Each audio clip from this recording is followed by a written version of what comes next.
Balls across your chin. Welcome to the freaking. What's going on tonight, everybody?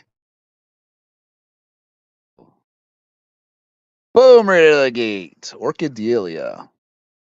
$10 donation. Let's get this pups going freaking. My High Club tonight. Hells yeah, sister. Hells yeah. And this is for you.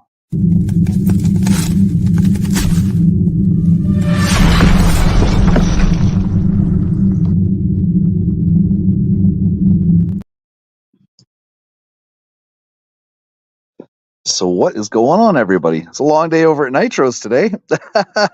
So much for a short stream, eh, brother?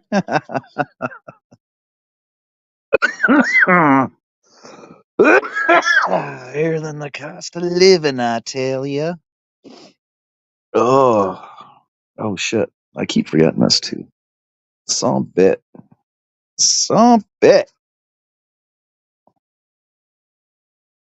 Tonight we have pizzas and cannabis and peach candies and also some edibles. We might get into that. You know, the last time I decided to say, "Hey, chat, should I eat some edibles?" I ended up having a really, really good shit show. I'll tell you that much.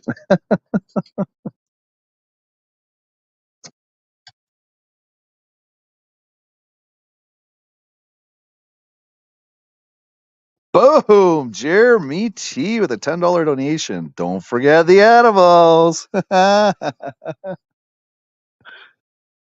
Oh shit! Thank you very much, Jeremy. This is for you.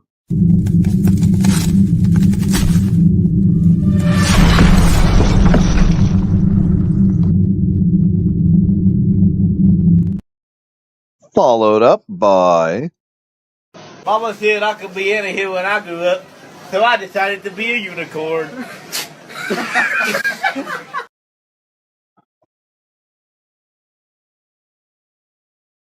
boom, James Collins, the 1999 super chat. Thank you very much. This is for you, brother.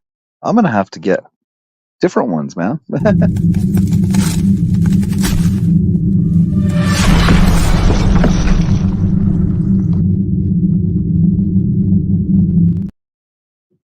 Thank you very much for the donations, guys. That there is gonna go towards that other controller that I want to get for my drone. Speaking of drones, let's talk about droning for a little bit here. So I got all the way out to the schoolyard that it has no restrictions by Transport Canada, so you can fly there. However, with a DJ drone, DJ has their own fly app, and their fly app has additional restrictions in certain places. That particular place, the only restriction was like 400 meters, which is the maximum by law I can go anyways. But something I learned today is that if you want to fly a DJI drone, if you're not logged into the DJI flight app, then you can only fly 50 meters away.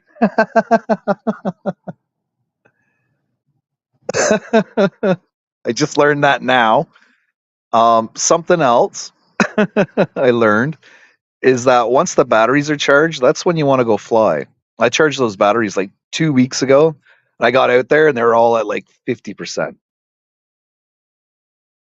It was really fucking weird. I don't understand how you could lose 50% of your battery in 2 weeks. I don't know if it's because I put the batteries back in the charger because the charger's in the case. Maybe that was a no-no. I don't know. Hey, what up, AC? What's going on, brother? Yeah, I don't know what that was about, but hey, it's a lesson learned. Got to fully charge them before you go. Well, yeah, but I charged them up 2 weeks ago. I thought they would have lasted. Even the mask and the hand controller was down 1 point. So whatever 1 point is, 15%, 20%, just with it sitting in the bag for 2 weeks. So I think they're lipos. I know the headset's a lipo because it's in the. You got the strap, right, that goes across your head, the back of your head, and at the back of your head, there's like a cushion, and then there's a turning mechanism to tighten and loosen the strap. Inside there is actually the battery, and you can't change those batteries. It's built right in. So, milk chocolate with 1100 milligram. Oh boy, I may pass out. Maybe, or at least you'll Stephen Hawking's yourself, you know. Ain't nothing wrong with the whole state of mind where you're just sitting there for 10 minutes going, am I dead? Am I going to die? Where am I? What's going on? Oh, I'm so high. Nothing wrong with that state. That's why. So, okay. So I'll make sure that everything's charged before I go out. Okay, so I learned 2 things today. But I tell you, those 3 batteries, it took less than 45 minutes to charge all 3. So, but it was kind of neat though, flying it. It was actually kind of neat. I had a little issue with the wind. It was fine until we got out there, and all of a sudden it got windy. And I'm out in a schoolyard, out in farmers' fields, right? So there's nothing blocking the wind from coming in there. So, but yeah, so I got to log. I got to make sure it's all charged before I go, because I'm not spending any more money on damn chargers. They've got like a 65-watt charger that plugs into your 12-volt plug-in. I'm like, yeah, I'm not going to waste the money on that.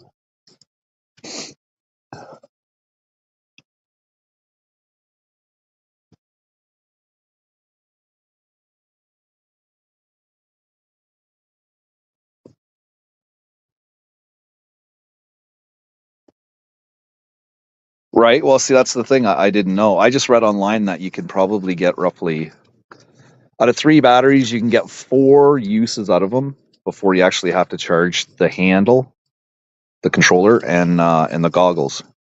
But I didn't know they were going to dissipate on their. Like, that's not an issue. It was only down 1 point, right? So like 15%. That's fine. It's the other batteries. It's the batteries in the actual drones that was the big shocker. That was the big shocker.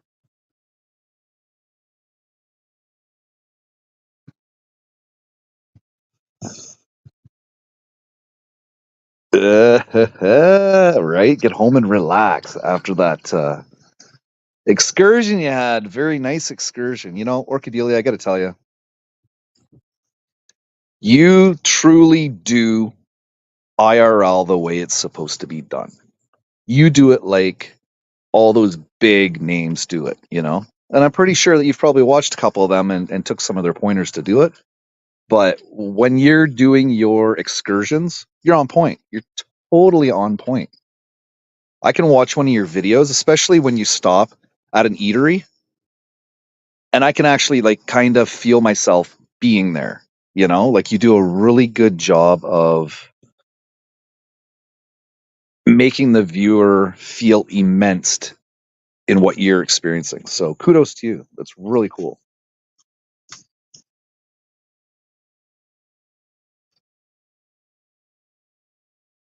Okay, we're gonna leave off the comments now. Like this discharge.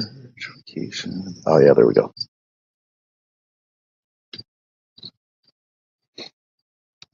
Yeah, I don't know. I got to do a little more research tomorrow on it. You only got 3 beers left. Do you have dial a beer there? You could just dial yourself up a case of beer, or a 6-pack, or 12.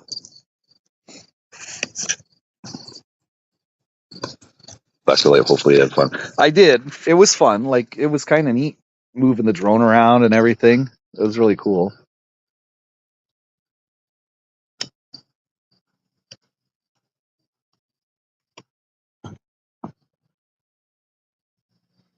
It's kind of scary though, because you got that return to home function, right? So when the batteries die to a certain point, it'll automatically come back home. And it comes back home pretty much where you put it down, right? But I put the thing like, I don't know, I was 5-10 feet away from the thing. And when it comes in and then starts coming down and you hear the blades, you kind of have like an oh my God moment. Because when it's coming down, you can't rotate the camera around to look at you. It just lands like whichever way, I guess. So yeah, it's kind of scary listening to the fucking blades going, and you can't see nothing, right? You can only see what you can see out of the fucking out of the drone, right? And if the drone's not pointed at you, you really can't see anything going on, right? It's just the sound of it. You're just like, what the fuck? I started walking backwards. Oh fuck! It's gonna be fun though. It's gonna be a fun journey.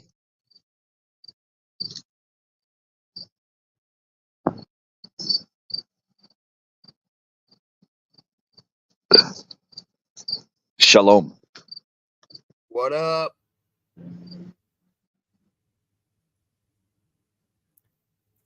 So how much flight time did you get out of flying today? Maybe 5 minutes of battery. God damn, 5 minutes, that's it? What were they That all? was Were they it. at half-life or less? It said that they were at half life, but it was really windy out too, so I was fighting the wind. Ah, gotcha. And I don't know how many GPS satellites it connected to. I didn't even pay attention. I put the goggles on. I finally got it going, and I'm just like, "Wee, let's go!" I wasn't even paying attention to the shit, like the actual information on the screen. I wasn't even paying attention to that. I was just like, "Let's fucking go."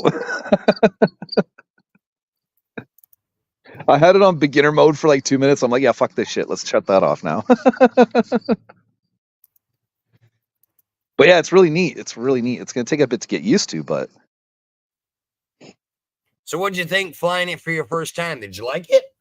yeah. I'm gonna definitely stay in this RC realm here for sure. Definitely. And I did find myself looking at parts and pieces for building too today. Did I not tell you about fucking 2 weeks ago when we talked about this? I said, watch. You talked all that mess about, well, I'm going to stick with this drone, get used to it first. I said, that won't last long, bro. You'll get into it, want to start looking at upgrades and everything else. And trust me, it's coming. It may have not hit you yet, but you're going to get to that point where you're going to start building another drone very soon, I bet. Very soon. Yeah, I think when I start mastering the flight of it, then my curiosity is really going to spike into the faster speeds of the other ones. So, No doubt. it's just kind of neat though, because when you let off on the little throttle, it'll just stop and just hover right there. Yeah, that's what's cool about the drones. So if you can see that a tree is coming and you cannot move out of its way, you just let go of the trigger and it just kind of fucking room and stops. But then again, how fast you're going, your reaction time is less. Yeah, no shit. So I remember you were saying it only lets you get, what, about 50 feet out or 50 meters out, were you saying earlier in my life? Yeah. It was 50 meters because you have to actually be logged into their flight app. How high were you? Did you test how high were you able to go? I was about 100 meters, and then it kind of hit a ceiling as well. That's not bad. 100 meters. That's kind of that. That's way up there. Yeah, but I'm only restricted because I didn't have that app open. If I would have had the app open, then I would have been able to. So you have to sign into the DJI app in order to get it to go more. Yes, this is the fucked up part, man. So this is a Chinese company telling you where you can and cannot fly your drone in your country. I go to Transport Canada's website for their aviation, and there is zero restriction anywhere near that area.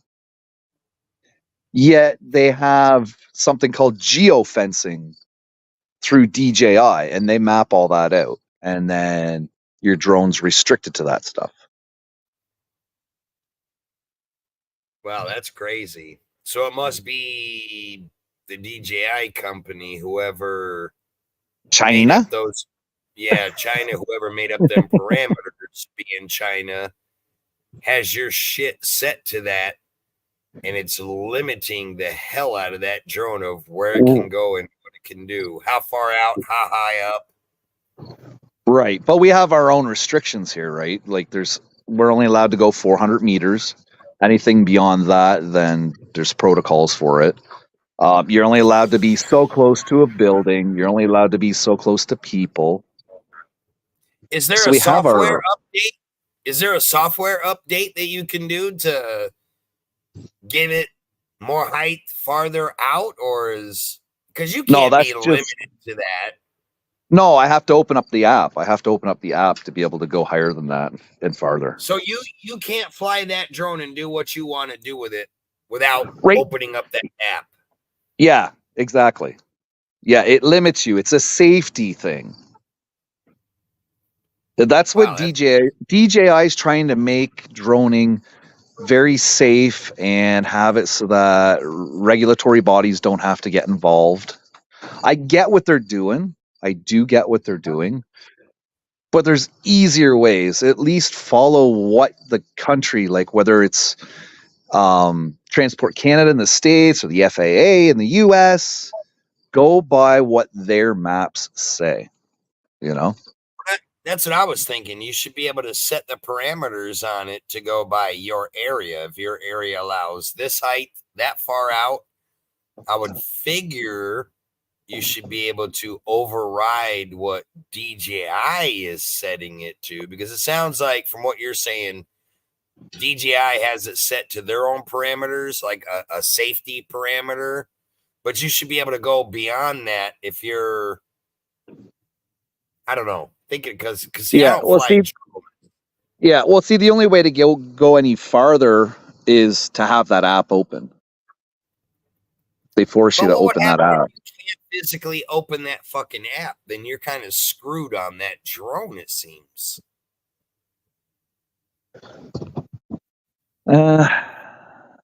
Well, if you don't open, like if I went and grabbed my drone right now and did this outside, it would only go so high and it would only go like 50 meters away.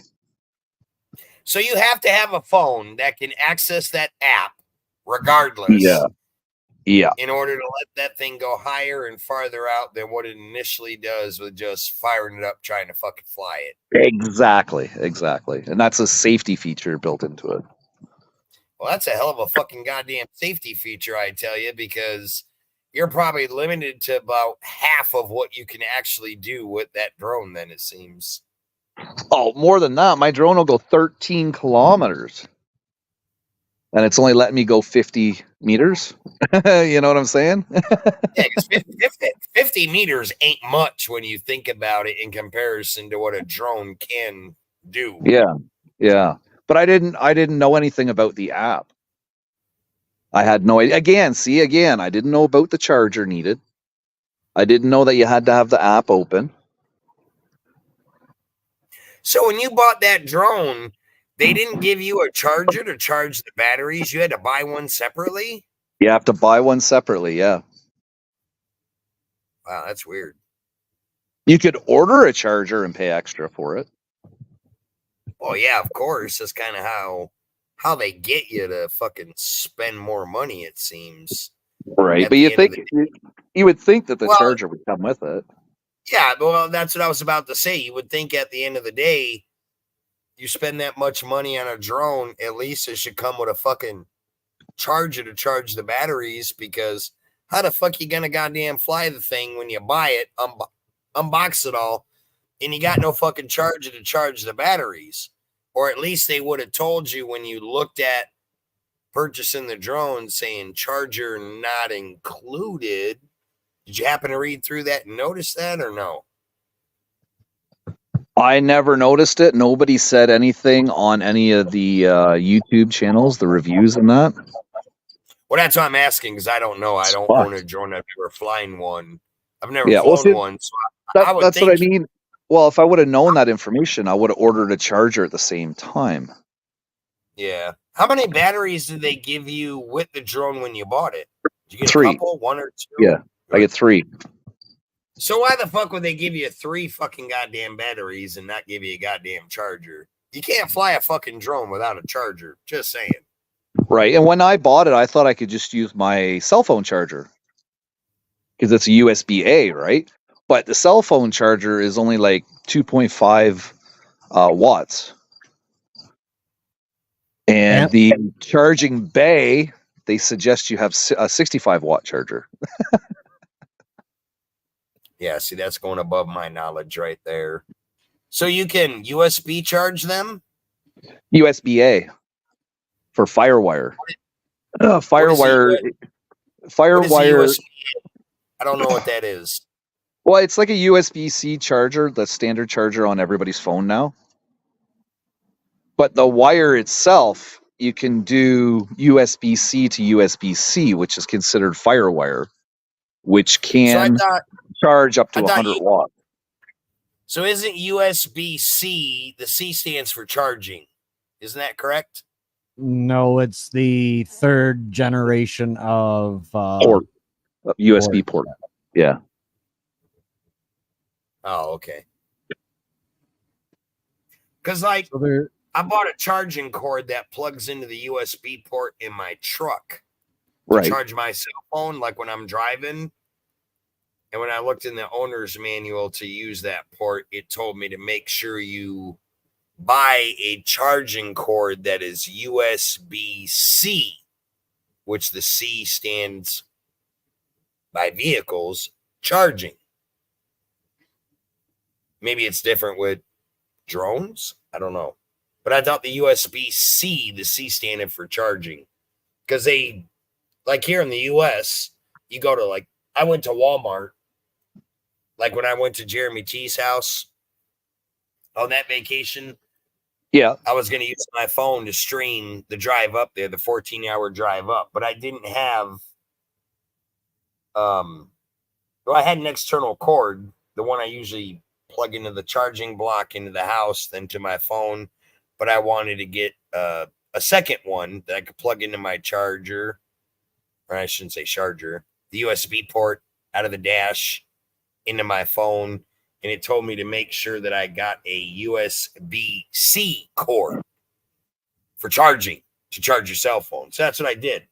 And it worked. I thought maybe that'd be the same way for the drones, USB-C meaning charging. I guess they do it different. Well, yeah, it's a different type of cord. You know the end of the cord that plugs into your phone, into the bottom of your phone? Right. The cord is the same on both ends. Ah, so it's the same on both ends. It doesn't have that fat USB. They're both the small ones. And yeah, because like for my phone, that allows you to send up to 100 watts of power through it. Okay, gotcha. Because like for my truck, I use one end is a USB end, like you would plug into your laptop, charging block for your phone, and then the other end that actually goes into your phone is smaller. It's not an actual USB end. Very, very much smaller. Yeah. Orcadelia.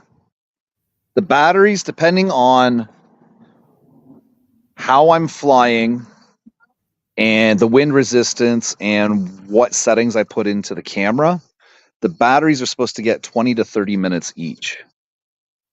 Yeah, I didn't know they self-drain. I didn't know they self-drained.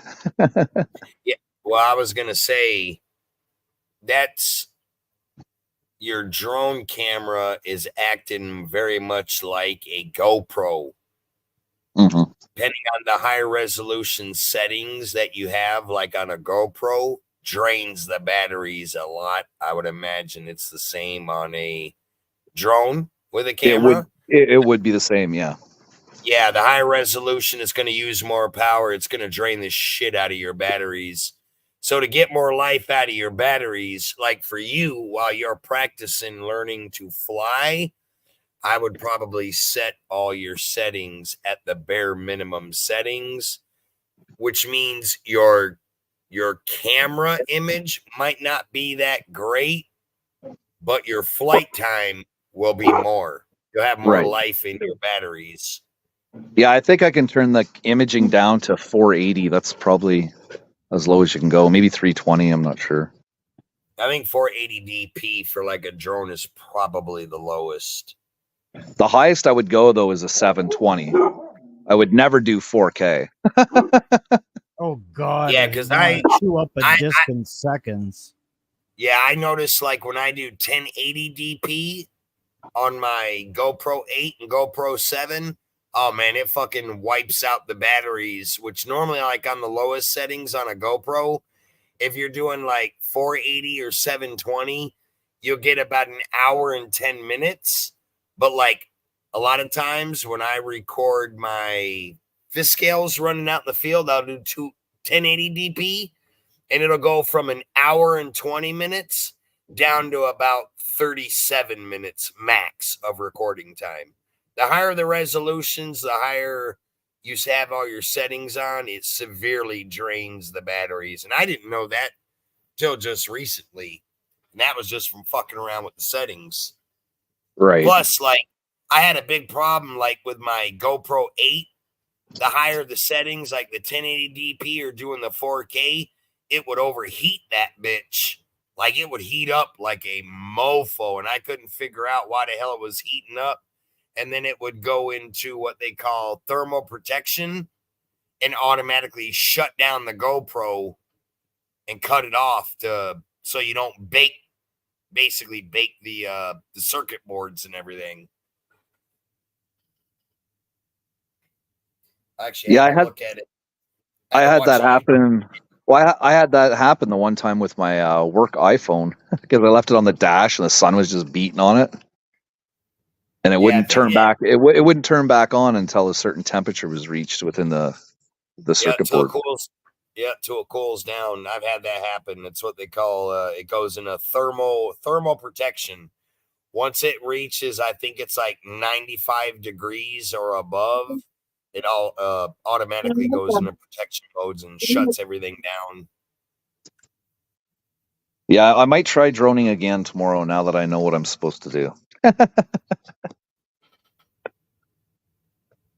Did you try to record anything today or no? No, I didn't bother. I was just trying to work on. I was hoping just to use one battery to kind of get used to it, the setup and everything, and then I was going to use batteries 2 and 3 for actually recording stuff, but didn't work. Yeah, most of the batteries, like you said, because hell, you've had your drone for like 2 weeks now before you actually got to fly it. Yeah, you probably charged them all up full charge, and you let them sit for 2 weeks. They will drain down some to about half life. That's normal. Because even like our receiver batteries on the fish scales, the LiPo batteries and the LiFe's, yeah, if we charge them up one day at 100%, and then let's say you get a week's worth of rain and storms, you can't go run, and a week later you fucking power them up, they'll have gone from 100% down to like 60 to 65%. It drains them down quite a bit.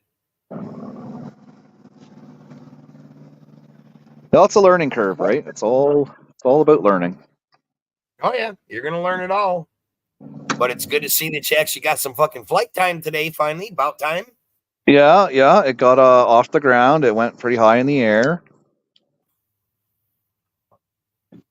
It's pretty interesting.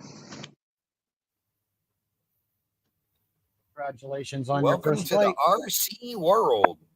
Yeah, it works. That's the main thing. It works, and I don't have to worry about the return on it. Well, that was the big thing. You actually getting some flight time out of it. You've had it for a couple of weeks. Make sure the fucking thing works. There's nothing worse than buying a brand new drone. You fly it. Well, I should say you try to fly it for the first time and shit doesn't work. Yeah, I might go tomorrow again and see. Oh yeah, shout out to Chili. Thanks for being in the cannabis stream today on Instagram and shouting me out and trying to get more people over here. Appreciate that. Are you live streaming on Instagram? No, I was. I had a pop up on my Instagram that Chili Dog was going live with some other people. So then I clicked into it, and here he is.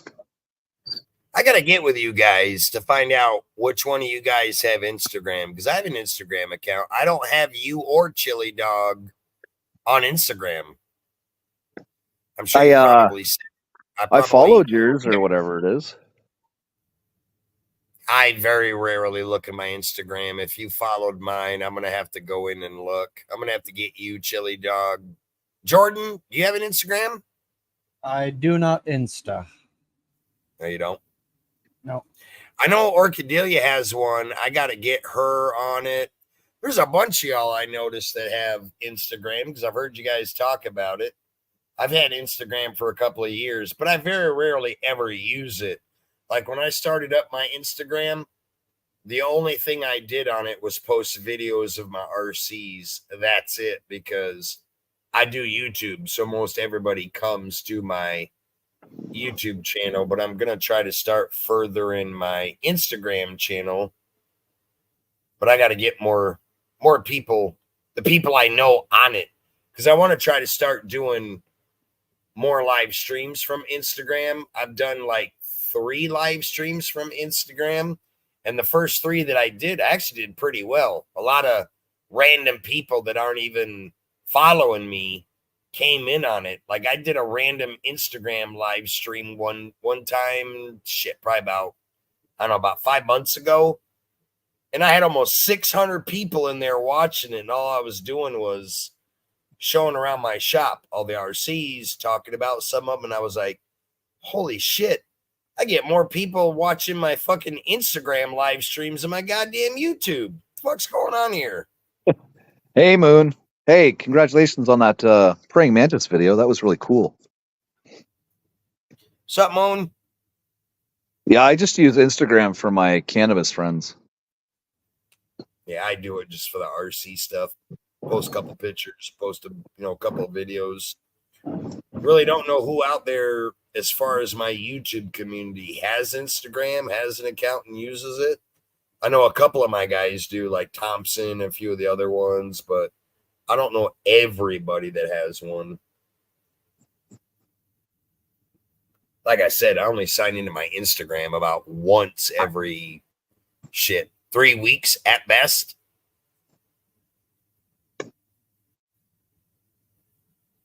Yeah, it was weird. I was just weird today. I got a notification that Chili was going live with some people. I was like, what? Let's have a look.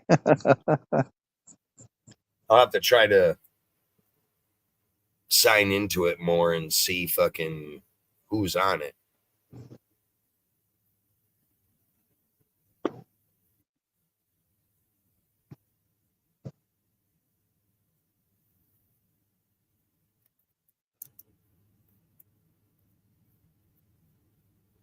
I'm just relieved.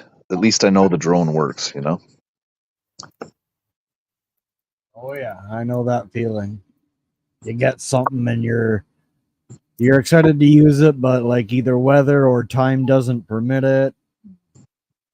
Yeah, that's a crazy thing. When you buy something new, you always want to fucking test it out, try it out, and make sure that the shit's working. Yeah, I'd like to test it outside before I even attempt to use it inside my house, so I know what to expect, right? Yeah, no doubt.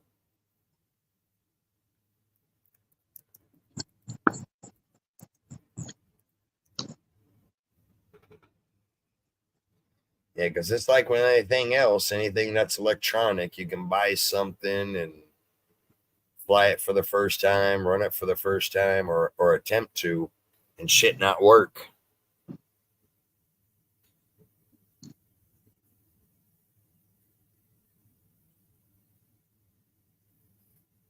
Oh, hey, Dennis.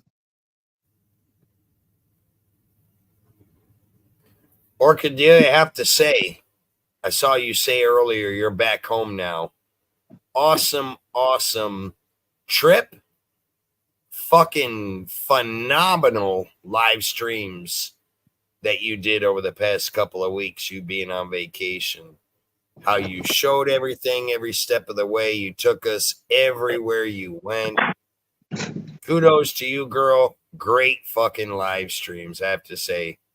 I think I made almost every single one except for one that I missed, but I did go back and watch it.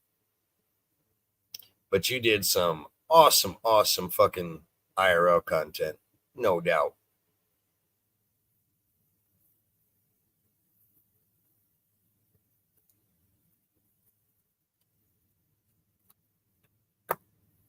Yeah, that's what I said. Like she knows what she's doing. Yeah, I always say, in my personal opinion, she definitely, in my eyes, is the best female live streamer out there that I've ever seen. Just with the way she does stuff and all that. She's about the best female live. Well, out of all the streamers that I watch, she by far is the best female live streamer. As far as IRL completely, the best. Male or female.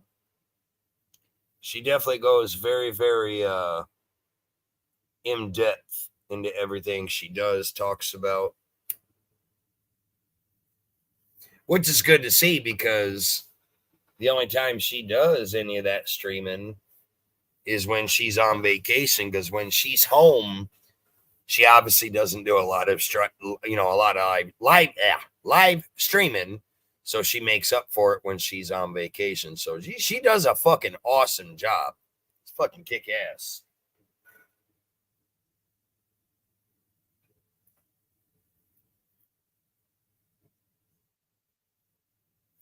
USB connection types. Let me look at that. Let me put that on big screen because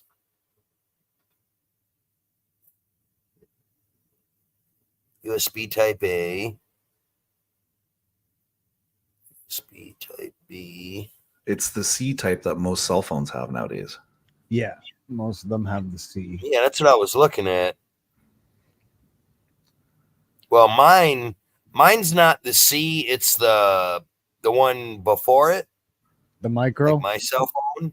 It's either the mini or the micro, is it? Before the USB type C? Yeah.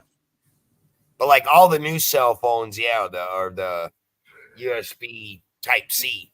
Yeah, the C is like the new standard. Yeah. Because like my brand new 2024 truck has two different plugins. It has the USB port, and then it has the small one, which looks like the USB mini, I think it is, for like the iPhones and the fuck's the other one? Has the really, really tiny plug-in where the USB is big and huge. Then it has the really, really tiny one. And I can't remember what that is on here. Either the lightning mini cable. Yeah, that's what it is. The lightning cable. The USB mini is what is used for the PS3 controller.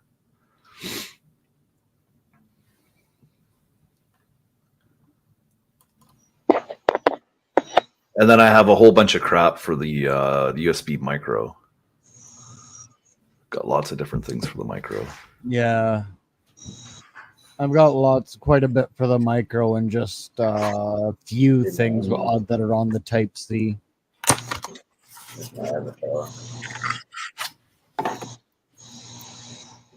What the ghost face scary movie? Voila!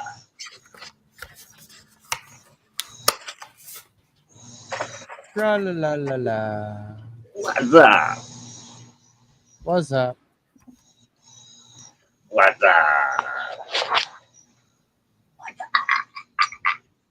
What's up, Dennis? That was Mama. That was your mom? It was. She went, what? Yeah, she has fun with y'all and y'all don't know it. Oh, they will, Orcadelia. All the new phones, they don't come with the brick anymore. I think most of them still come with the cord, but none of them come with a brick. You got to purchase the brick separately. Mine came with a brick. Yeah, all the newer phones don't, bro. Night movie. Yeah, I got mine this year, but it's a 2023. That's why it came with a brick, I guess. Yeah, I think the last phone I bought that came with a brick was my Wowie. I left Your one what? A Wowie phone. The fuck's the Wowie phone? Had a speed check for it. Some people pronounce it Huawei. How it's spelt. Yeah. Yahweh. No. This number shit. Wee. It's a messed up name. Yeah, it was actually the best phone I ever had. I still have it. I just need a new battery put in it. The battery doesn't hold very long. But I keep all my old phones just in case. I tried to. Mom tried to give them away and shit. It's just crazy.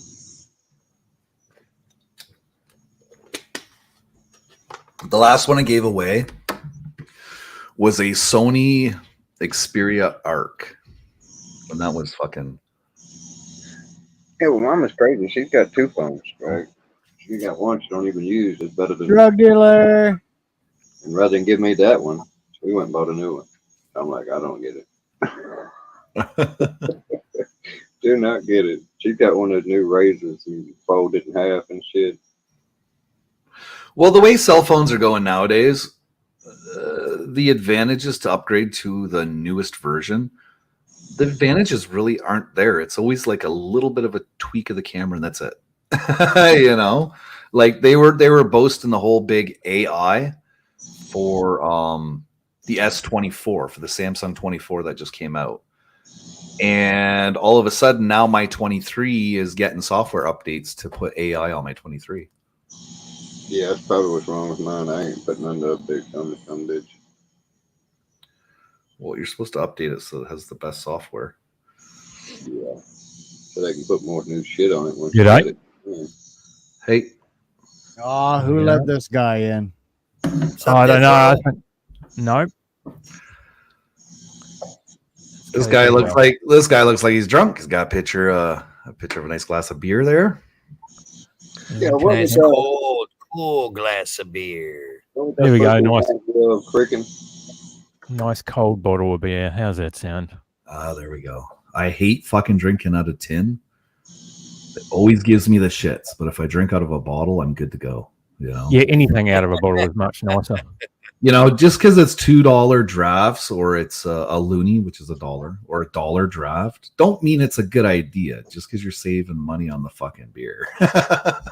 If you put a glass bottled version of beer and a can of the same beer, the bottle version is always going to taste nicer.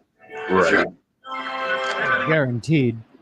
Yeah, I remember going to the bar 20 some odd years ago, and they'd have buck drafts, and they just have this big table set up, and they'd have party cups, and they'd have a cold keg there, and they'd just be fucking filling those cups and slamming them on the table, and everybody just be walking by grabbing them. It was pretty sweet. Sweet times. I miss those times. Hey, Freaking. You Yeah. tell me to remind you what you found out about the YouTube drone shit. Oh yeah. So what was happening actually, Dennis, is people were using their drones in illegal spots they shouldn't have been using them. So YouTube's been taking down their videos. Oh, Yeah, and what it is it's incriminating evidence, right? You're using your drone in a, like, say, at an airport in a no-fly restriction zone, and you don't have yeah, licensing, right? Yeah. You're guilty, and you just put it on your YouTube channel, and now you're showing the world your guilt. So, yeah, I was reading about that, Dennis, because remember I said I was interested in that. Yeah. Hey, just me, what's going on? So that's what it was. It was people that were flying their drones in illegal spots, and the FAA was cracking down. So they should crack down as well, you know. Yeah, well, just like anything in life, once you start fucking misusing it, that's when, more rules and guidelines get added, right? So It's what's like the fucking- rule? What's that? So what's the rule? Well, What were are the- because they weren't licensed properly, they weren't flying them in the right places. So you got to have a license, right? Is that what you're saying? Certain things you do. Certain things you do, yeah. Yeah. Like if you want to fly near an airport, you need a Yeah. specific license, and then you need to get specific permission from the FAA. These people weren't doing that. They would just go here and there where they shouldn't be, and then post their videos online. In Thailand, it's illegal to fly a drone without a license. Right. Well, see, in the UK, if your drone has a camera, regardless the size of it, if your drone has a camera, you have to register it. It has to be registered if it has a camera. So you can't spy on the crown. Well, just in case they want to pull footage from your drone for You protect the special people, bro. Come on now. Well, no, if there's something that happened in the area and they can identify that your drone was in that area, they may need your footage. Like there was a murder in the park and you were flying your drone in the park, you might have caught that murder. Exactly. And you might not even know it. Maybe I was hired to film the murder, and I didn't want them to know. Wink, wink, nudge, nudge. I was the glove that you used. I made myself shrink so I would not fit. yeah, great stream today, Nitro. I appreciate that. It was definitely a motherfucking long one. 10 hours to the T. I don't know how people can do a 10-hour stream, man. That's awesome. Well, I didn't have shit else to do, so I worked on that RC all goddamn day. That was, even if I didn't live stream today, that was like when I got up this morning, I was like, I got the box in the mail yesterday, so I said to myself, today I'm working on that RC all goddamn day. And to be honest, I wasn't even going to fucking stream it. I was just going to work on it because I like to put on tunes and just jam and, listen to music. But then I figured, well, you know what? Watch time's always good. So I was like, hell, why not? Let's fire up a live, see how many people we get in. It worked out pretty well. But in the end, the initial intention was not to do a live stream. And if I had done a live stream, I didn't definitely plan on fucking going 10 hours. But when you get to working on that shit and you get in the groove of it, if you're live, you just let it run until you're done. And I didn't know if Freakin' was going live, but normally he always goes live Friday, Saturday nights. And I kept missing him throughout the live because I kept asking him all goddamn day, hey, Freakin', you going live? And I never saw a goddamn single reply from him until like the 9th hour. And he's like, I plan to. And then I think it was Jeremy T that threw it in there. The last time I asked, Jeremy T's like, yeah, he's live in 30 minutes. I'm like, fuck me. So I'm like, all right, we gotta end this, guys. The thing with me that's been happening with YouTube is it's not showing me that a subscriber is actually going live. It's, Right. Or you'll but get if it. You'll get it after when his live's done. You'll get it. Yep. That they Or- live. I've been talking about that forever because that's the big problem a lot of my community has. They don't even get the notification that I was live till like 2 hours after it's ended. And I'm like, what fucking good does that do to send anybody a notification saying Nitro Freak was live 2 hours ago? How about you give them the notification when I go live so I can get people in after it's already been ended for 2 hours, and give them the live notification? Kind of does no good. And that happens with my channel all the time. That's why I notice usually my view numbers have been way down because everybody always tells me, damn, Nitro, didn't know you were live. Like Homeboy RC, he's one of the notorious ones out of the UK that will always show up in my lives 2 hours after they've been going and say, I just got the notification. Or a lot of times he'll send me a fucking message on it saying, Well, I rewatched some of the replay, but you were live like 4 hours ago, and I'm just getting the notification. I'm like, lovely. Big ups, Drunken Chef Barbecue. What's going on, brother? Drunken Chef Barbecue in the house. What up, buddy? Been a while since I've seen him. Yeah, the YouTube notifications, Death Row, it's fucked. It's like it's fucked. Like, yeah, you know, like fucking re-engineers over at YouTube, I tell you. Like the one you did, I think you went live yesterday, Death Row. I watched the replay, but I didn't get a notification till 3 hours later after your live already ended. I didn't even know you were live because you know me usually when you go live, hey, what's up, Benny? Stopping in, saying hello. Yeah. Was it the cooking or the walking? I missed the walking and the cooking one, both of them. Yeah. I seen the walking one. I was in there briefly, I think near the end. Yeah, I missed both of them. I didn't get the notifications till a couple of hours after you already ended them. I was like, fuck me. Because you know me, usually like when you first start up, I'm like the second or third person in. Yeah.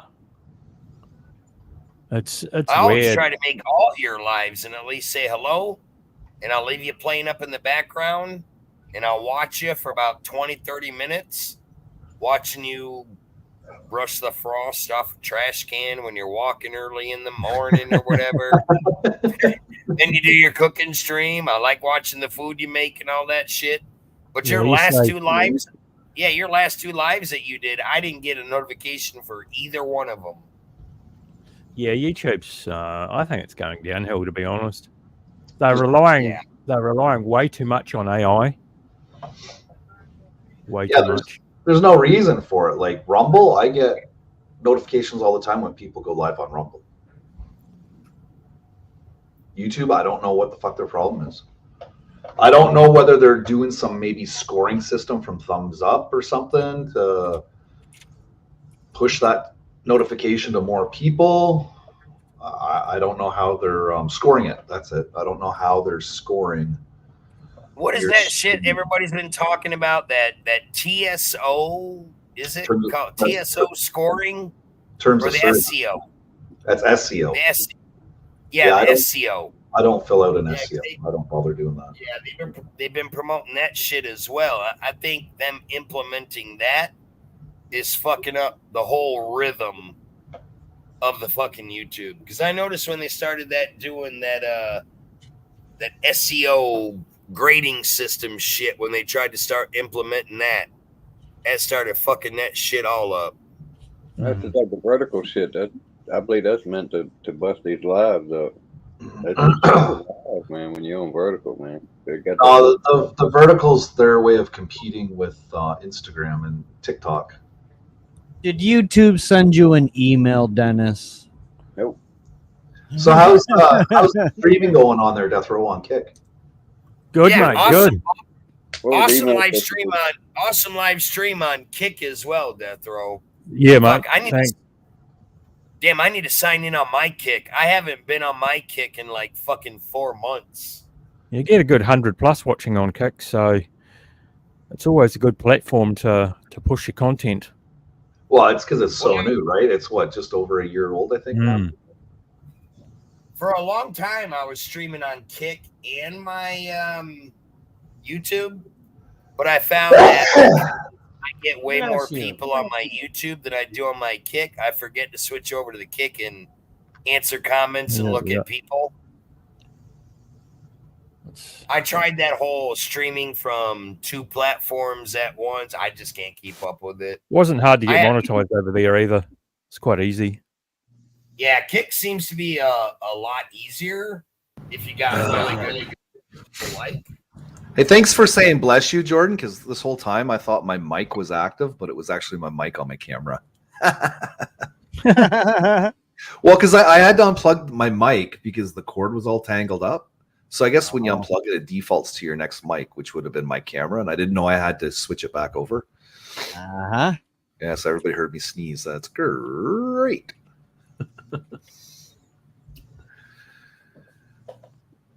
Yeah, Kick is good. I don't know whether I still stream to Kick or not. I You think know, you it's- do. I think I do. You used to back when I was streaming on mine, because when I would end my shit, come over to yours, you'd be the only person in your Kick. Or there'd Yeah, be like two or three people watching for a while, then it would go down to like just you. So when I'd be surfing around Kick, I'd come across your Kick lives and I'd be like the only one in there. Yeah, I think I It happened turned my. Nope, you're not on Kick right now. Yeah, okay, maybe that's the one I turned off then. I must be on Twitter then. Twitter and Twitch, Rumble.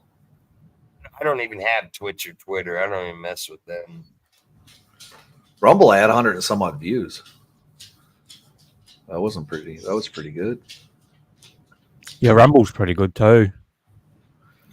While I'm at it, Oh. guys, I'm going to hop off the panel because I've got a fat ass steak sitting in the fucking goddamn Ooh. microwave for me, a big ass baked potato. I have not eaten a fucking thing all day.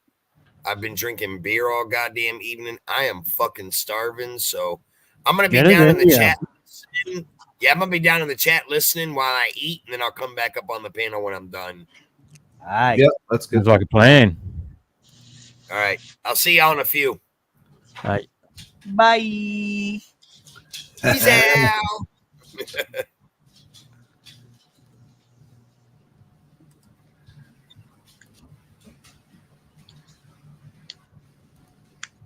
And then there were 4. Yummy steak dinner, right? Hell yeah. Oh, you can't go wrong with steak. I mean, it's a bit bad when someone promises you a steak and they never deliver.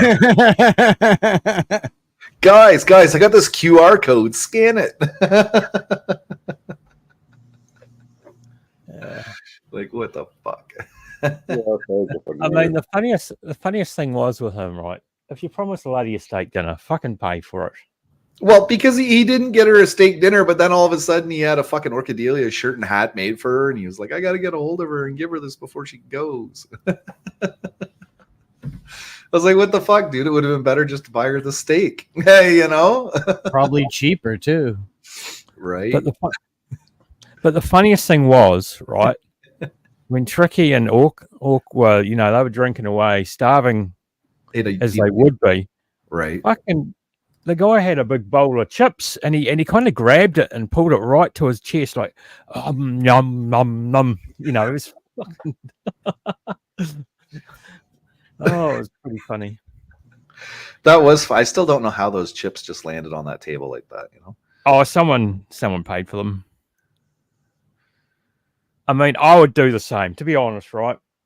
I'd do the same. I'd point my thing at the QR code on purpose. But Yeah, but I would- mean, I would have shared. I wouldn't have touched any of it until fucking Orc and Ricky got back to the table. Like, come on now, right? Oh, yeah. I think he's on a plane currently at the moment. Well, I know he said something about something coming up. That's why he hasn't been live streaming. So He could be already basking in the Chinese watch community. Who knows? I mean, I have to say, though, good on him. That clicker, I mean, yeah, it's a multiple set of clickers, but $8,000+ US. Fucking good on him. You just can't, that's got to make some people's blood boil. That's not US dollars, is it? Isn't that pounds? Yes. No, it's US dollars. Oh, it's in US dollars. So it's less than 8,000 pounds, right? Yes. Ah, okay. See, I was looking at that going, damn, that's even more in US, right? Because I was thinking it was in pounds. Yeah. No, it's in Still US better. dollars. It's still better than nothing, Fucking Christ, £8,000, mate. I can look at the good, you got to look at the. He had to get himself a new fridge. Fair enough. His mattress had a hole in it where he was putting a pillow in it to cover the hole. He had to get a new mattress. Fair enough, real life, you know, if you got things in real life that you require, you know. Yeah, but as long as you don't try and raise the funds for something and then you don't put the funds towards it, you know. Don't forget he had to take my wages of that. But God knows, you know, I used to annoy him, but now I look at what he's achieved, and I think fucking good job. If someone's gonna pay for you to go somewhere, let them. Someone offered to pay for my ticket to Thailand, right? I had to say no. I could not justify that amount of money. It's 1,500. It's around about 1,500 plus pounds for me to fly to Thailand at Christmas. It's a lot of money, and if you donate $100 here and there, that's fine. But when you're getting into these big numbers like that, that's when I. Oof. Yeah, he's not hurting anyone. No, he's not. No, but if somebody's going to donate that kind of money, they obviously are not hurting. Like they're not putting themselves out with donating that kind of money. Yeah, at least a sane person. We'll say a sane person donating that kind of money. A lot of money. I'd rather that money go on something that's probably beneficial to the world than. Yeah, but it was offered to you, and if you would have taken it to travel and got content, then that would have essentially been contract. Yeah, but you know, they're giving it to you so that you can go, but they expect something in return. And what I'm assuming is they want to see IRL while you're there, right? Yeah, I also think that you know, you can't promise people certain things as well. Right. Hey, anything can come up. Anything. That's true, but as long as you rectify that quickly, like, okay, so your flight gets delayed by a week, no problem. You shouldn't be like, oh, that would fuck me off. It shouldn't be like flight got delayed for 6 months, you know. just for what, going to the unknown soldier tomb. But I think that, like, I didn't make my goal to get to the UK, right? That failed. I don't want to cut anybody off, and I ain't trying to be a dick. Don't take this wrong, Orcadelia, or anybody else. But proper steak. Oh, here he is. The steak. Look at these two fat ass motherfucking steaks. Fuck you. Hang on, mate. You want to see the middle?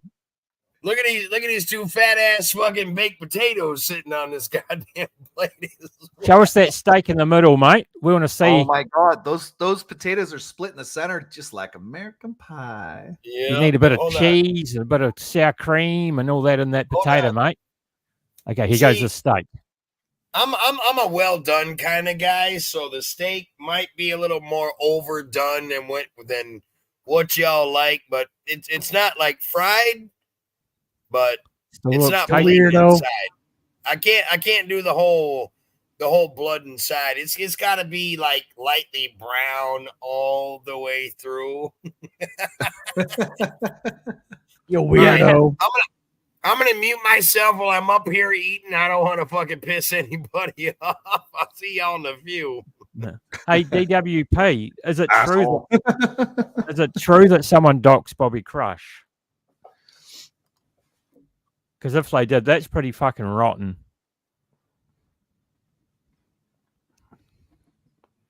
And that particular person only has access to CCTV in 6 and 7, Soy 6 and 7. So if you don't go there, they get that shit out of fucking luck.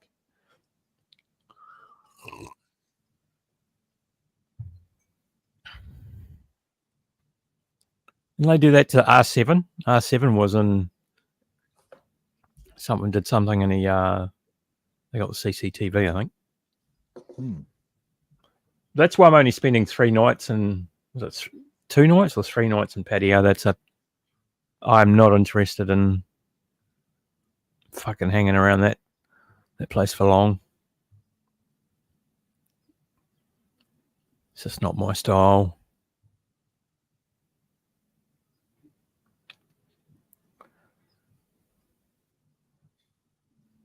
Jimmy's got that steak, mate. I'm fucking jealous. I'm fucking salivating. I'm fucking. Sounds like a gay word, though, eh? Salivate. I mean, I cooked that breakfast and that this morning, and that's it. That's all I'll eat today. Nothing else. It's almost like the word moist. Moist. My name's Justin Trudeau, and I promote moist. Imagine having the last name Moist. Could you imagine your first name being Dick? Or your last name being Dick, your first name being Moist?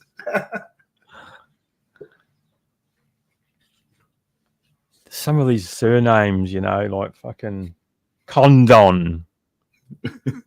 The shit you'd get at school back in the days. Oh, the names are just out the window nowadays, eh? It's crazy. Oh, yeah. People would make fun of you. Like Wong. We used to prank call. Sorry, we rung the Wong number. Fucking, we used to do all this shit, mate. Oh, the good old pranks.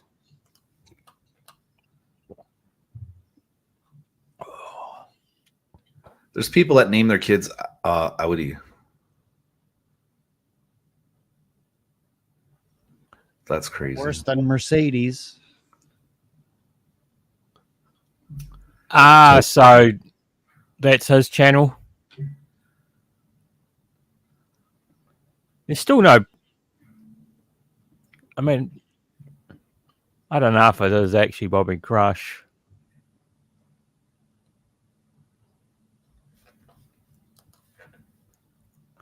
I think someone should release something on him.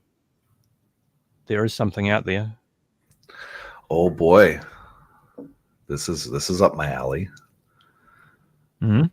There's something about who out where? Oh, I'm not saying his name on your channel, mate. Okay, well, you can just send me information. I don't know what it is. Even I don't know it, but Oh, it has been confirmed that there is something.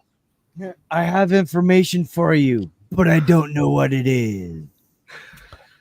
but So we will secret. all I know is if the person continued on the road they were on with an individual, that information would probably be released. Right. That's what they said. So that's all I know. So it's coming out. It's eventually coming out then. Oh, I don't know.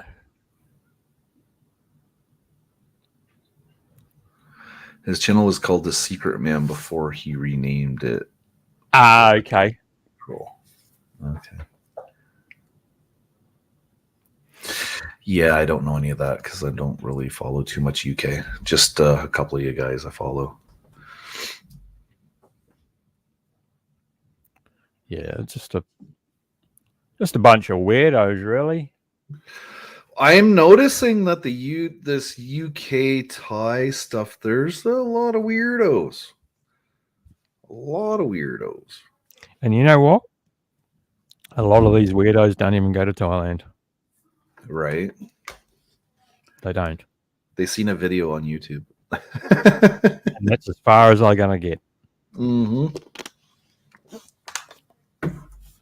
They must be frothing at the mouth that DWP now resides in Thailand. I tell you now, they must be fucking frothing. So DWP's residing there? He's not just visiting? He's residing there now for a good 12 months. Oh, nice. Give us content. Give us content. Oh, you might already have a content channel up that nobody, I don't know. If not, wink, wink, nudge, nudge. And the thing is, if he does content and it can be worked out what time of day it was, where it was, that's also some of the stuff you got to be very careful of. I mean, if they can find a person's place by a fucking pavement stone, They can find anything. I'm talking about a grating on the street with pavement stones. They found where a guy's apartment was. Huh. Oh yeah. It's like they're out there with the magnifying glasses, trying to find any piece of information they can. I wonder if there's some kind of Google search that you can, because I know you can search like images and stuff like that and parts and pieces now. Yes.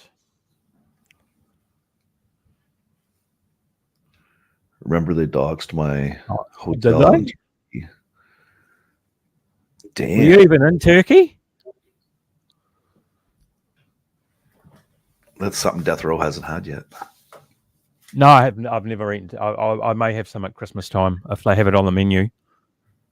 It's worth it. Man. It's worth it just for the try, you know.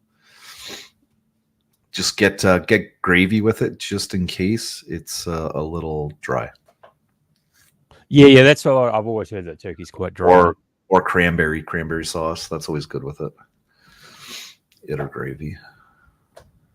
Oh, just from a clip on the balcony, and they see, this is what they're like.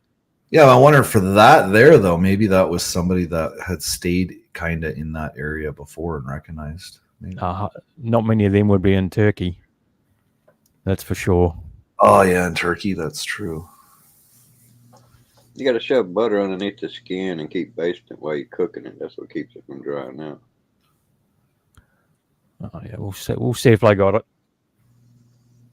You cut a little slit. A video will come up possibly after I've been to that establishment, because I'm no live streaming from it. Yeah, they say for a turkey, if you cook it breast side down for the first half and then flip it, it's supposed to help the breast be moist too. Nitro's just polishing off the last few crumbs of that steak, going, "Fuck you guys, mate." Now you cut slits in it and put pats of butter all through the skin, wrap it in aluminum foil, and you open it up, baste it as the juices come out. Suck it back up with a medicine. See, I never knew that. Half the time I'm not even watching if I was in the chat. I mean, that's what they called it damn too, a turkey baster. Oh, no, I'm getting a bit concerned. He's a bit slow at eating the steak. Look up turkey baster and you'll see what I'm talking about. It's like a big old medicine dropper. He's on to the second piece. Oh, okay. Suck up about half a cup of juice at a time and squeeze it out over top of the turkey. Yeah, that's a turkey baster. Yeah. That's how you keep from getting fried turkey. It's not no great secret. Plus, you don't overcook it. I like my roast chicken and my roast pork with the crackling. Yeah. Chicken ain't got shit on turkey. I love chicken. Chicken is like nothing. I buy a pre-cooked roast chicken once a week. Yeah, we were doing that, but even that's gone up in fucking price. We used to get them for like $7.99 cooked. And I was like, that's perfect for a dinner.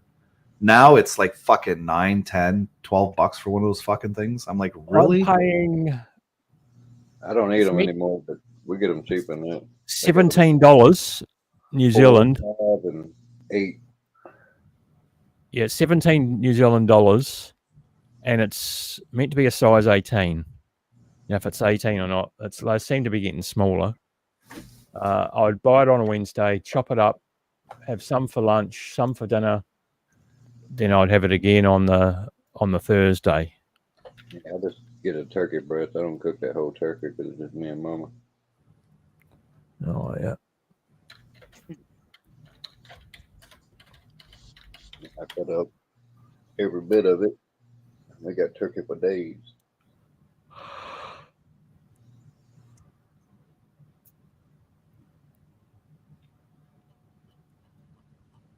Yeah, I don't think I'll ever cook a full turkey ever again. I don't see any need for a full turkey. They're pretty big, aren't they? Yeah.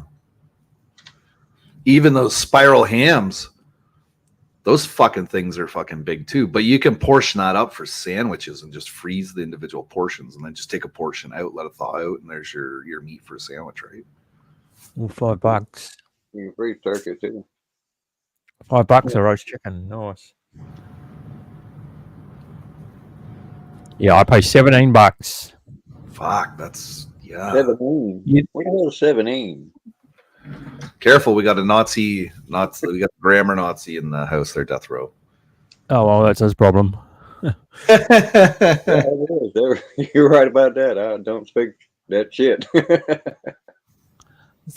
But for me to buy a roast chicken, right, Yeah. a size 18, you're probably looking at about $17, and then you got to prep it. Then you got to cook it. And you got to clean all that shit up. Buying a freshly roasted chicken is cheaper in my eyes. Yeah, those things ain't healthy before you work it down, though. The ones you buy in the store. I just like the fact that it was already cooked, so when you got home, it was less prep for dinner, you know? Oh, that's right. And it's easier to clean up. You know, okay, I guess there is a convenience charge within the price, right? Well, from what we get around here, it's not the best chickens. You know, they're not gonna buy a number one quality chicken to do that shit with. They're gonna get the cheapest deal they can on chickens, so they could be coming from anywhere. So that's why I quit doing them. Cause them people will put whatever they can in them damn chickens, make them all fat. I mean, you see midget chickens that look like they're damn Lou Ferrigno. That's crazy. I was at Walmart the one day and it had they had steak on sale, okay? And then I looked at I read the label on the front with the price and the weightage and all that shit, right? And it said maybe a product imported from the United States or Mexico. And I was like, yeah, this is Mexican cow. I do not want it. So I put it back and I looked one that said it was from Canada. But I couldn't believe that. You even see Mexico on our meat here. Yeah, I don't trust one of them really anymore. Or what kind of meat is actually in those tubes of ground beef? Where's all that meat from? Is some of that from fucking cows in Czechoslovakia or what? You know? The problem with that shit is that by the time you get it in a tube like that, they'll have processed so many damn cows to make that ground beef. You might have 1,000 damn beefs in that one tube. 1,000. They done the DNA and it'd be like 1,000 different cows in one tube of that shit. Right. Yeah, because it's all just the leftover cut-ins, right? And they just collect them from all the different butchers and they get sent to certain companies that No, you're process thinking it that small scale. You're thinking small scale. They process like 1,500 cattle a day at one plant. And that's where all them scrapes and leavings and leftovers and shit come from that day. They butcher a massive amount of animals. Right. Yeah, so it's not like they're taking leavings back from butchers. Yeah, we don't even have butchers much anymore. It's not a commonplace shop. It used to be. Yeah, but see, a person that works in a slaughterhouse, they're considered a butcher. If they know how to cut the meats, they're considered a butcher. That's a butcher. Yeah, I thought you were talking like going to the butcher shop and shit. Not like a small butcher shop. No. No, I meant in the meat processing plants rather. Yeah, that's what I was talking about. That's where the bulk of all that shit's done. There's a damn ranch over there. It's not too far. It's on the other side of Jacksonville. You can go over there and they'll hook you up, man. It's been a while since I've done it. Talk to them folks, but shit, back then you could get half a steer for like $1,100. Well, see, we have a bison farm here, but it's currently closed right now. They're not doing any slaughtering, so it's closed. But I think the next time they open up for a slaughter, I think I'm going to go buy some bison, buy a bison roast or some steaks or something. Half a steer will fill a freezer, and you'll have everything. I think Barry accidentally sent the money to Nitro, thinking it was Orchidillia for a steak dinner. Nice Well, piece of steak figured going it out, down. Cruise Them two huge steaks are done. This is the last piece. Oh, It's Alright. pressing my heart. well, I'm old now. There you go, mate. Haven't done it for a while. I ate both huge steaks and both fucking baked potatoes. God damn. My gut is hurting now. Ooh. Can't believe I ate that much goddamn food. Holy shit. I haven't eaten anything all goddamn day. I've been drinking beer all damn day. You drank a few beers. Now you need to meditate. Oh no, no. He said meditate. Oh no. Have you drank your barley? I got one beer left. I drank a whole 12 pack in the last 4 hours. Have you drank your barley drink that gives you energy and I can't remember what else he said it does. Didn't somebody say something about his libido or something in his chat? I asked, does it help him with a sex drive? Get in the kitchen, you rang. You heard the singing bowl, did you? Oh my God, I'm stuffed. Whew. Yeah, I don't think that barley is going to do anything for you. Might keep you regular. Just eat a fucking 6-pack of bran muffins. That will keep you regular. Why would you Hey? drink? Why would you drink the juice of barley? I don't understand that. That fucking name kills me. Cunt in the kitchen. I know, eh? Oh shit. I know who that is. I do too. I know who It's it a is. cunt, and he's in the kitchen.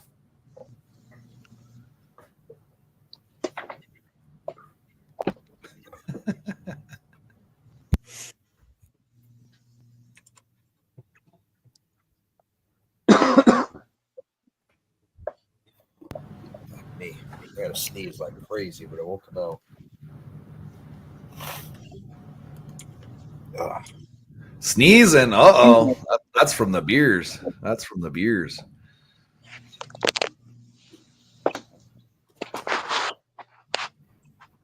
I'm fucking pissed. I've only got one beer left in the fridge. I drank the whole fucking 12 pack. I ain't even got a goddamn buzz yet. I'm like, fuck me. Drink it through a straw, then. I heard drinking beer through a straw has You possibly. get wrecked. Yeah. They say that. They say that if you drink through a straw, you get fucking buzz quicker. Well, you got one beer left. This could be an experiment. We'll have to try that. I'll get a straw out of the goddamn one of the goddamn cupboards. I was hoping to catch a goddamn buzz on that 12 pack, but I ain't even got a goddamn buzz yet. It's like, fuck me. It was a disappointment on Saturday night. Well, I drink. I don't drink that much. So when we go out for a beer and I get a pint, or when we go out for dinner and I get a steak and a pint of beer, that pint of beer puts me in a good little happy spot, you know. It does if you haven't like eaten anything all day. What's going on there, Trouthead? Trouty! What's up, Trouthead?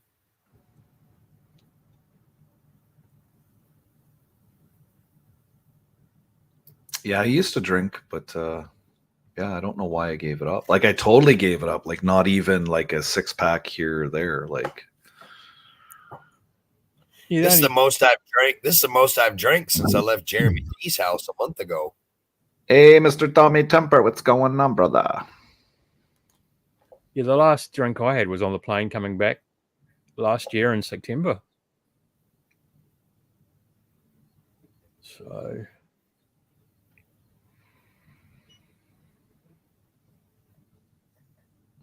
But I can tell you by the toilets that I've serviced, people are still drinking out there with all the bottles and cans I find inside the toilet. He said, by the toilets I've serviced. That's Hey, did you see that photo I put in Discord yesterday? Yeah. That shit was hilarious. so I'm down at the I was beaches. Like, goddamn. I was like, goddamn, what kind of shit do you come across on your fucking job? Holy shit. So I'm down at the beaches and I find a fucking pregnancy test kit thing inside of one of the toilets. That was hilarious. That's the second time I found one. The first time I found one was in this toilet this guy rented at his house. And outside of the toilet, he had like, I think it was a 12-pack of beer. And then there was like a small 4-pack of coolers. So it was like a guy and girls drink, right? And I open up the door to the bathroom. Yeah, there's a pregnancy test sitting on the side of the thing. It was negative. I'm pretty sure she's happy, you know? Right? Probably very happy about that. That's been pretty sexist, man. That could have been a dude that was checking. Yeah, it could have been, man. Could have been. Be back in a second. I'm going to put these plates in the sink. I've found lingerie, like a teddy top, you know, laying in the bathroom on the ground. It's like, what the hell? The shit that gets left behind. Yeah, and then you get kids, man. These kids go around dropping fucking golf balls in the toilet. And it's the perfect size to get stuck in your fucking wand. Pisses me right off. You got to take the hose off the wand, and then you got to take your drill and you got to drill a hole into the fucking golf ball. And then you got to stick a fucking screwdriver in it and start working around in a circle just to get it to loosen and fall out. What's up, Tommy Temper? I'm going to shoot off. Thanks for letting me on. Hey, thanks for coming up, Death Row. Appreciate it, man. Go for a nap, mate. Have a good one, Death Row. Yeah, mate. I'll see you guys later. Okay. See you. Later.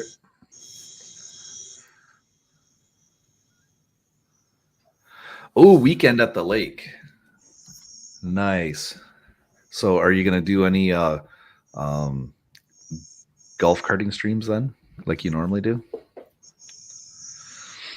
Oh, hey, Tommy, did you go back to that one setup there where the guy has that bar outside at the trailer park there? Did you ever go back and hang out with him and do a live stream from your phone? I remember that. That was pretty cool. He had some fucking cool shit in his little bar. Just a little like outside bar thing. It's pretty fucking cool.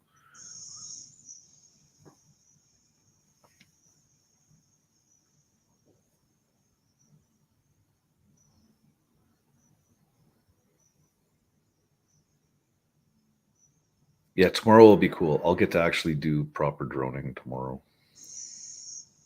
What time are you going to go out and do some droning? You going to try to go out early?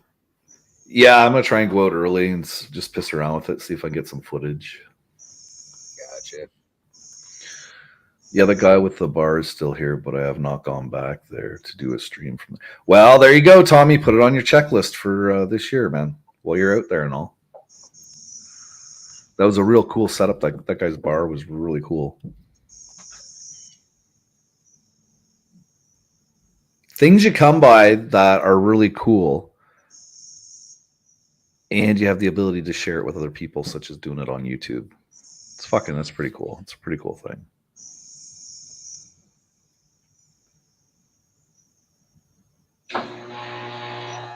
Damn it.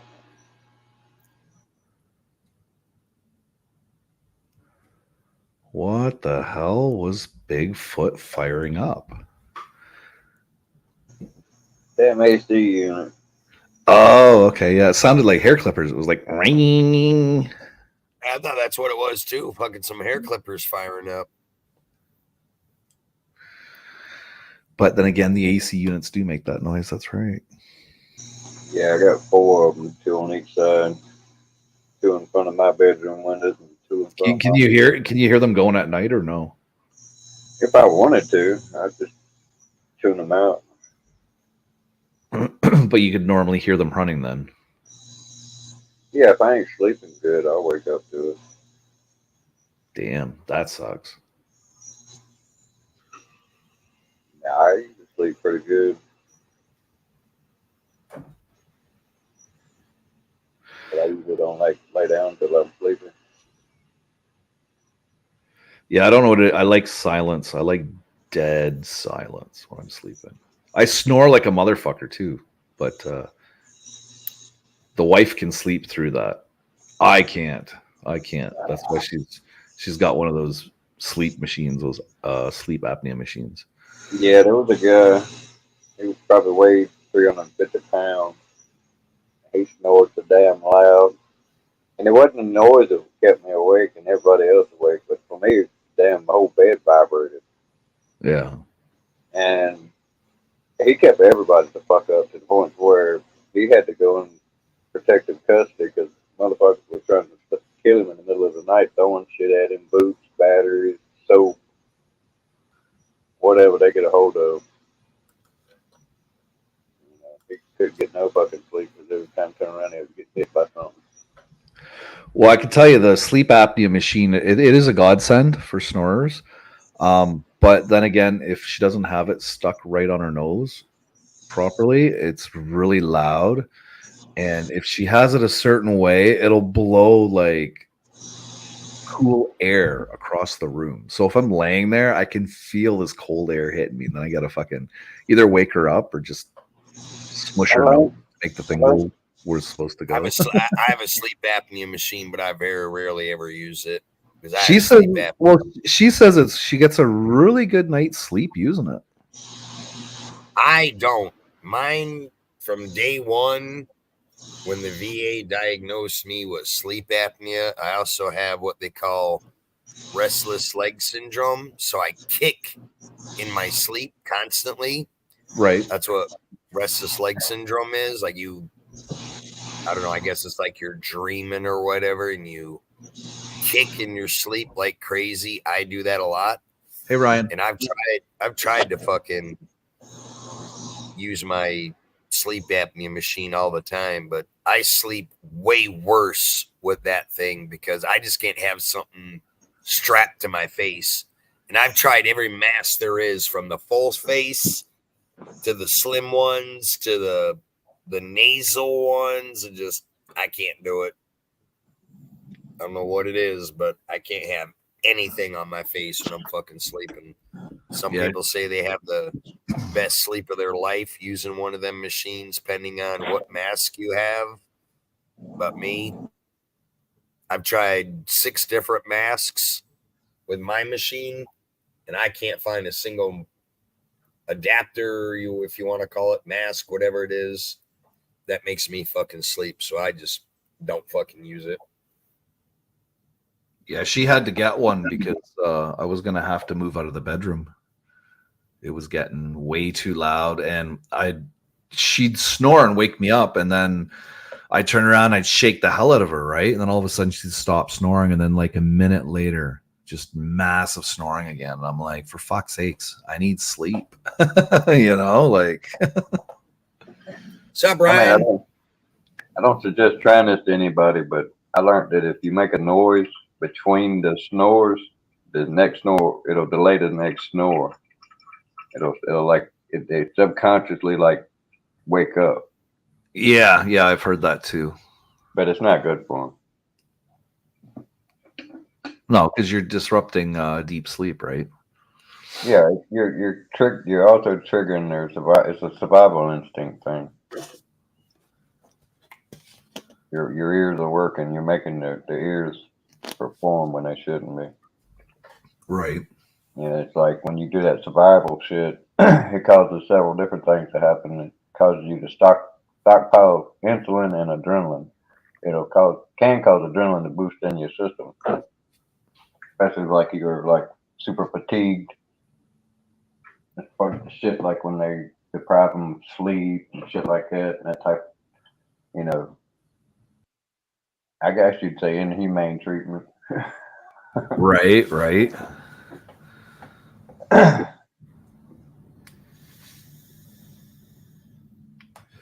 If you snore a lot, could be sleep apnea. Yeah, that's what my wife has. That's why she had to get the machine. I probably have it too, but it doesn't wake me up, and she can sleep through it. So my old lady she snores like a motherfucker. but doesn't use a sleep apnea machine. Me, I have it. I got sleep apnea like a motherfucker. I'll snore so loud, I'll wake myself up at times. Oh man, I can go in the bedroom, pots and pans, and it will not wake her up. I've set the fire alarm. I did. I pushed the test button right outside her bedroom door. She didn't fucking wake up. Yeah, damn. I'm like, wow. And I get the kids coming out. What the fuck are you doing? I'm like, trying to wake mom up. Stop it! It hurts the ears. They're like, stop it! It hurts the ears. And I'm like, I know, but I'm trying to wake up mom. And then the fucking dogs are barking, and it's fun times. It's a good idea, you know. Yeah, it's a proven fact. If you snore at all, at the least little bit, or severely, you have sleep apnea. Even at the most minute snoring, that's a form of sleep apnea. Right. Because like me, I had to go to the VA where they test us to see what the severity is. And my sleep apnea is so severe that I literally stop breathing in my sleep. Yeah. Yeah, that happened to my wife when she went and did the overnight. Which is crazy. And I'm sure if your wife has it that bad, she's probably the same way, because that's what sleep apnea does. Yeah, she had to. Well, when she went, she had to go to the sleep clinic, and she spent the night there. And they have all these the wires hooked up to you and all that kind of shit, and they sit there hook and they you up all the wires to your head, your chest, and all that. Yep. Monitor you. They usually try to at least 7 hours monitor you for 7 to 8 hours. And then when she had to get her machine, she went and got her machine, and I think she spent another night there with the machine. Yep. Because that's how they test the what do they call it? The blow through rate, how much pressure comes through the hose into your nose or mouth. Like I don't know what mask your wife uses. I don't know if she does the nasal one or the full face. It's just the nasal one. Yeah. But these these new sleep apnea machines, there's an app on your phone that it connects to, and it lets you know what's going on. And it also sends the information to the actual sleep clinic here for her file, so they can keep an eye on it for her too, which is that's really fucking cool. Yeah, my machine does that. It has an SD card in it. It's hooked up to Wi-Fi, so they can monitor it from a remote spot. They know if you're using it or not using it. Yeah, I wanted her to wear it the one night when we banged, so we could give up some really fucking weird fucking readings. Oh my god! Right. Once I found out that they had access and they were monitoring, right? I'm like, we should bang while you wear it and just give them a fucked up reading. It'll be funny. I wonder if they'll give you a phone call, right? Well, you breathe, and they can tell that. They can tell if you're awake using it or sleeping using it, because the way you breathe, you have a different breathing pattern, where if you're sleeping and actually asleep with the machine on, because a lot of people, they'll put it on while they're awake, about to fall asleep. So they can tell when you're awake or fully dead asleep, because your heart slows down, your breathing slows down. Everything when you're awake, everything is at a much faster pace. But if you're hey Keith, what up? But that's what I mean. Like, that would be off the fucking charts, right? You put on the breathing machine, and then you just fucking start doing her doggy style, and she's doing all these different fucking breathing techniques into it, right? I was about to say, no doubt, if you're banging your old lady and she's got the mask on, fucking, they're gonna be like, what the fuck's up with this breathing pattern? What the hell is going on? And I'm wondering if it'll trigger a phone call the next day. Like, I'm sure can you bring your machine in? We think your machine's failing. We need to take a look at it, you know? Either that or something's going crazy. You got a lot of breathing inconsistencies. That would be hilarious. And then you just tell them, you're like, yeah, no, I was wearing it while the old man tagged me. The old man tagged me. Damn. That's the way I talk to people on the phone. I'm fucking, it just, if it comes to mind, I say it, and then I go, shit, maybe I shouldn't have said that. That's my boss, you know, but it's like, whatever. Fucking funny as hell. New Apple Watch detect sleep apnea thing. Probably does. Probably. I could see that. Because it's got the Fit Rate app in there too, right? It counts goes off your pulse. stuff, Goes off your pulse readings. and it can count your steps for the day and all that kind of stuff. Yeah. Huh. Yeah, it detects it. Yeah. Yeah, technology's come fucking we're in leaps and bounds now with technology compared to, 20 years ago. Just when you thought things couldn't get better, and then all of a sudden they develop all this new technology. Now we got like those fucking quantum computers coming out. That's insane. Apparently, with a quantum computer, you will be able to hack like cryptocurrency wallets with it because of all the encryption, the amount of encryption that's in it. You'd have to try the passcode. I think they have 256-bit encryption or something. So it's like whatever. So let's say it's like 1 billion passcode possibilities. Well, these computers can actually do them in a relevantly decent time. So there's always that coming out in the future. All these millionaires and billionaires with crypto, they could have it all stolen. Crazy.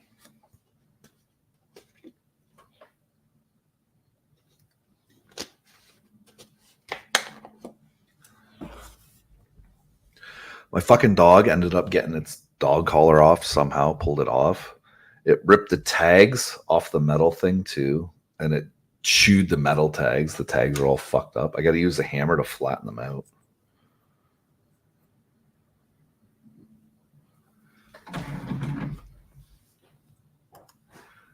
Look at the fucking tag.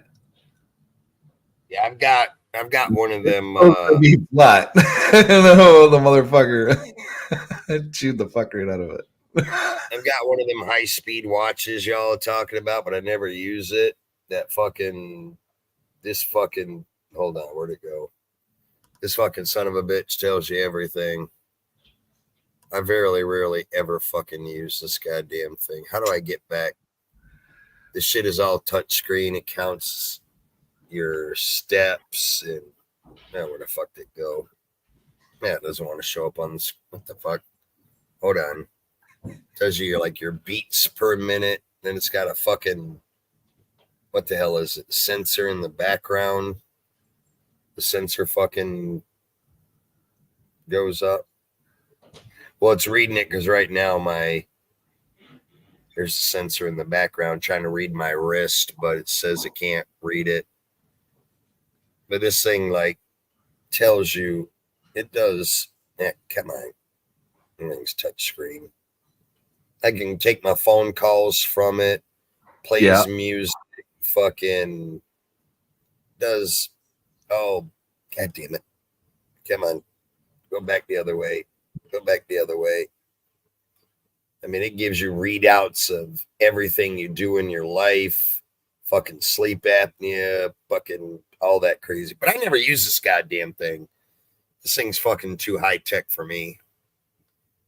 I never try to figure this fucking thing out.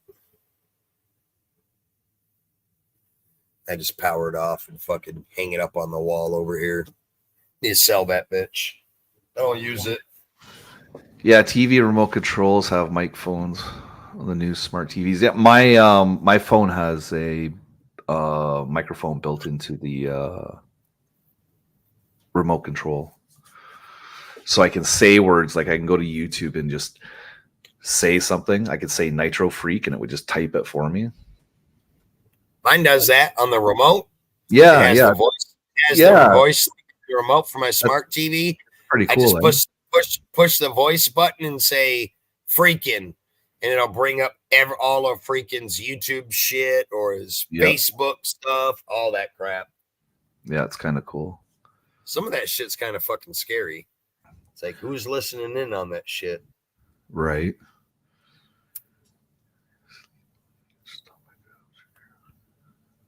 You tell me. Possibly, Ryan.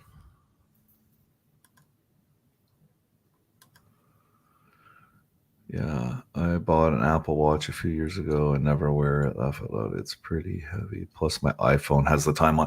That's the other thing, Tommy. It's like, why would you like? I see people wearing watches all the time now, and I'm like, why are you wearing a watch? Your phone's got the time on it. It's all about the Yep, blend. that's it.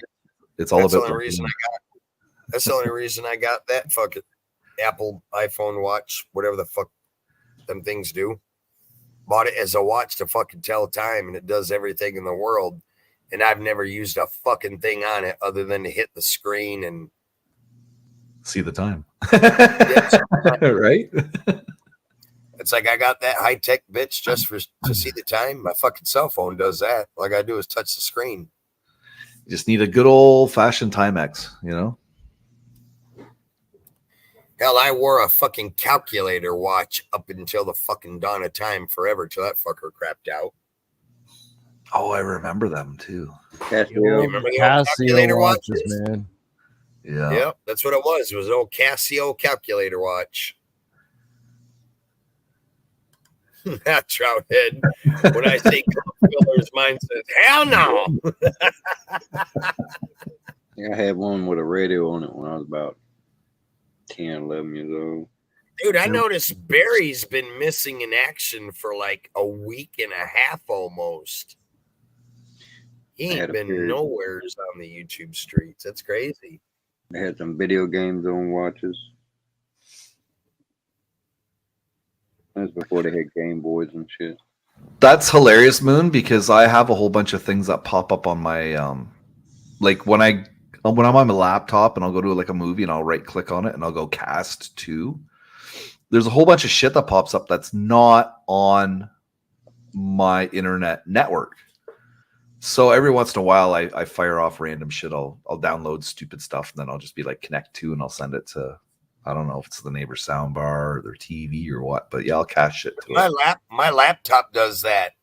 I Yeah. have the Wi-Fi setting on my laptop, and it's constantly will try to connect to surrounding Wi-Fi signals. It picks up my fucking neighbor's shit all the time. They'll be having a fucking Zoom meeting or some shit with their daughters in California. I'll be sitting out here watching YouTube, and all of a sudden their fucking Zoom meeting will come through my fucking goddamn speakers, and I'll be listening to everything they're fucking saying. I'm like, Right. what the fuck is going on here? Hey, Brett. Yeah, until I looked at my settings one day and goddamn seen that the Wi-Fi option on this laptop constantly searches for signals to pick up on. It does it automatically. Is there a way to turn that feature off? Yeah, I can. I just never have. It's fucking hilarious. What's going on there, Brett? Mr. Brett Boyle, how's it going tonight? It's going good here. Long weekend. Yeah, long weekend in the United States and in Canada. Except for I'm working Monday, so it's not so long for me. Damn, you're working Monday? That's the actual holiday day for us. That's actually Labor Day for us in the US. Yeah, I was gonna go on our Labor Day parade, but then they asked me if I wanted to work. Do you guys celebrate Labor Day in Canada? Oh Is yeah, it a it's holiday? big. Yeah, it's big here. Yeah. That's all. I couldn't remember if that was an actual legit holiday for Canadians. Yeah. Because actually, so are you getting paid double time or holiday pay for that? Yep. Since you're, Oh yeah. Oh yeah. Oh, That's why I'm working it. Yeah, that's why I'm working it. I don't blame you there. If you ain't got shit to do and you're gonna work the holiday and get that holiday pay, you might as well. Yeah, we don't normally do anything, so that's what it was last year. I'm like, on all these holidays, we don't really go anywhere. We just sit at home anyways, and I'm just like, I might as well be at work making extra bank, you know. But then this year they decided that they gave me too much last year, and they've taken away a considerable amount this year. But They're learning. There's issues because I'm not doing certain things. So my neighbors troll each other with their Wi-Fi names. I do that all the time, Trouthead. Like my Wi-Fi, if anybody picks up my Wi-Fi, it's called what the hell? The first time I had it, FBI Surveillance Van 1, and I know that had to freak fucking people out because that's what my Wi-Fi. If you picked up my Wi-Fi from my house, I had it listed as FBI Surveillance Van number 1. Fucking hilarious. My neighbors used to pick that shit up all the time. And they're like, "Hey, you ever get a signal on your Wi-Fi? You know, FBI surveillance van?" I'm like, "Yeah, that's me. That's what my fucking YouTube is fucking tagged as." Then my fucking neighbor, he because we know what we all mean. We're real good friends with our fucking neighbors and our houses because we both have fucking Spectrum internet. Right. And we all have fucking the router boxes. So when you try to connect to the fucking internet, it'll pick like his house will pick up mine, my house will pick up fucking his. And he'll name his some fucked up shit. That's how I know which Wi-Fi signal is his versus the other neighbors down the road. Most everybody else has theirs locked, but we have ours fucking open. It's fucking hilarious. He freaked out one day and he's like, "Yeah, man, my fucking laptop is picking up an FBI surveillance van." And I'm like, "Dude, that's what I named my Wi-Fi as. So you're picking up my Wi-Fi from the fucking house. So if you see FBI surveillance van number 1 pop up, that's my Wi-Fi that your fucking internet is picking up." Oh fuck, man! I would have played a game off of that. I would have been like, "Dude, seriously?" And I'd start looking around. I'd be like, "I wonder where they are, man." I would have fucking played that to the bone for sure. Well, I did that one day when I saw a fucking Spectrum van sitting out in front of both our houses. They were working on the fucking power line, so I was being a smartass trying to think up of something to fucking come up with, and I'm like, "Fuck it, I'm gonna call it FBI surveillance van number 1." Then I did what the hell was the other one I did? It was CIA something. I forgot what the fuck that one was. That was last year when I used that one. But now I have it right now it's set to fucking FBI surveillance van 1. It's fucking hilarious. It's your birthday today, are you saying there, Brett? ABD birthday today. Fire up the barbecue ribeye steak. Okay, stuffed clams, you can keep them. Baked potato with real bacon bits, garden salad, and garlic toast. Bastard. Oh, that sounds yummy. So my baked potatoes they had fucking bacon bits, butter, sour cream, chives in them. My fucking stomach hurts right now eating both them bitches. Those are the big fucking ABD birthday today. A beautiful day. Hey, a beautiful day. Happy birthday. Happy birthday. That's whose birthday it is. Russian hacker. I wonder if you're allowed to change it to like a cock in your mouth. You can set it to whatever the fuck you want. That's not right to do though, because like kids can access the Wi-Fi, but in the land of adults, that would be kind of funny.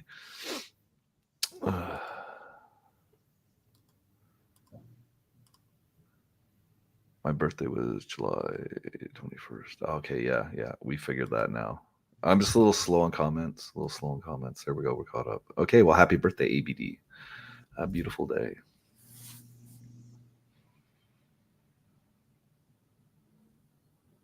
Yeah, it's kind of crazy how Wi-Fi is. You know, they're trying to Wi-Fi whole cities. It's insane. Yeah, no shit. They'll end up having it so that you pay like X amount of money a month, just like your normal internet, right? But you'll be able to access Wi-Fi anywhere within the city, you know? That's pretty cool, actually. I remember when I worked for T-Mobile, they were talking about doing that. That was one of the big things they were talking about. And I think they were starting somewhere in Texas. They were doing like a test run, making the whole city, it was a small town, making the whole thing Wi-Fi so that no matter where you went, you had data on your phone within that town. I can see it getting like that. I can see internet access becoming free in the future sometime. It'll be like a necessity, like fucking air and water, right? I can see that happening. Don't know when it'll happen, but I can definitely see that happening.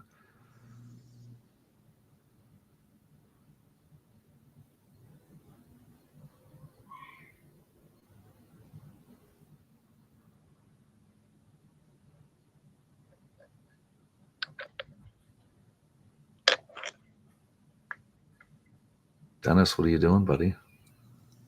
Sitting here. Sitting here. What do you think, I was sleeping or something? On the internet. I'm actually getting ready to take a dip.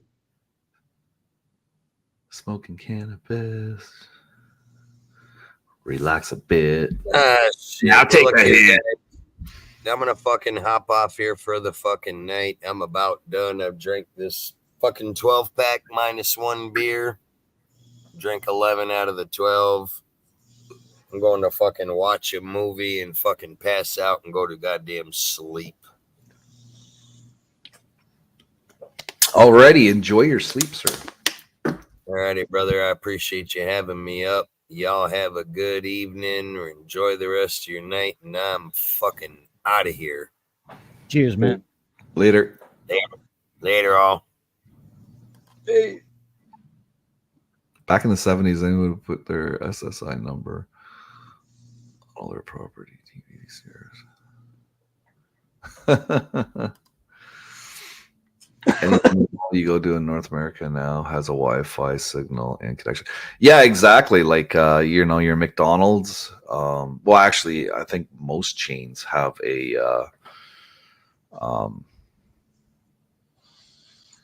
like a pedestrian login. You know, the hospitals have them. 7-Eleven has them, I think.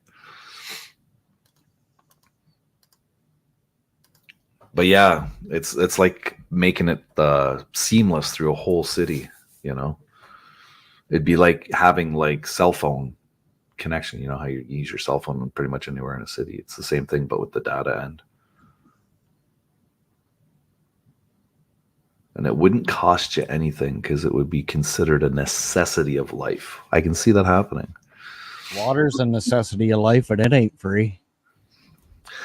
Well, it can be free. There's nothing stopping you from going down and drinking the water in the lake. Aside from it'll kill you. So what? It's still there and it's free. All right. Free drinking water isn't a necessity of life. Water itself is. It's up to you to purify it. Oh, okay.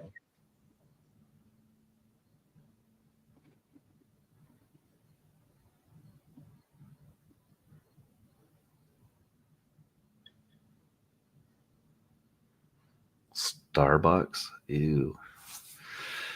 Ew, that's an expensive place to fucking drink. Crappy place to drink. Right? See, it's on the move, you know? It's going to happen eventually. Starbucks, where you pay for a name. Right?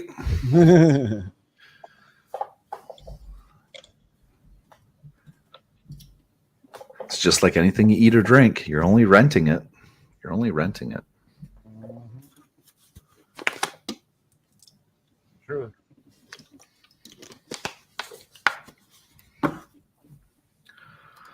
Home Depot hospitals. Yeah.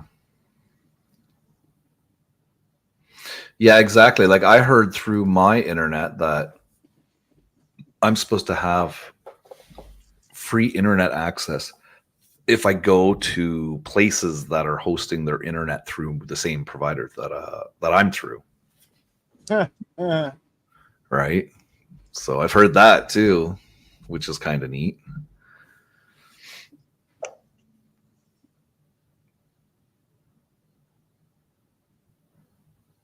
But yeah, I can see it going that way.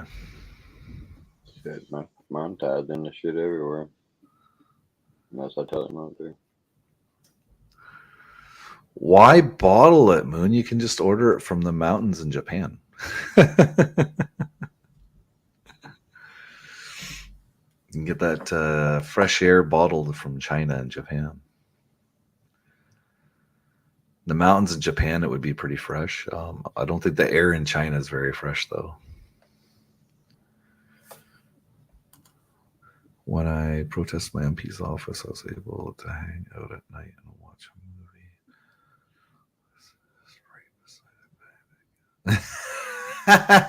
movie. Nice, eh?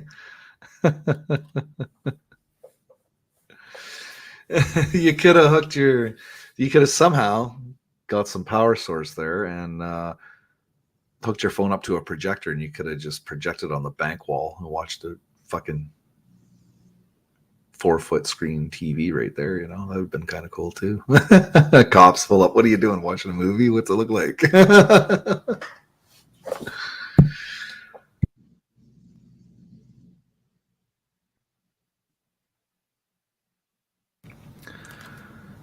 Protesting the banker puppets using the bank's public internet.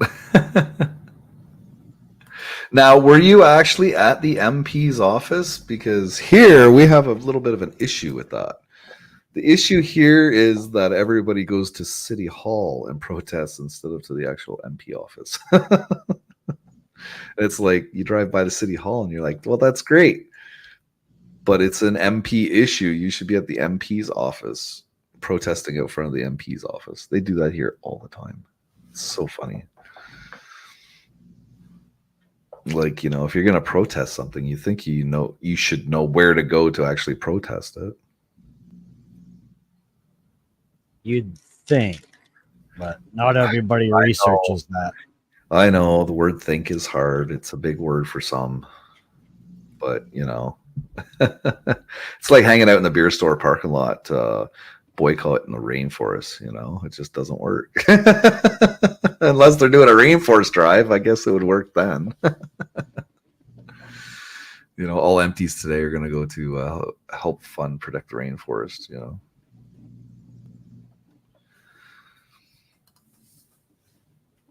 Cops came up on me twice, no issue, and agreed that the street was safer with me there. I was in front of my actual MP's office.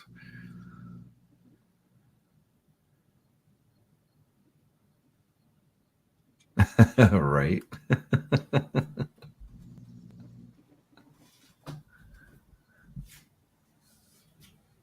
So did you practice it all day with your drone?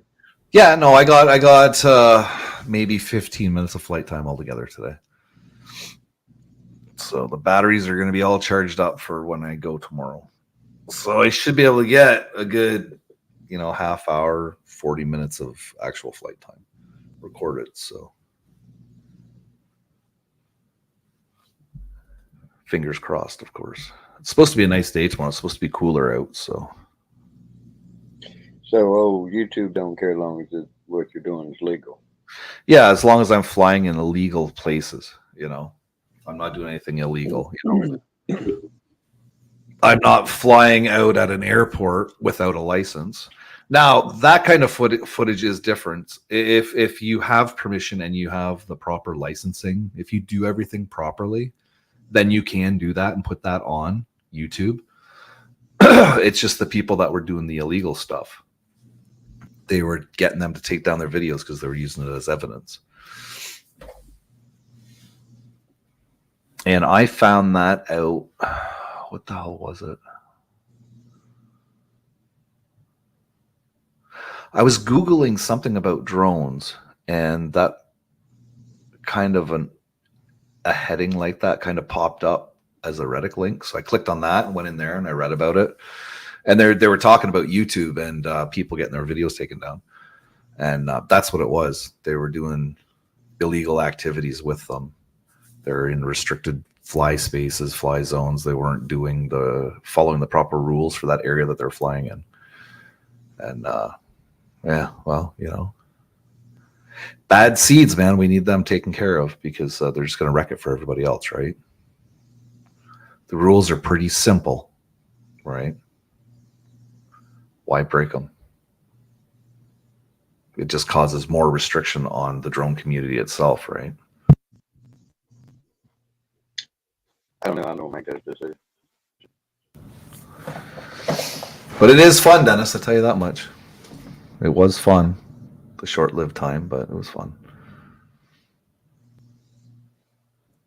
Yeah, I ain't had hardly any time with that one.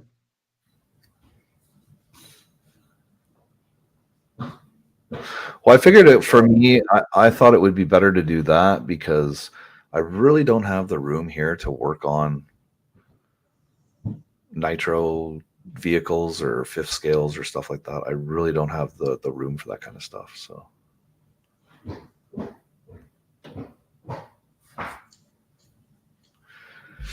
and the drones, you can just hang them on your wall, right? So because they're so light, right? So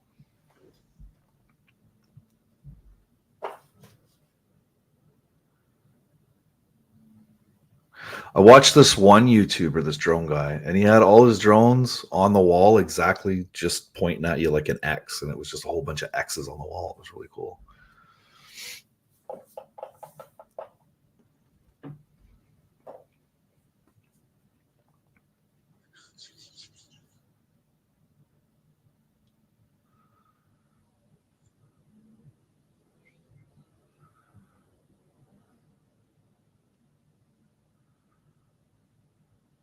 Hey, Chili, are you still in the chat? Are you going to be able to still play with glass? That was a question I meant to ask him when he was on panel.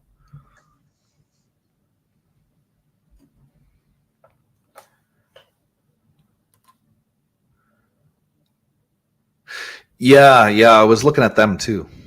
As a future purchase. But I don't know. I think I definitely want to build one. They're not too much to build. Absolutely zero issue protest at the MP's office. Nice. Well, yeah, there shouldn't be any issues. You know, the way I look at it is if you've got a problem with it, then you go and you protest. I don't understand why other people have to show up that are against what you're against. You know, I don't understand. That's a counter protest, and they got a right to speak too. Yeah, but I mean, I'm just saying that, yeah. If you got a right to say this, I got the right to say the opposite. I used to do that just for the hell of it. Just be the counterpoint contradictory. Well, I don't even really see the point in protesting because it really does nothing. You know, all those people that fucking chain themselves to fucking the trees in the Amazon and shit like that. Yeah, those trees still got cut down. You know, like it's nice to make a statement, but statements don't go far now.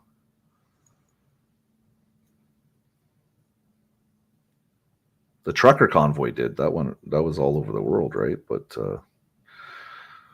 it's been a while since we've had a big statement like that. Yeah, that's what I figure. If I start building them, I think that'll be pretty sweet. Got another one of them going, some farmers or something. I heard something about that, but I haven't really looked at the news lately. That's one thing I'm lacking doing is reading the news. I used to read the news. Well, it's like I would skim through headlines for the day, and then if anything seemed interesting, then I'd read it. I haven't done that in I don't know how long. Yeah, I don't think you'll see it on the news anyway. That's what I was saying. If it's a convoy of some sort, you think it's a farmer's convoy? Yeah, I think I've seen it on YouTube somewhere, but I know I did. It's another person's channel, and he tractor convoy heading to Kitchener 3 days ago. Tractor convoy made its way across Highway 7 and 8 to Ottawa, Weber, and entered at regional headquarters. Okay, what's this over? Are they not making enough money? Like, I can take photos of the multi-million-dollar mansions they're building. You know, I've been doing them like they're trying to do around here. Restrict shit, put them out of business. Oh, it's to protest the Wilmot Land Assembly. Over 24 tractors began their procession from a proposed mega site development in New Hamburg to regional headquarters. Okay.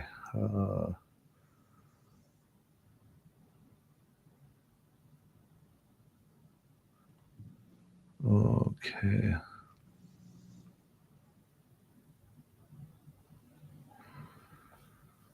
Okay, so what's the Wilmot Land Assembly? What is this? Regional chair responds to Ford's government slamming Wilmot Land Assembly.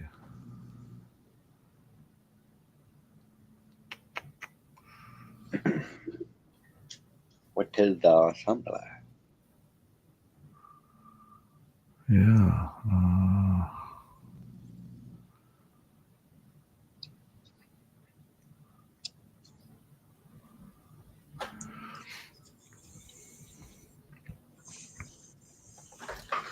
Yeah, I don't know. My eyes are going blurry trying to read.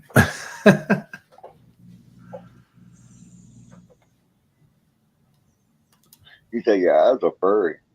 What? Blurry. Slurry. Q-tips? Q-tips what? Slurry.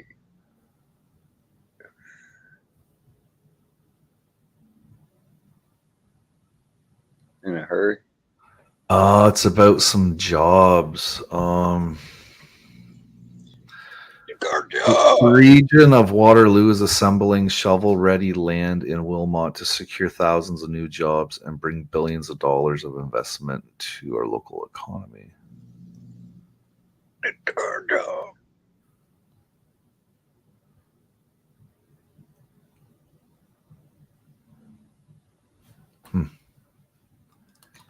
Or is that Interesting. quote?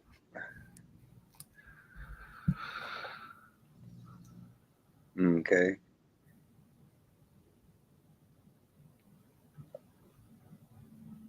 Yeah, I don't know. It's about the land out there. So Okay. I don't know what it's about. Whatever. Anybody in the chat know? Proud to have joined my fellow Canadian citizens in shutting down our international borders here in Alberta. Percentage of my life. Right? Hey, that's what life's about, right? Experiences, man. Life's all about experiences.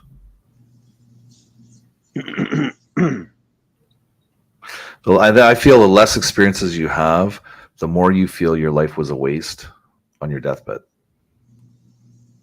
Say again. The least that I don't know. I'm really high. What did I say? It's fucked up as hell because I couldn't follow it. It sounded like you were trying to say something, but then Turka left. Let me pull it up. It was fucked up. I can't repeat it. I have a feeling it made sense. Hold on a minute here. You was trying to make some sense. Like it's better to have experiences than not, or some shit. But then you made it sound like it wasn't.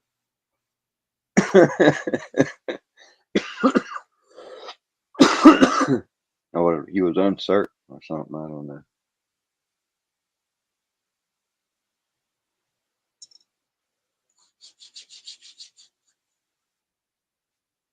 I remind you, they don't call it dope for nothing.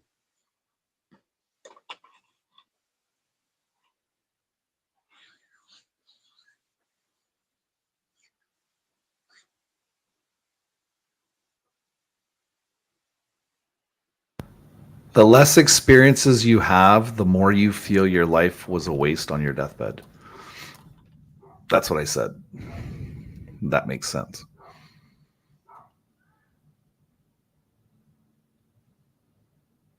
Because when you're on your deathbed, you start thinking about wasted time. Oh, I should have done this. I should have done this. This, Wasting more that, time. and I this. wouldn't do that. And Even where you've done more, Wasting when that you've time where doing you've that, I didn't do it. experienced more in life, when it comes to your deathbed, you don't feel like life was such a waste because of all those memories of everything you've experienced, right? Yeah. No, I'm not going no to that. Because like I said, I wouldn't be sitting there wasting my time worrying about time I had wasted. The last little bit of time I had, I wouldn't be wasting my time on that. I'd be, if nothing else, on the damn phone talking on YouTube, giving the damn panel. Talking shit to my Canadian friends. Mocking the New Zealanders. Party poopers. Ah, shit. Did I call that right or not? I don't know. I would say that could actually follow under the category of grief, Grief. which is one of the stages of dying.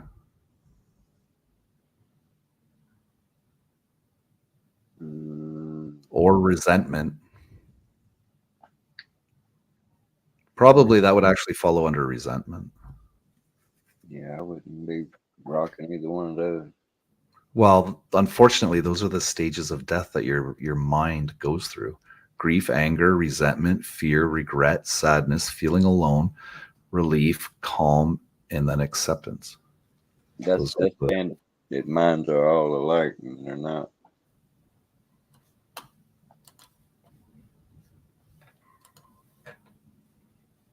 Right, but those are the normal I stages of I dying. figure that may be normal, but I'm not saying that's me though. So like I said, I'm probably about the most unnormal. I'm not gonna say irrational or crazy, but it's not normal.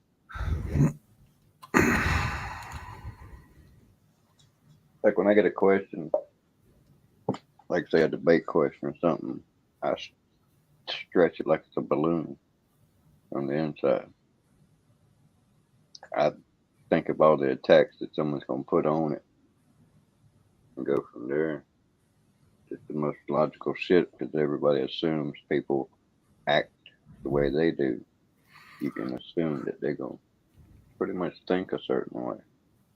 So you don't think that you would go through those emotions if the doctors told you that you're going to die in 6 months? You don't think you're going to go through those emotions in the next 6 months? You don't think you're going to feel grief in the next 6 months knowing you're going to die? You don't think you're going to feel anger knowing that you're going to die? You're not going to have any resentment knowing you're going to die? I know I'm gonna die right now, and I'm gonna probably flip that doctor off. They'll go, fuck you, I ain't dying in 6 months. Yeah, but these are what they're saying, the stages that you go through if you know you're going to I die. understand what you're saying, and I acknowledge that's probably the normal, but like I said, I'm just not a normal. Well, we can't predict it, right? No, you can't. But you're talking about acknowledging death and grieving over it. I mean, I could do that now. Or I could do it then, or I could not do it at all. I think that you need to get a hold of somebody. I don't know. Maybe the American. Your ass, maybe the kid. You're damn headed with it, because you just hard headed sometimes. I tell you what. Well, I think you should get a hold of the American Cancer Society and tell them that you're the exception, so that they have to do a new study, because you might be not the only exception out there. There might be other people too, right? So that they can word it differently. And you're saying they would disagree with me and what I said. What's that? You're saying that they would disagree with what I said. No, that's not what I'm saying. What I'm saying is that you hold information that they might not be aware of. They may assume that everybody goes through that process when they know they're going to die, but there's no information about how somebody that doesn't feel, You're making it sound like people are robots and they're going to do just this specific thing. Everyone's going to do it. I'm not so sure of that. Suppose someone doesn't want to be here anymore. Suppose they're in pain or something. Well, that's a different story, Dennis. These are people that are told that they're going to die. This isn't people that are informing people that they're going to die by choice. I lost a cousin this year to cancer. As a matter of fact, she passed away in May. I didn't tell nobody much on YouTube or nothing, but they told her she had 2 weeks and she lived 2 months. So, right, there's a reason they do that. The reason is they can't exactly predict the time that it could happen. So what they try and do is give a possible prediction like less, so that the person actually gets to live a little bit longer and they feel better about it. It's all psychological with making the patient be in comfort, because it's always about being in comfort, right? And one of the comforts that you need is you need a mind comfort. So if they're expecting to die in 3 weeks and they end up living an extra 6 months, you know, they get that extra little push of hope, right?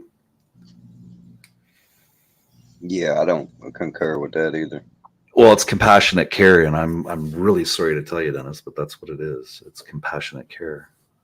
Well, you can call it a monkey on a bicycle. I don't concur with that decision, that assessment. I believe just like the placebo effect works when you're taking a medication and you get a fake medication, but you still get better. That's a placebo effect. And it can work in the exact damn opposite, too. You convince someone they're going to fucking die. They're going to fucking go through all the fucking symptoms that you call them, steps, stages, or whatever, because they believe it. And that's the bottom line on that. Yeah, but there's not too many people that have been told that they have an ailment that they're going to die, and then they actually live from it. Really? Yeah. I think of a whole bunch of people that was told they were going to die from something. Like who? Give me an example. I can't. I don't get you a strike. Well, you won't get me struck by mentioning a name. Stephen, Talking about it, possibly, but a name, we can do the research behind the scenes, right? C-19 will be one. Well, that's not a person. I believe they created too many new terminologies and everything for that. You're supposed to, no, the question was to name me a person that was told that they have some kind of ailment that they were going to die, and then in the end they did not die. Well, that's what they threatened the whole world with the COVID. Yeah, but I'm asking for a one person example. You said you The could whole name. world, the whole world, man. No, you said you could name. Somewhere and you didn't have a TV. Okay, the COVID thing doesn't fit into this equation. Okay, just turn the page then. Right, name a person. I say turn the page. I'm done with that. Well, that was the original question. The original question, you said that you could name people. What? I asked you to name me a person that has been told that they are going to die and that in actuality they ended up living. And you said, I can tell you a whole bunch of people. And I was like, who? And then you went into the whole COVID thing. Yeah, I was asking for specific people. That was it. Well, that's not a specific person, though. That's everybody. So how is it not? Pick one. You didn't hear that COVID was going to kill you if you didn't get the jab and all this shit? No, they didn't say, whoa. They didn't say that it would kill them. It said it had the possibility to. Get it right. See? Get it right. They never said it was going You win, to. bro. You win. I give up. You win. What do you want me to say? I'll say it. Fuck it. Well, no, I just wanted to know. The whole point. I mean, first you was on death, and now you want to pin me on something else. Is this what this going to turn? Well, no. Hold on, Dennis. What it was is the fact that I asked you if you could name one person that was told that regardless they're going to die from some kind of ailment, and that person actually lived. You said I can name a whole bunch of people. So I asked you for an example, and you gave me the world race. The doctors haven't told me I'm going to die. Give up, man. Didn't I just say I fucking give up? What more do you want?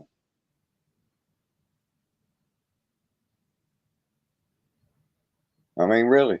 Well, I was hoping this was going to be interesting, that you would actually have a person by their name so that we could actually do research. No, I do not have a specific case for which you are asking. Is that the answer you want?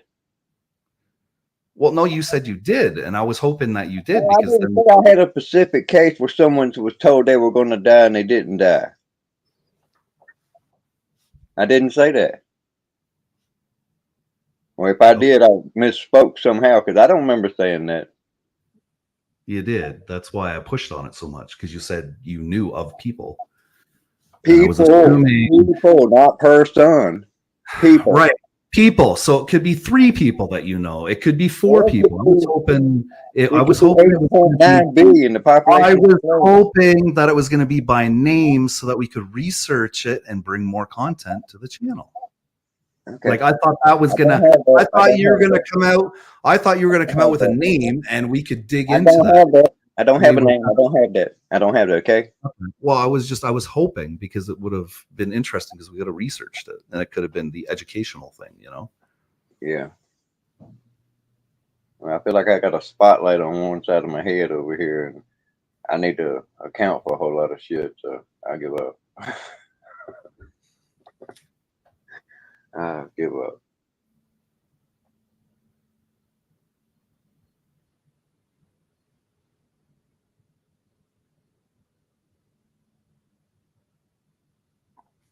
Is there any questions from the chat?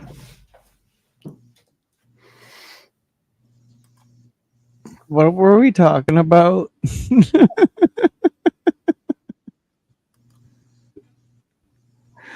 Oh, we were talking about the feelings that you go through when you have been diagnosed with an ailment that you're gonna die. I didn't forget what we were talking about, and I'm really high right now. I'm trying to get higher.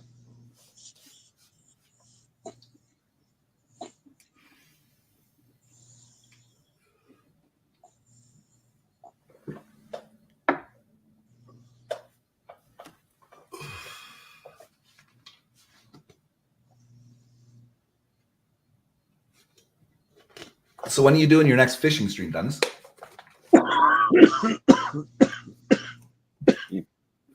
Don't know for sure. Crowded as hell around here now. Is it going to be like a day or a night one? It'd probably be a night one. Depends on the tide, really. Okay. Do they have like a certain spawning time for certain fish in that area, or? I imagine they do, but fish on. Like, well, see, I remember, Jordan probably remembers this too. When we were younger, you could go, when you went to the beer store in the summer and bought beer, they had like the Angler's Almanac. It was a little book that you got, and it would show you all the lakes and streams in Ontario. Actually, I think it might have showed it for all of Canada. And it would list what fish were spawning in that area, so you knew what kind of fish you would possibly catch at what time during the year. It was pretty neat. I don't know whether they still have them anymore or not. I haven't been into a beer store in several years now, so I don't know. My brother doesn't fish either, so he wouldn't even grab one. Yeah, I remember them. Holy fuck, eh? Beer and fishing, right? Yet they tell you you can't drink your beer in public. And if you drink it on a boat, the boat has to have a bathroom in it, I believe. I don't know what you're talking about. There's a pier down here. You can go fishing and drinking. No, we're not allowed to have open liquor in public unless it's sanctioned. Well, they own the pier. Oh, it's private? Well, I mean, it's public but private, yeah. Not like the state pier or the city's pier. Is it a pier? Like, is it like a marina that owns the pier, or It's just a pier sticking out in the damn water. oh, It's for fishing. It ain't then for like you're allowed to have open liquor there while you're fishing? not liquor, beer. Well, alcohol. You have to buy it there. You may have to drink it in the damn quote beer room. I'm not sure, but lots of places you can drink outside on decks. Just like the place I used to work. They used to have a longer pier, but the storm took it off. But they still drink out there on that one. They actually have a bar out there on the. Now, technically, it's the beach, just on still. You can walk up and down there and go up to the bar and get something and walk back down. Oh, so they must have that area like zoned for it, kind of thing. Yeah, I mean, but you don't want to be caught down there with like glass or nothing. But they allow you to drink on the beach. So you're allowed to drink as long as it's purchased there, kind of thing. Well, I mean, if you're like on the beach and you got them in your cooler, you know, you Oh, ain't got glass. If you ain't got glass, you good. Can't be driving and shit. Right. You can't be drunk in public. That's stupid. Right. Right. A gazillion damn ordinances everywhere. I mean, shit, they got one down in Clear Beach. You can't wear a thong. Yeah. Dang. Yeah, that's what we was thinking. Dang. I think it's time. I think it's time for city council or whatever to make a motion against that. My buddy, that bar I went to, his dog ran for mayor. No shit. Jordan, do you remember Carlos? Carlos. He was the guy that used to play the guitar outside the beer stores. He ran for mayor. Oh, Carlos. Yes. Yeah. Carlos He used to run Murphy or for Murray or yeah. Murphy. Yeah. He used to run for mayor every run, man. Yeah, yeah. And he always sat out in front of the beer stores playing guitar, collecting money. Vote for me for mayor. That was hilarious. Carlos was cool, man. You ought to run for mayor, Jordan. Hell no. They couldn't pay me enough to run this town.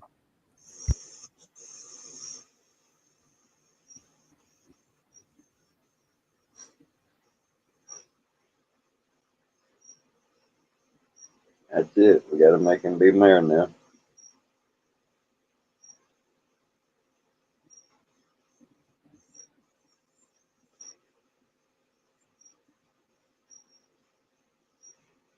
I'll be right back. I need food.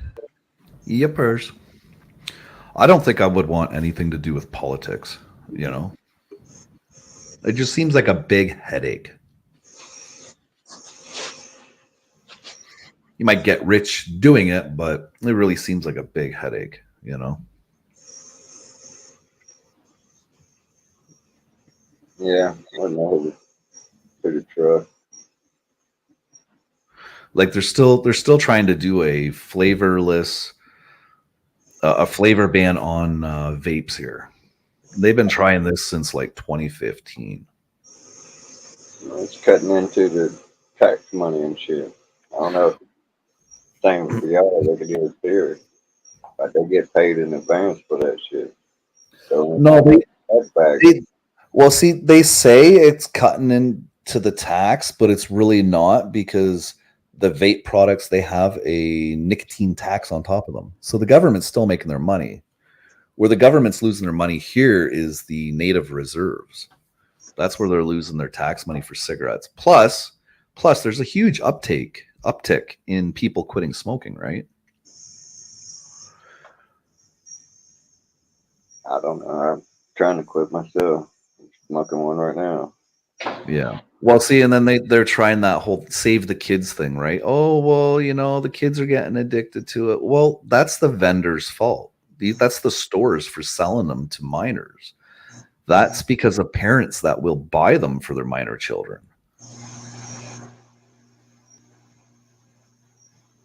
And when they get rid of these flavors, there's going to be a lot of people that are probably going to switch back to tobacco again. So actually, it's kind of bad to do it, you know, because now you got people back onto tobacco.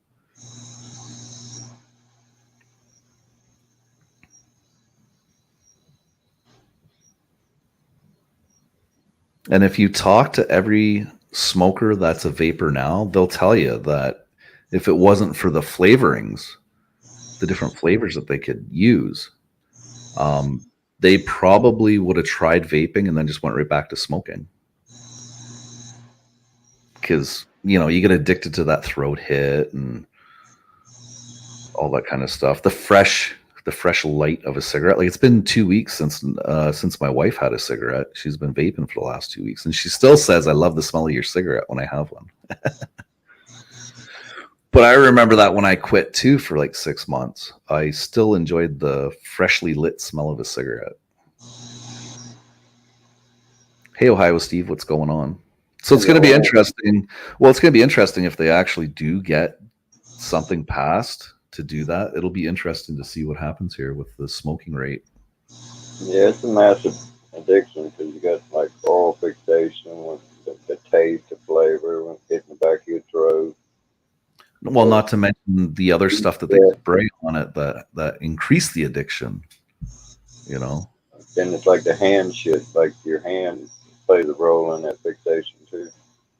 Yeah, that's why most people, when they quit smoking, they end up gaining weight, right? Because they're always putting food in their mouth, right? That's the hand-mouth. After you eat, you get to smoke usually. Yeah. But to fix that hand-mouth coordination, that's what you use the vape for, right? So, but I don't know. Well, I've vaped flavorless before, and it really is flavorless. There's really nothing to it, you know. Yeah, you could use like straws. Just pull on a straw, and it'll help. Well, when they ban stuff like this, anytime they ban something, right, the black market ends up winning, right?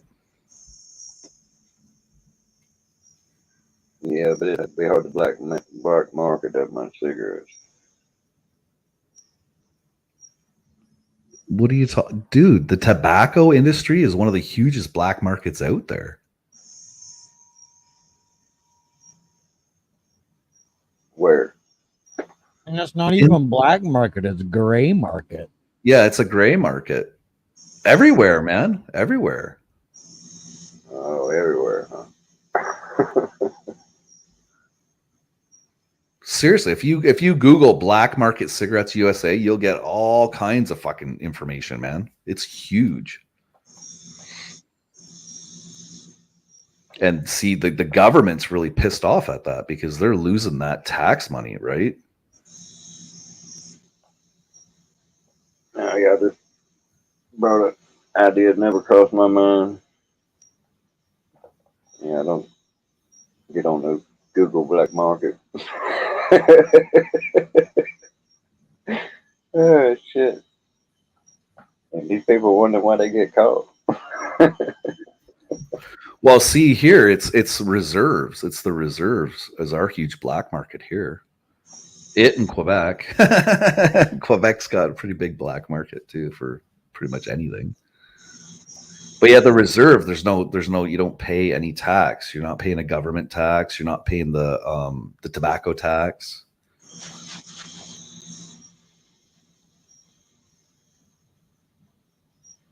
Oh, and I found out, freaking that in at least in New York, where a friend of mine lives, that they have the same brand native cigarettes as we do. Oh, really? Yeah. I'm like, what are you smoking there, man? He's like, Senecas. I'm like, dude, we got Senecas here. Yeah, well, see, we have like our native cigarettes, and then we have the knockoff native cigarettes, right? Right? Yeah. How And you then can there's take the knockoffs of the knockoffs in the bags. right?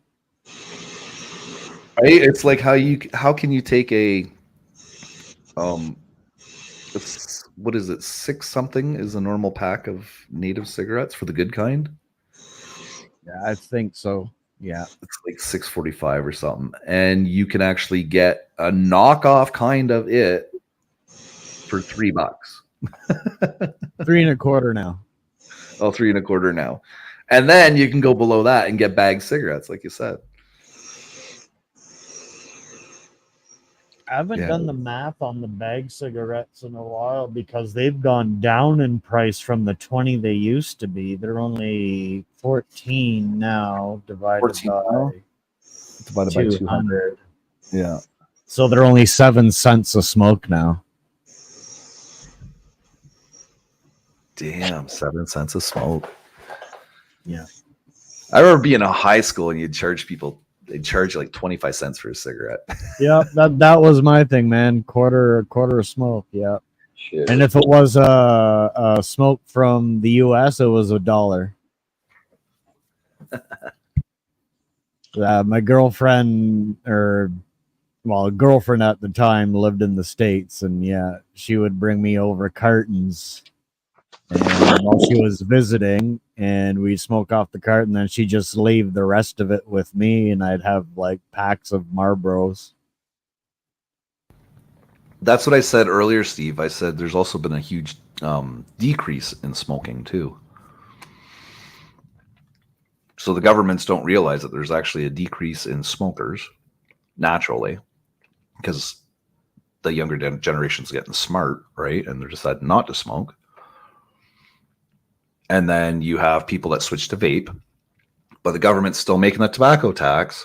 And then you have the people that are purchasing off of the reserves. So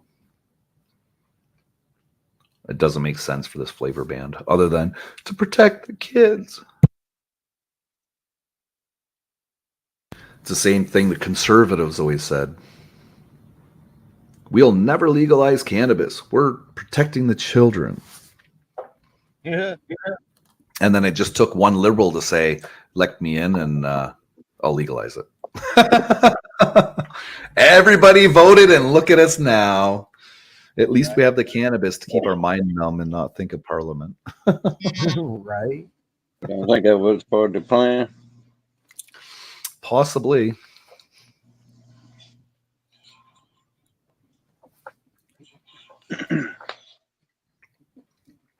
I mean, it's a desperate thing to do, but it's a guaranteed win.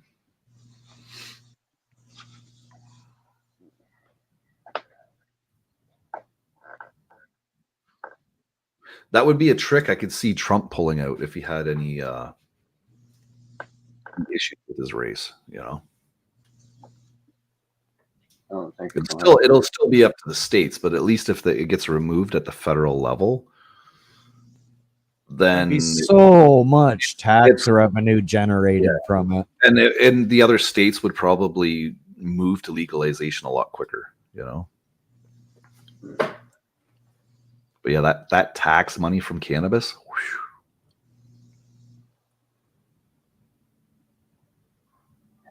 Like the very first store that opened in the United States in Colorado paid $1 million cash for taxes their first week. Yeah, Right. Just heard something bad about Colorado too. It's like supposed to be 2 apartment complexes and taken over by cartels. They're outside gardening with like AK-47s and shit. Just took it over. You think they're gonna let that go down in the U.S.? Well, dude's done 2 videos on it. He ain't showed Who no. has? Fuck, I don't know his name. It was on Barry Stepp's last video. Guys, Oh, yeah. I don't know who that is. Okay.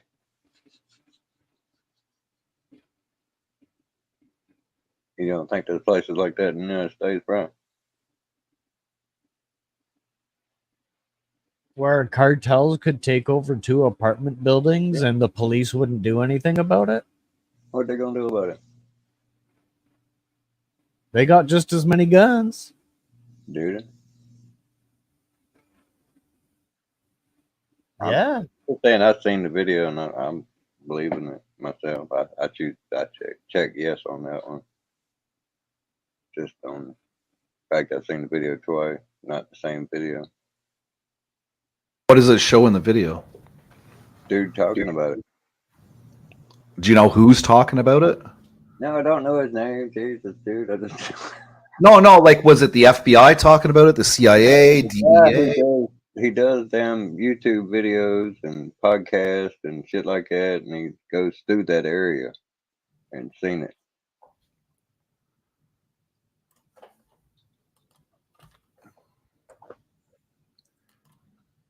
The video that is on most recently seen. And it's 2 apartment complexes or apartment buildings. Yeah.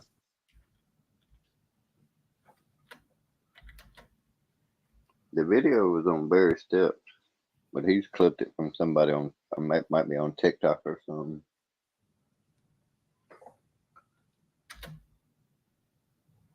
Guy's in his car on the road. He just pulled over and just made a video about it.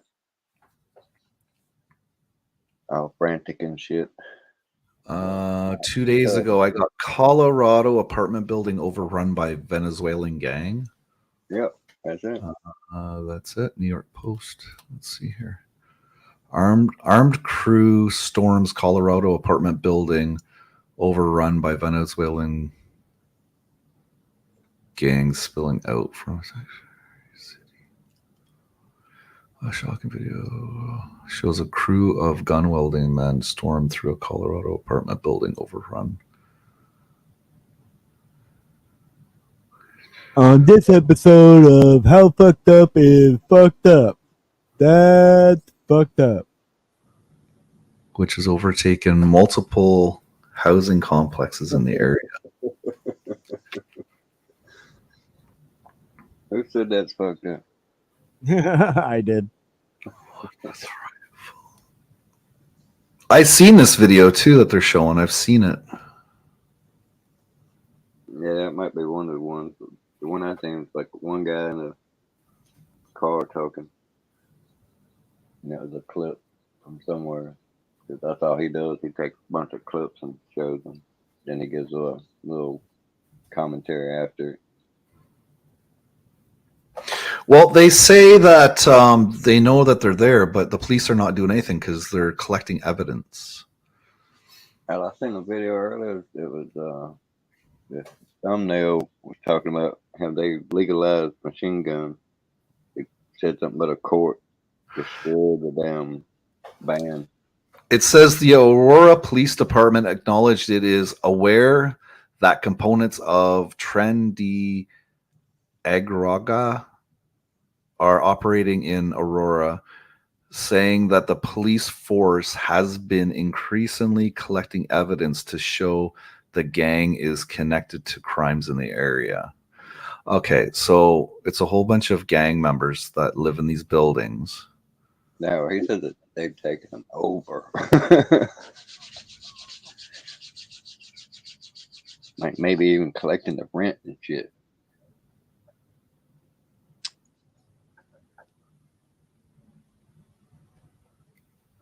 Yeah, okay, so they've taken them over.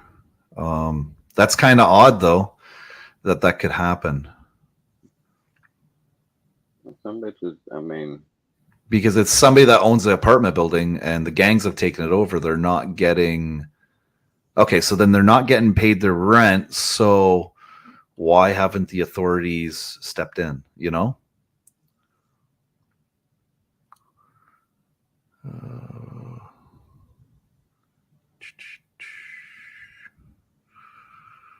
Two men bask in the lock of a unit.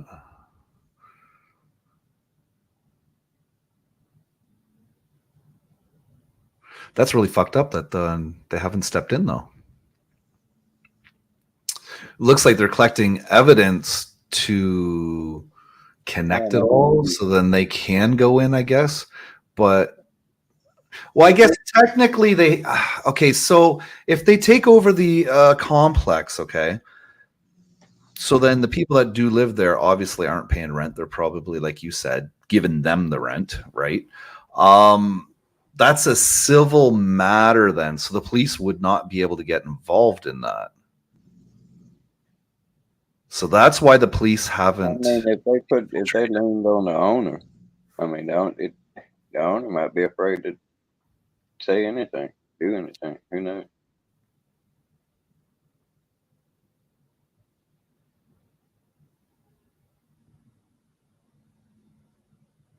So it looks like that would have been like a civil matter. So the police really can't do anything unless it becomes a sheriff lockout. So it sounds like the police are trying to gather evidence about those two cartels there to actually get them out with a legal issue, I guess. That's really that's fucked up to see, though, man. That's really weird to see that. What if the cartel bought them and they the ones ain't no charges been filed civilly? Well, technically, I guess they're really not doing anything wrong in the eyes of the law just by living there, right? It's the crimes and actions that they commit is what the police are trying to figure out, right? I don't know. See, that's just so fucking weird that the police wouldn't go in there. It's like two white cops going into Compton. It ain't happening. So it's kind of like one of those things going on here. It's a fear thing, right? I don't know, man. It could be the fact of there's so many innocent there that they can't take it down like if they were in India, you know? That's it. I'm going to keep an eye on this. That's kind of interesting.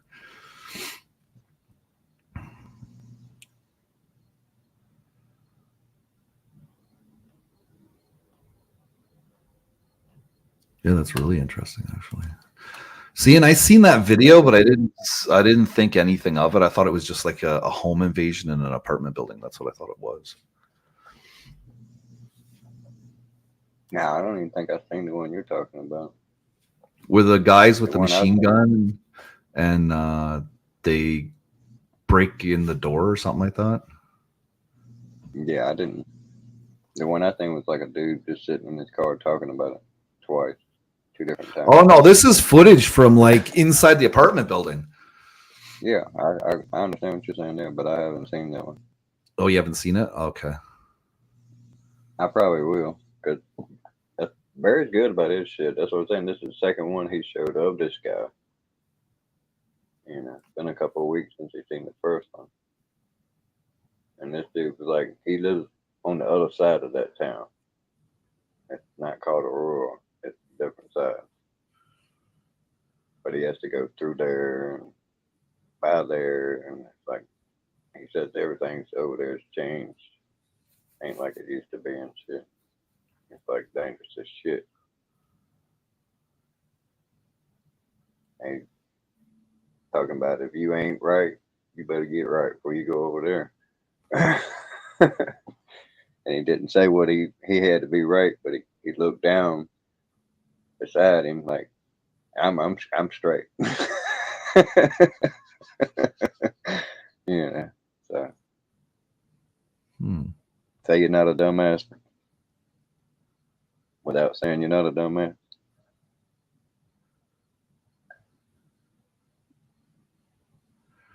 No. Okay. Individuals suspected of being a part of the gang has been linked to a number of high-profile crimes across the country, including the shooting of 2 NYPD officers during an arrest in June. It was also reported that the gang's leader recently issued a green light for its members to target authorities who attempt to interfere with their criminal activity. Yeah, shit's popping off then. Isn't that fucked up, Jordan, that they let that happen? Yeah, that's why I apologize, Dennis. That's why I thought it was pure BS at first. Yeah, because you only hear about shit like this happening in movies, right? Should know by now. I don't bullshit. That's Well, fucked up. no, I know you wouldn't be bullshitting. It's just that like I figured the video you saw was somebody was just clickbaiting it. No, because this one ain't on the clickbait. He got a whole video where he does clips like that of pertinent, relevant shit stuff he finds out. Like I think it's another one on that same video where he shows a scientific experiment where they put a bell with a little clacker. It's got a string to the clacker coming outside the bell, and that bell is in this glass vacuum chamber, and you can hear the bell ringing when air in there, but when they suck all the air out of it, you can't hear shit. Proven you can't hear nothing in outer space, and yet they got videos of them doing shit on the space shuttles and shit back in the day, or one of the Apollos and shit. Yeah, it was Apollo something, and they was making noise in outer space.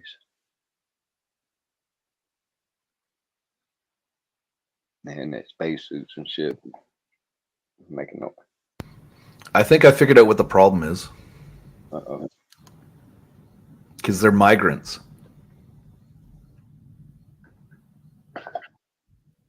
The government let them come in because they're migrants. Not knowing probably that they were all cartel.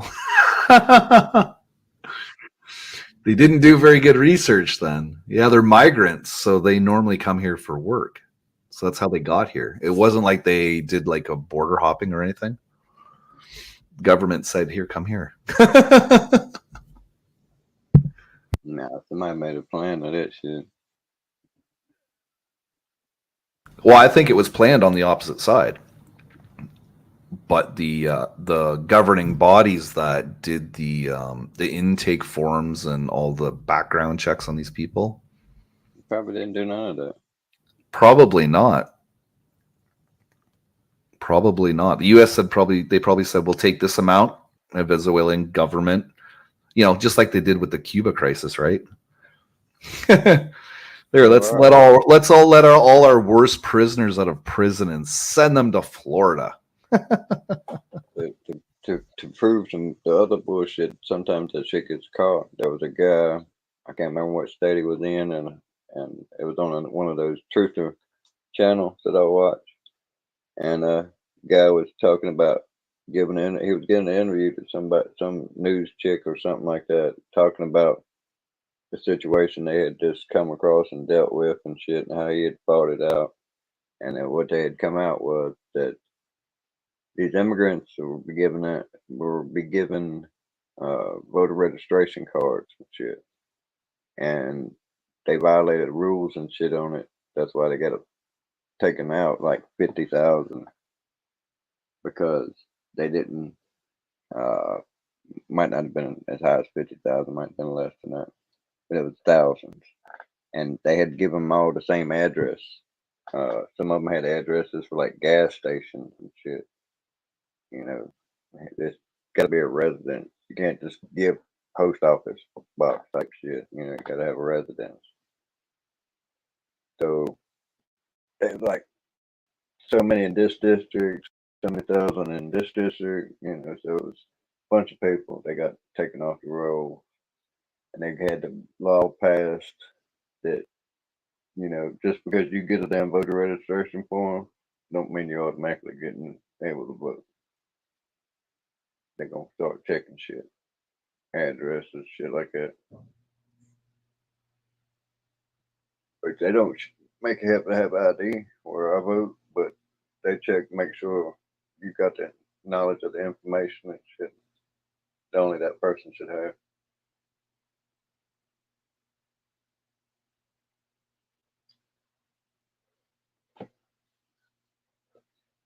You know what I mean?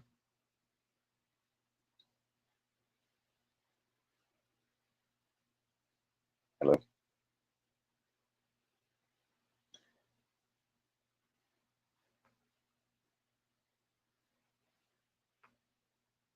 Anybody there?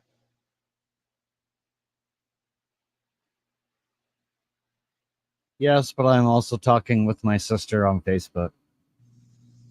Uh-huh.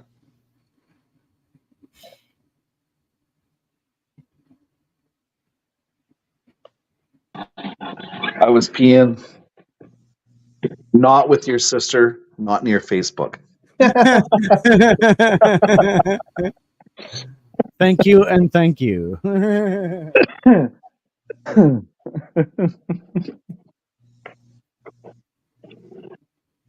Yeah, it's kind of fucked up though, right? Since not everybody votes, you can't really see the voting skew, right?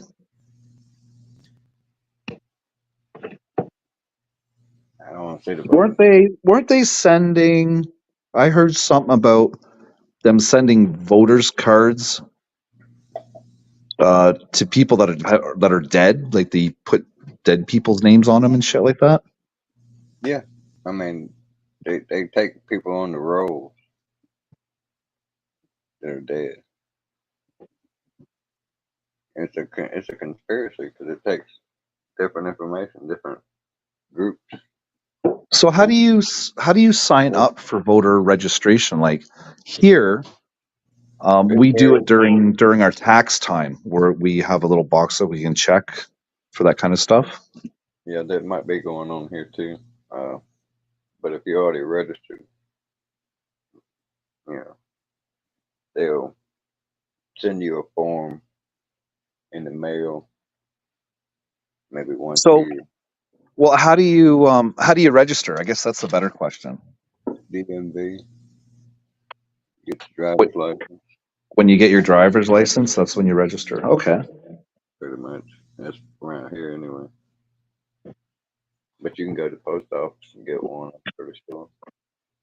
Yeah, maybe they'll switch it to how we do it. Nah, I don't think. Because then you actually have people that are paying their taxes that are registering. I don't know how much fraud is involved in that. This day and age, they should be doing biometric scans.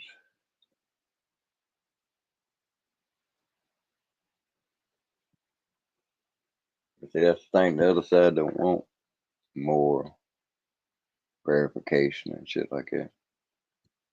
They want it loosey goosey, so they can do shit like that. Not saying that either side don't both do it. I'm not gonna go that far. Right, right. Well, yeah, of course, yeah. Like that, I know that there's certain little organizations that do some wicked shit just so they can force votes and shit, blackmailing someone or something. Right.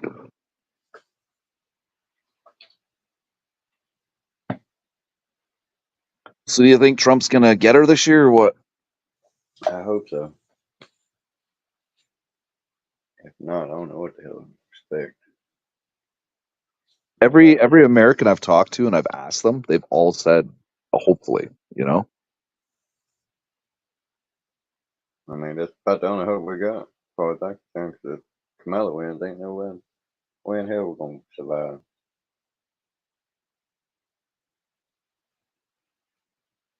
Yeah, right now is not the time for a female president, you know? You imagine her facing Putin That's what I mean, right? Like or anybody. Damn Mexico president might get puppy. That's next door. now it would be different if she acted like a bruiser this whole time during her being in politics, you know? She does. She is. I seen an interview where she was bragging about how she could just fill out some paperwork and your ass is being charged and hold on. Change your life forever. And then I could drop the charges 2 weeks later. And she was talking about that's the kind of power I'm talking about. I'm like, this is crazy shit. She seemed like a power hungry maniac at that moment. to me. And that perfectly describes her, in my opinion, at that moment, where she was describing that shit. Because she was talking about when she was a DA. That's the power she was wielding. Yeah.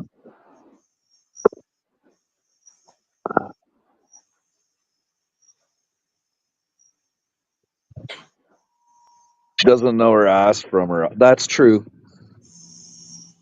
Very true, Jeremy. Very true. See, when he won the election, everybody thought that Kamala was going to be the one pulling the strings and he was just going to be a puppet. But now we can see that he is a puppet, but it wasn't her pulling the strings. I think it was his wife. Yeah. I don't. That'd be like if she was pulling the weekend at Bernie's, and that ain't the way. Ain't no way in hell.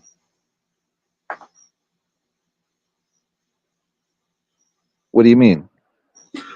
That means that she would be pulling on everybody up there. She'd be pulling on weekend at Bernie's, propping him up enough and running the show. But they wouldn't take orders from her. They couldn't legally. She has no authority for shit. What, his wife? Yeah. No, she could put ideas in his head. That's what I'm talking about.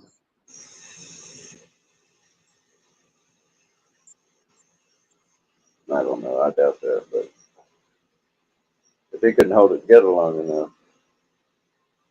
pass an idea. Well, I don't know if she said a couple of things and he thought they were good ideas with his mental state, right? So he could be manipulated by ideas by her. You never know. They say behind every good man is a good woman, right? Or behind every man, rather, is a good woman. You never know, right? It definitely wasn't Kamala, though.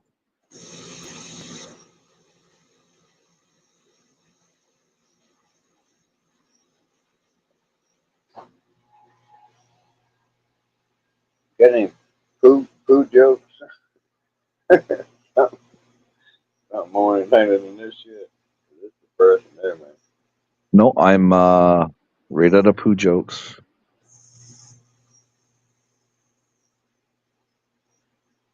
Jeremy ain't got none either. He says, hell no.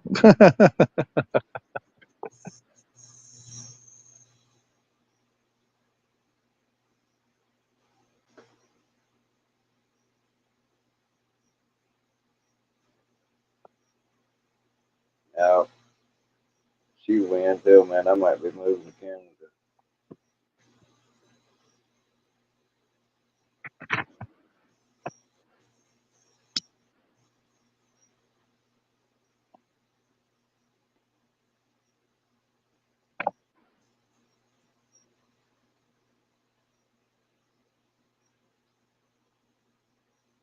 Just show up y'all's board and say, hey, I'm going to Alaska, man.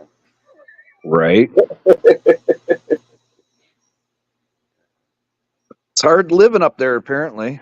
But I guess that depends where you live in Alaska, right?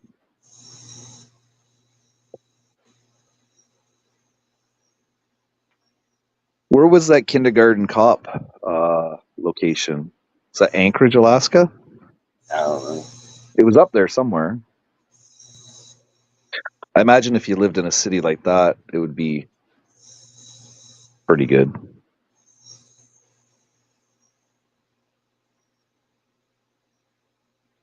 And the state gives you a living wage for living there too. I'm not sure how much that is. I remember that one show that guy got in trouble. Yeah, I think last time I seen it, anything about that is like $2,000, 2,800 per kids and shit too. So if you got kids, they get money too. It would go to the parents. Right, but the cost of living is so high up there.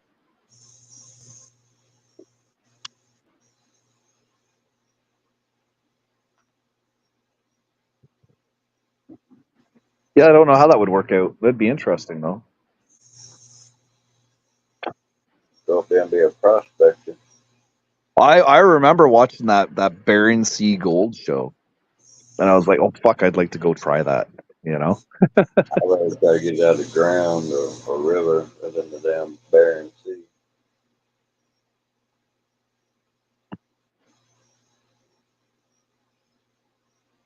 maybe build a robot with a camera or something.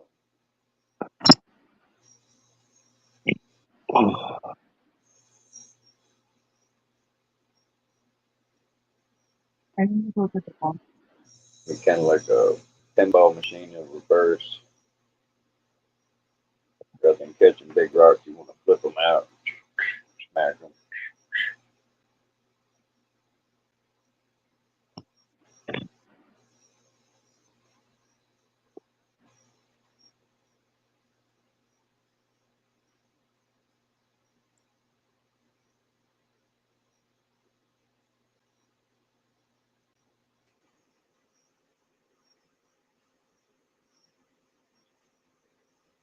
Right.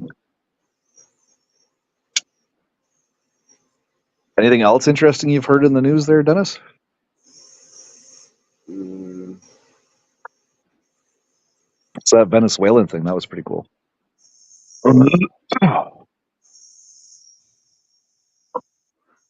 More shit about Bill Gates and mosquitoes and shit like that. I remember hearing something about him and mosquitoes. Yeah, some stupid ass shit. I can't remember what it was exactly.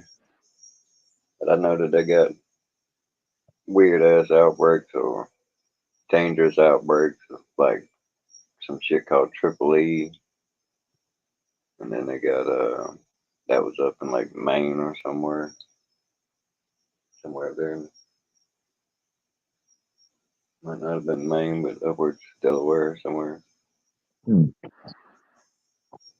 Around in that area. And there was another one out in it was Montana. A damn it might have been Ebola. No, not West Nile. And they was giving statistics like 1 in 150 people had a real problem with it. Can develop shit, life altering shit, if not kill you. And they had I want to say That was. dengue. Would you say 150 people? Yeah. One out of 150 people, one person. Out of 150, okay. Yeah.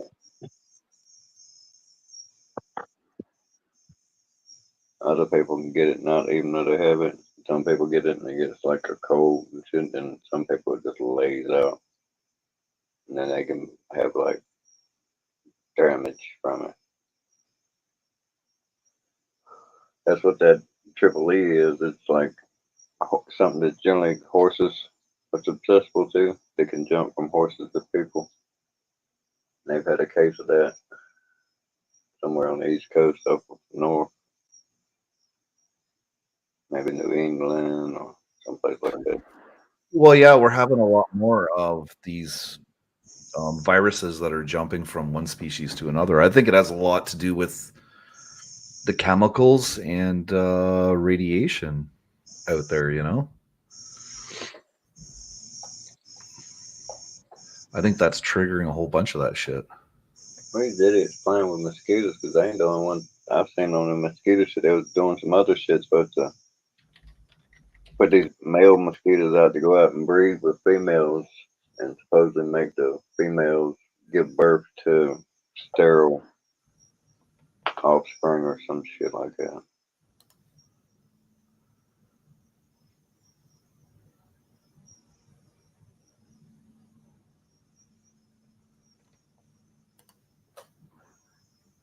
They get nasty when it rains around here. Next couple of days it'll be nasty. We got rain today from hell. What do I have here? These men risk their health to dive for coins in the polluted waters of India's sacred Yamuna River. The Yamuna River has religious significance for many Hindus in India, but for this guy here and somebody else, it's a vital source of income. The two best friends dive into its scared but polluted water several times a day to retrieve coins and various trinkets that believers have offered up the river goddess so they can sell them to make a living. Okay. It's interesting you said something about India.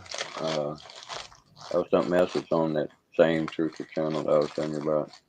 That they got shit going on in India that they're not putting on the news. How people like the Bangladesh is overrun and shit like that, and burning people and chopping people, killing people, executing people. Yeah, there's some kind of a war that broke out there right now, isn't there, or something? I don't know, but they're not. They got the whole country like shut off and shit or some shit. No news on it, no reporters and shit. Or they're trying to. Shit's getting out.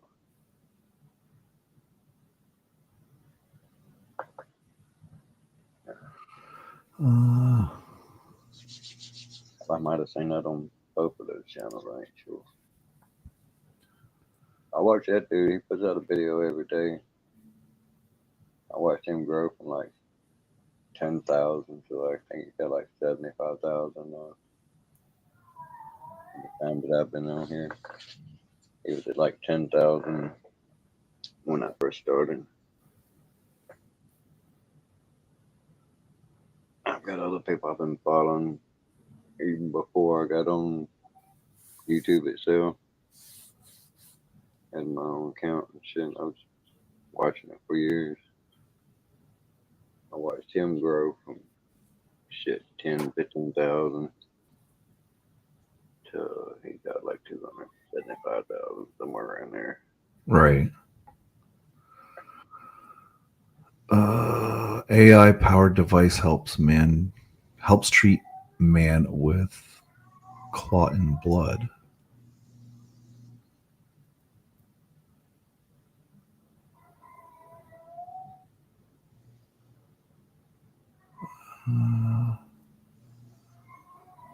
Yeah, they're not. I'm on actually a website with all of India's news, and they're definitely not talking about that on here. Oh no, there's certain countries, man, they don't mess around with their news. Like we go to jail over there in England right now, you know that about that shit. But Switzerland's the same way, man. That government will get up your ass for just. You could be telling facts. They don't want to, that country to get a bad image of any kind, so they'll politically prison your ass.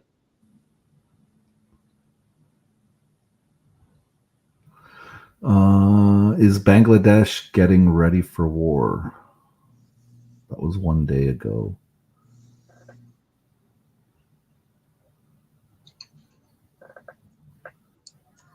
But that's on YouTube, I think.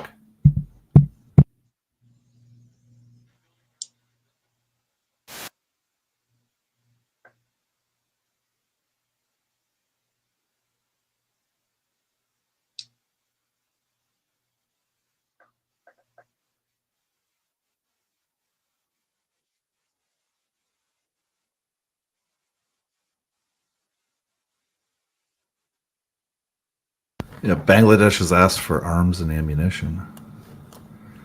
Okay, so let's have a look at that.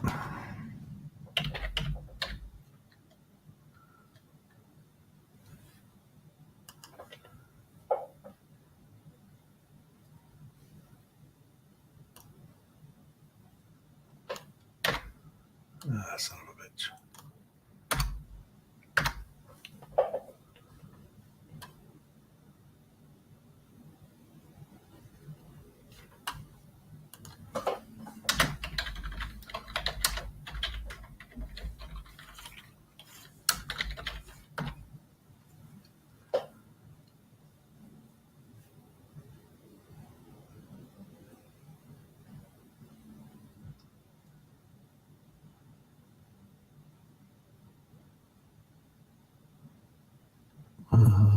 What's this here?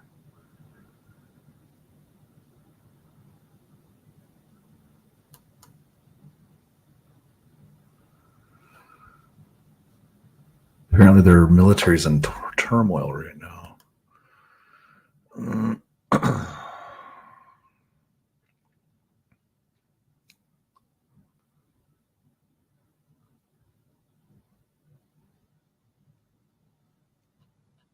Okay, that's definitely not it.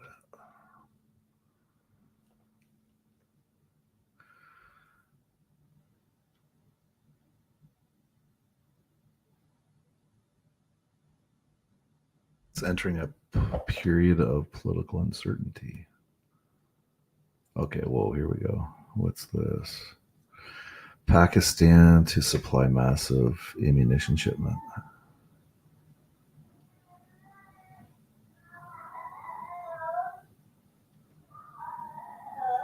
Stupid cat. Can you hear my cat?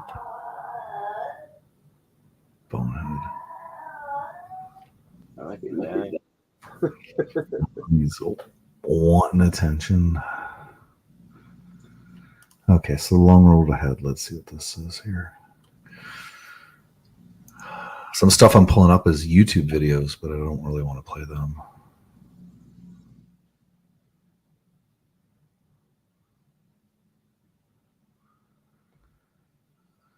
So the prime minister resigned, fled the country on the 5th of August, seeking refuge in neighboring India as thousands of protesters stormed her residence in the capital.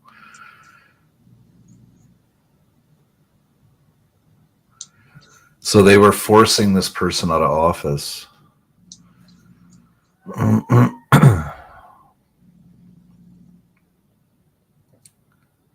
440 people, at least 440 people, were killed as state forces tried to suppress the unrest.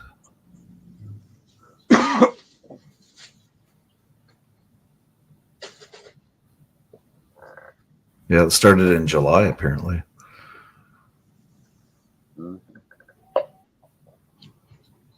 Yep, been at least that long. Yeah, it didn't come up in the. That's funny. It didn't come up in the news, but I'm looking at crisisgroup.org's website right now. I can show you some places on the internet, but they're on YouTube. I think they're on Rumble and other channels like that too. Yeah, but they're talking about stuff that they've read. I'd sooner read those articles that they read. I don't know if they give. Maybe they give. All of them. Not all of them. It's like Clayton Morris and his wife. They run Redacted. He used to be on Fox News. They wouldn't tell the truth enough in his opinion, so he gets on and he puts them on blast. He tells the facts of the shit. And I think he does pretty good. Yeah, but where does he get his facts from? Did he go there? And in some cases, actually, yeah, he does go to some places. Well, no, I mean in this case, though. No, I don't think he's been to India, but he's given his reports from his sources. And he's researching, following up shit just like anybody else would. And that's just what he does. Like I said, he used to work for Fox News. He's pretty famous. Clayton Morris. I don't know how many followers he's got on YouTube. He's got them everywhere. Rumble and Twitch too and shit. So they got to form a interim government now. Let's see if I can find a good channel.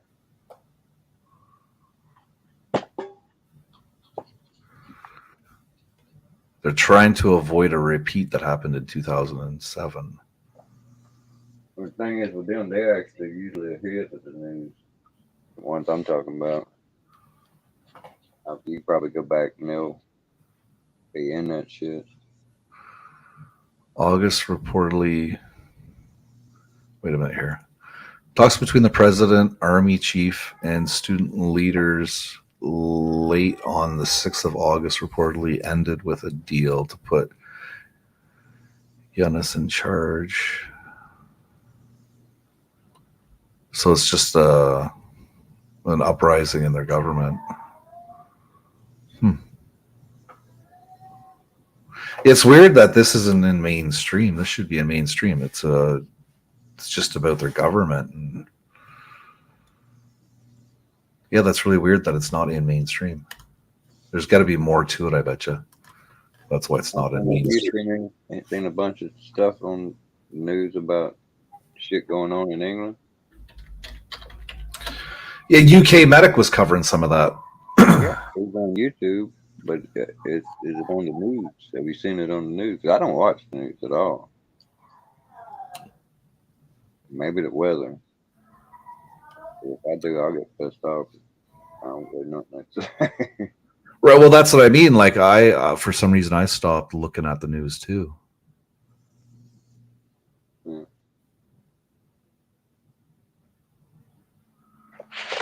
I'm not gonna tell you that's a bad thing.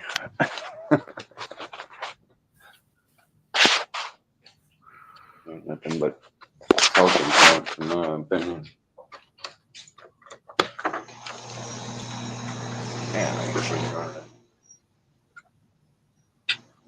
Oh, there we go. Quebec town near U.S. border alerted as Vermont faces mosquito-borne illness threat. Yeah, it might be Vermont.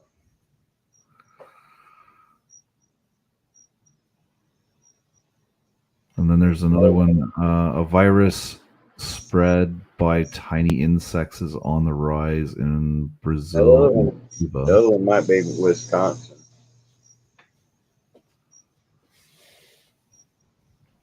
Let me see here what this is about. Or Indiana or something. Oh yeah, it is the EEE, Eastern Equine Encephalitis or something like that. Encephalitis is present in Quebec. No human cases detected at this point in time.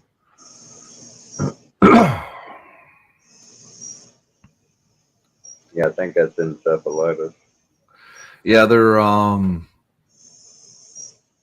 urging residents of several towns, including one bordering Quebec, to stay indoors from dusk to dawn to prevent the spread of They were kind of put in a suggested curfew. There's some people that pushed back on it, so they came out and said, "We're not saying don't. We're just strongly recommending it." Right. And as people were bitching because it was gonna mess up their sports, football, and shit like that, because people go at night, watch football and shit.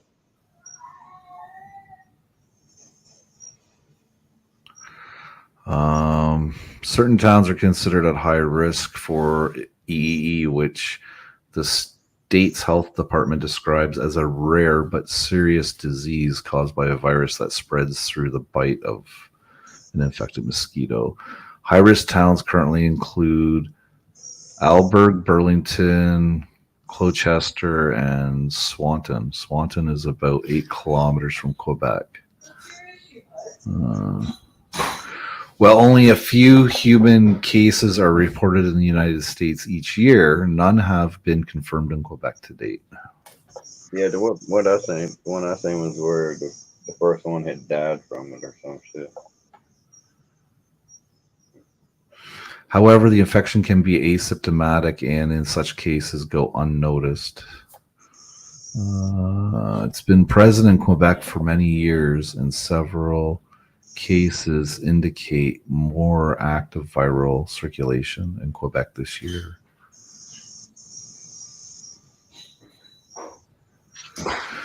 The virus primarily spreads through mosquitoes that typically feed on the blood of certain bird species, but when the mosquitoes bite humans or other mammals, the virus can be transmitted.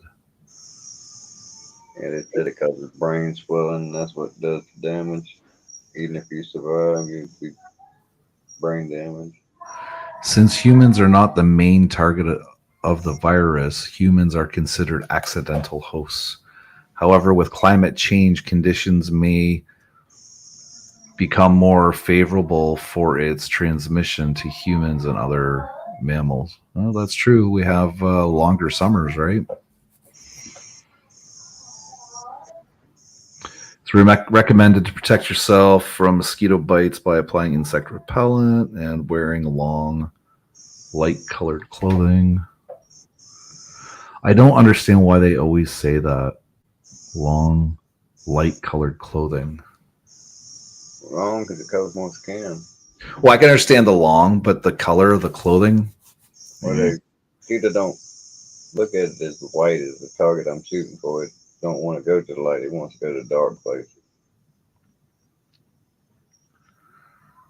And they hone in on carbon dioxide, which is a heavier, more dense gas and drops to the ground before it rises.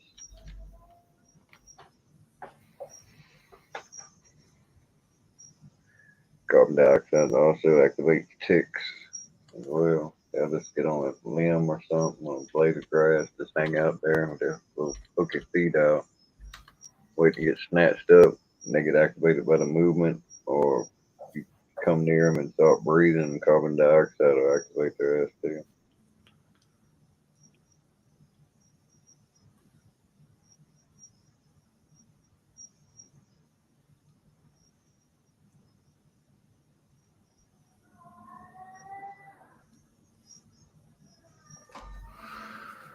Let's see. The mosquitoes are attracted to the carbon dioxide humans and other animals emit. They also use their receptors and vision to pick up on other cues like body heat, precipitation, and skin odor to find a potential host.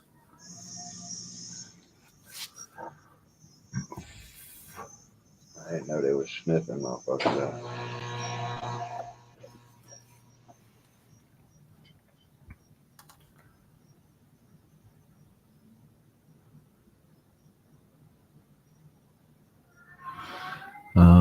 Let's see here. They're also drawn to parts of the body where heat is emitted, such as the head, neck, and extremities.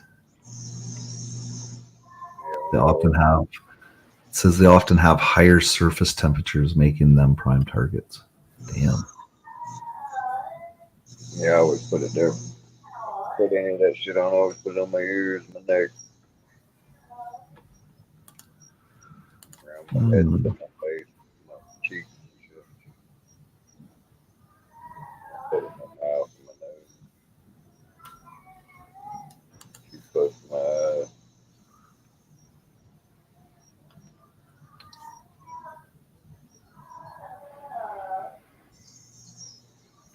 Damn, Mariah Carey lost her mother and her sister on the same day.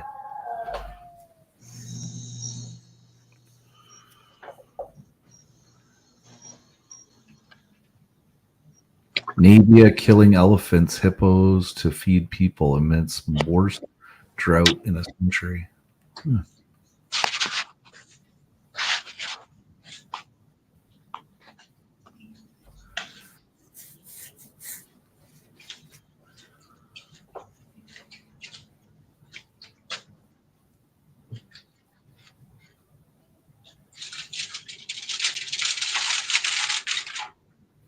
Yeah, in my opinion, my cousin they didn't catch their cancer until it was stage 4 because of damn COVID.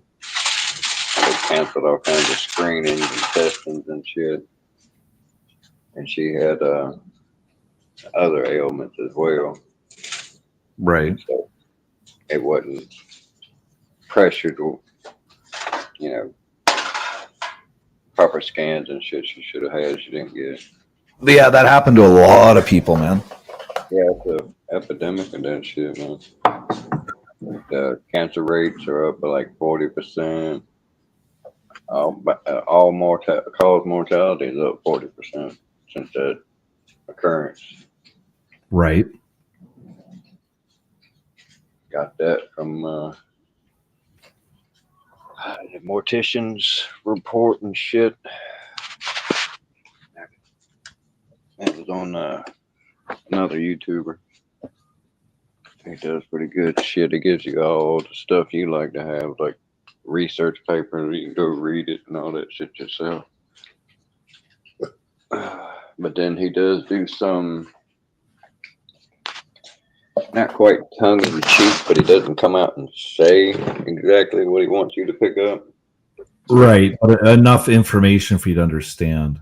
Yeah, shit he was talking about was like the Nuremberg Treaty, the Geneva Convention. It's like when he was talking about how when they do any research, which is pretty much what they did with that whole deal, if someone dies from that research, it's automatically stopped. Period. No other reason need to be given.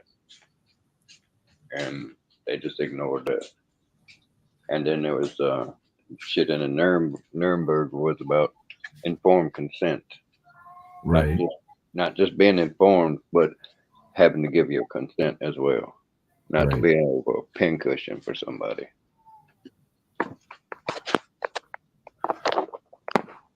Oh yeah, we're having a school cell phone ban too.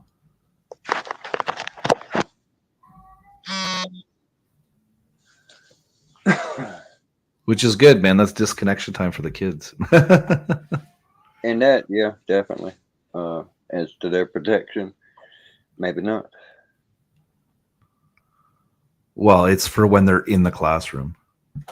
Well, that's what I'm saying. Do they have cameras on them when they're in the classroom? Why would they need cameras on them in the classroom?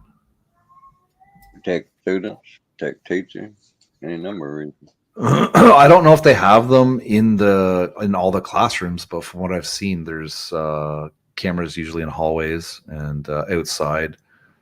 Normally, the school doors automatically lock. At least here, they automatically lock. And you have to buzz in, and they have a camera that looks at you while you're buzzing in to get in. Yeah, I know they got stuff like that in some places. Probably not everywhere.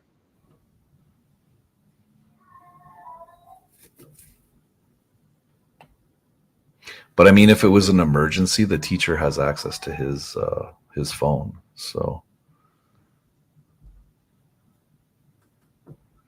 I don't think it's a ban to bring it to school. I think it's just during class. Yeah, like I said, I've not seen that. No information on that one. Some district students put their phones in magnetic locking bags, making it physically impossible for them to have access to their phone. The school Yeah, I think there was too much hard stuff. He has to sprinkle in some funny shit too. And he does come up with some pretty funny shit.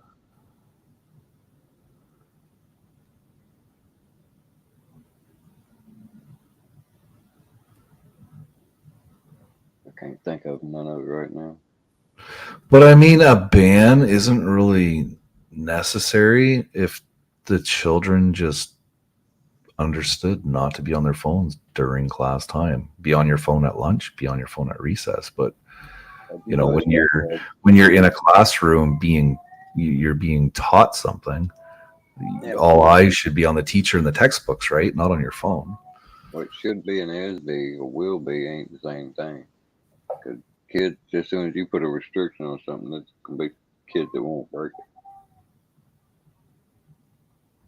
And the ones that get away with it will be the cool kids. And then what you got going on, same shit.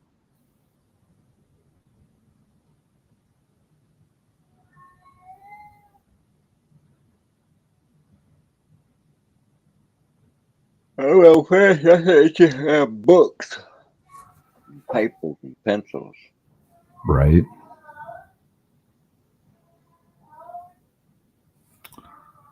Like, so the one that got me is where I seen that they tested like just a bunch of kids, and the kids tested it. 90% of them were geniuses, and then when they put them in school, just a couple of years later, like they were down to 70%, and then they tested them when they got even higher, and it dropped down to 40%. They tested them when they got to be adults, and it was just 2%.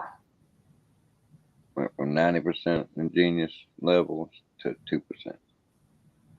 What ultimately come out. That's really weird because it doesn't make sense though, because you're in school being taught something. So if you're in school being taught something, then your intelligence should go up. Yeah. Not down. I might have been off on the percentages at first. That first one might have been 85 and then 60 or something like that. They followed it to like high school and they was like, oh man, this is just depressing. They dropped it. But one of them came back, checked them when they was adults, and percentage of them that he got. Because, you know, you're going to have people that not gonna make it sometimes to the end of the test.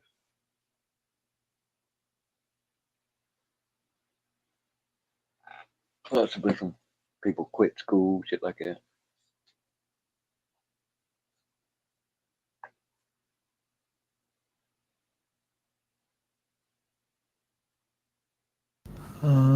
Just trying to see here. There's a study by somebody by the name of George Land. It's just a clip it though, so I need to know what the whole thing's about here. Let me just Google his name and see what comes up. What do you think about all this, Jordo?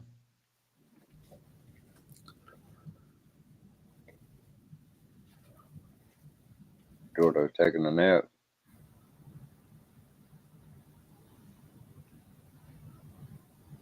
Are they still on Facebook?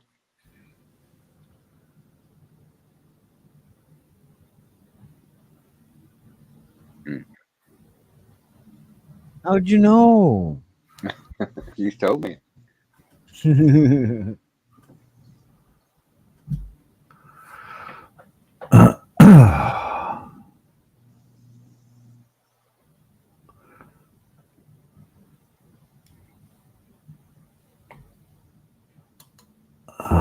Let's see here.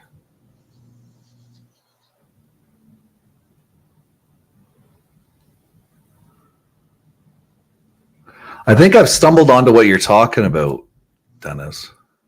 Uh-oh.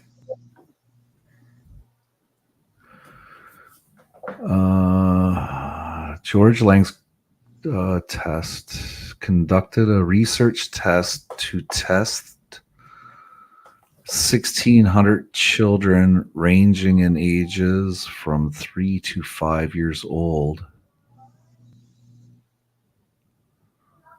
Can you imagine rounding up that many kids?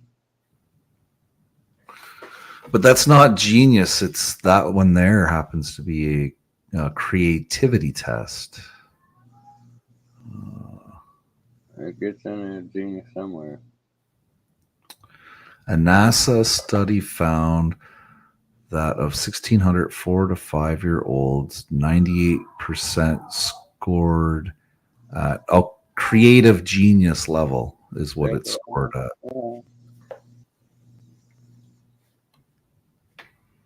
And then a few years later, 5 years later, only 30% of the same group of children scored at the same level. And again, 5 years later, only 12%. Okay, so then we take creative genius and see what the meaning of that is.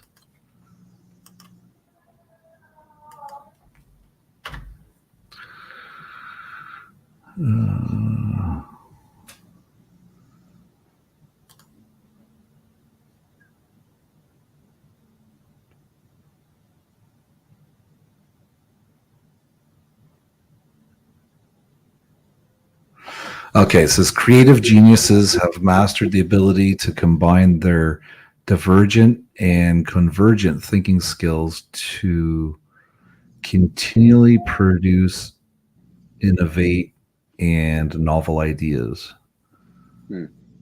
A true creative genius is marked not only by their critical thinking skills, but also by their ability to think outside the box. mitigate.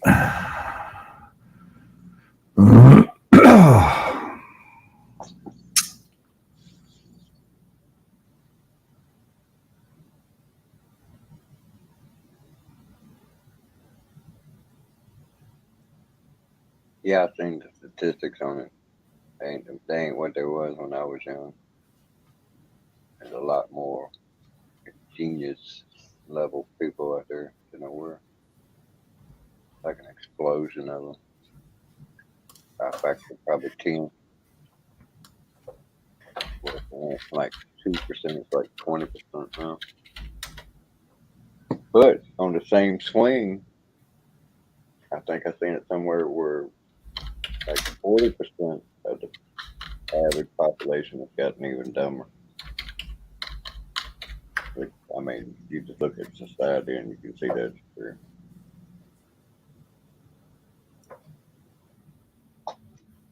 I mean, it's like every other day someone thinks, like, man, I can't believe he done that. And I'm thinking they're both dumbasses because I can damn sure believe he done that. I can actually believe you said you didn't believe it. Well, I never thought. I was thinking. I I'm don't. not saying about you. I'm talking about a hypothetical person. Well, I don't think of genius as this, as a creative genius. When I think of genius, I think of like a mathematical genius. Like that's the way I look at genius, you know. But it doesn't say. It doesn't give any other reference about.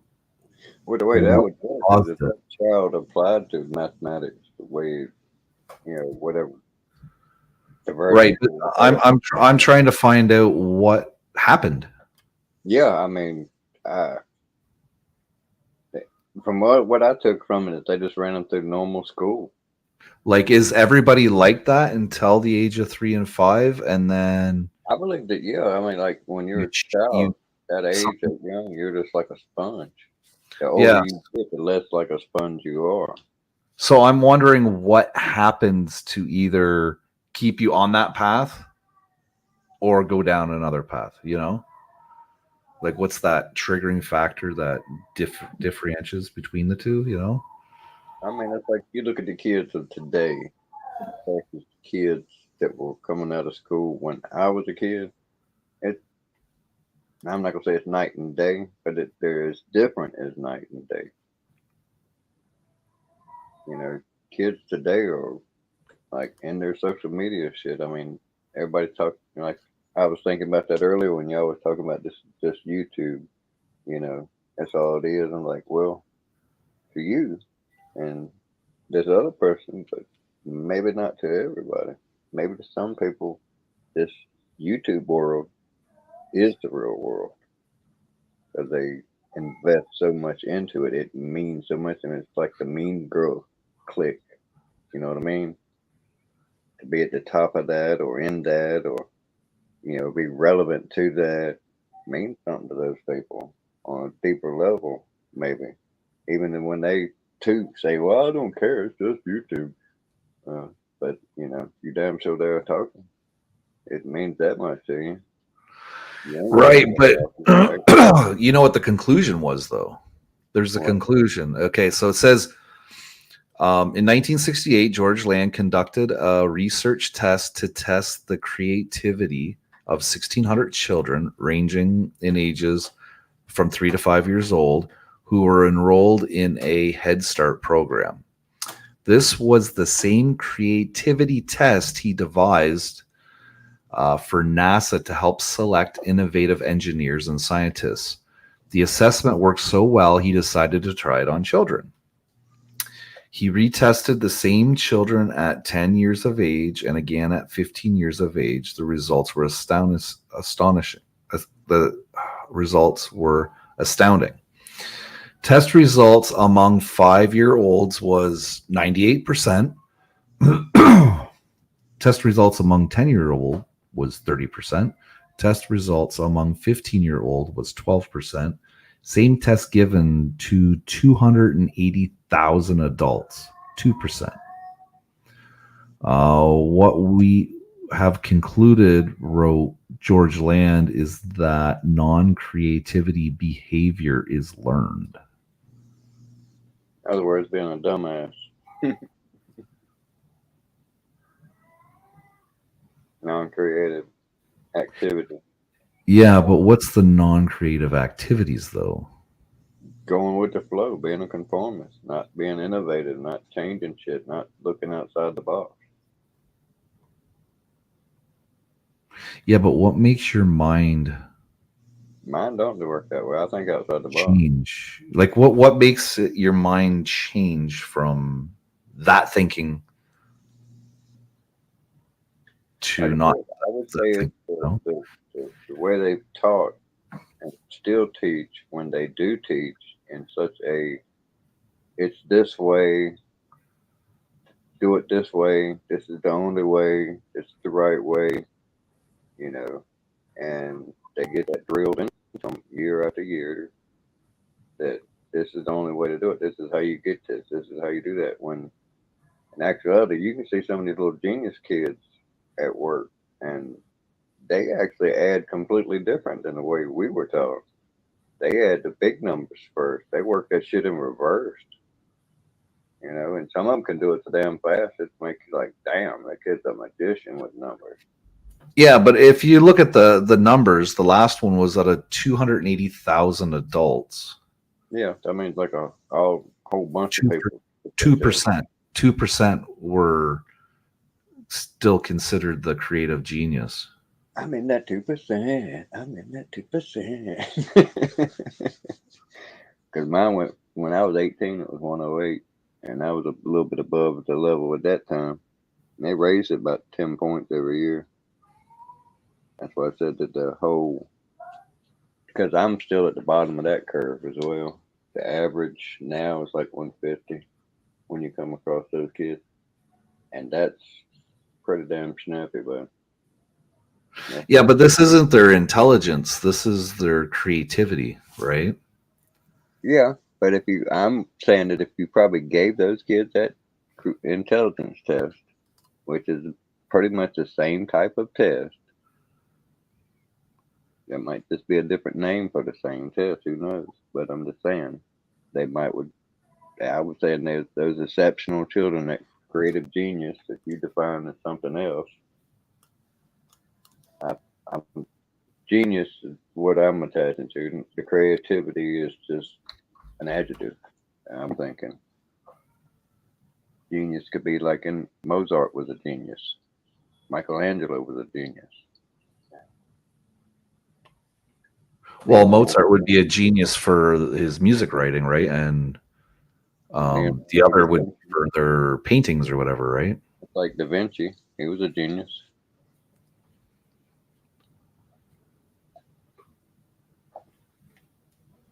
I mean, and there's probably other ones in the past, like say maybe Aristotle, Socrates, Archimedes.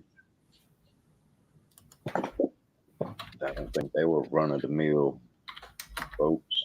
I think they were probably outside of that curve as well. I'm thinking it's a good company to be in, even if I was only in there temporary.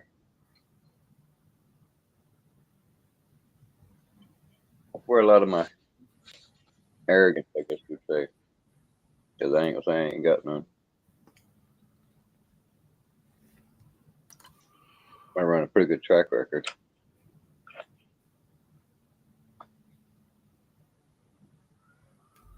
I think most of our disagreements are generally in semantics, possibly outlooks on shit. You're more willingness to take those written out statistics. It's like, this is it. This is baseline. This is what it is. I'm like, no, I'm thinking everybody's just a little fucking different from everybody else. So that those baseline generalities just don't fit tightly as they should, the way people put stock in them. Yeah, I studied a little bit of psychology. I know the psychological shit that does to people. I took that on just because I ran out of courses to take when I was locked up. I did at Surrey Community College. I got credits for it. That's what it'd have been. I went to 3 different colleges: Rockingham, Richmond, and Surrey Community in my lovely 9 years.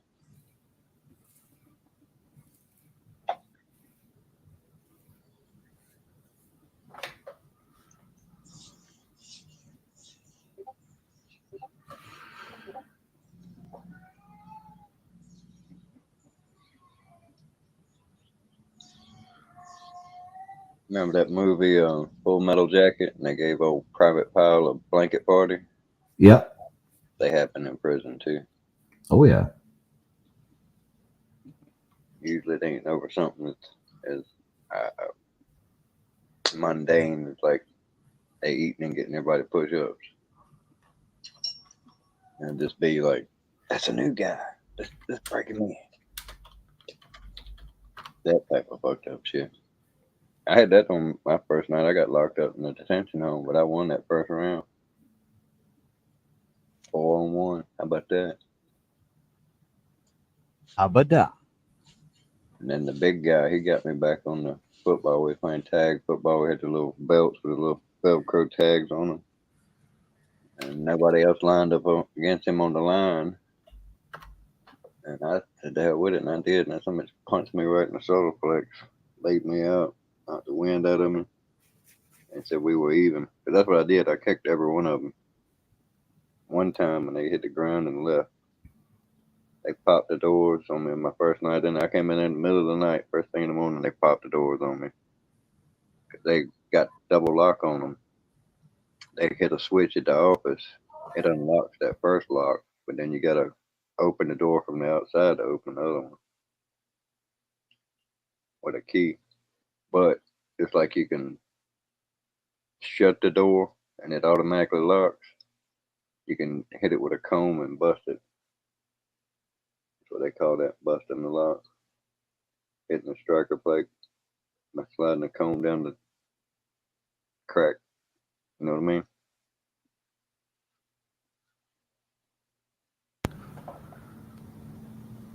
You know what I'm talking about? Yeah. Yeah. That's called thumb busting. And then I fought another one of them. His nickname was Frog. Then I fought a kid named Elbows. That's when I got my nickname Spider-Man. I jumped up on that table and I jumped down on his ass and hit him in the headlock and was tearing that tater up.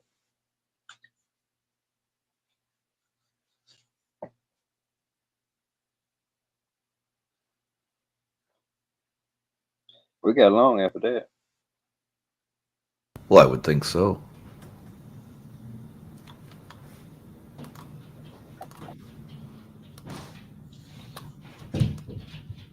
Or I think that's the only way you get the damn respect, fight back. Whether you want to or not. If you don't, you won't get no respect. Period.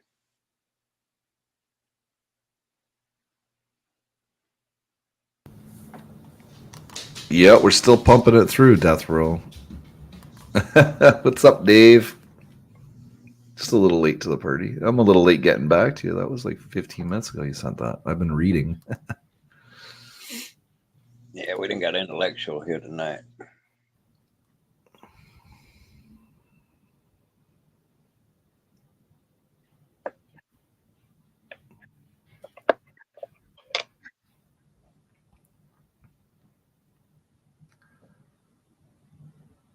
What you got planned for tomorrow?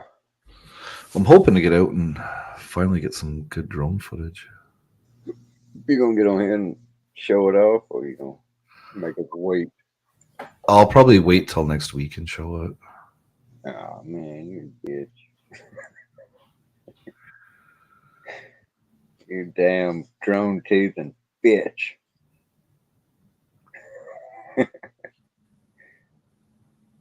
Got everybody wanting to see it and shit.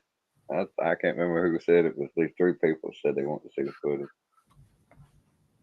Yeah, I think I'm gonna have to get my wife to record it flying around with my phone, and then like splice it in half and have like my phone view and then my FPV view. I think I'm gonna have to do it that way.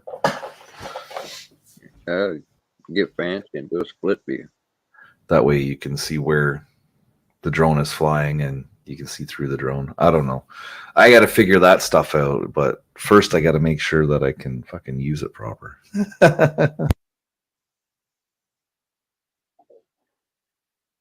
DJI has their own like editing software too.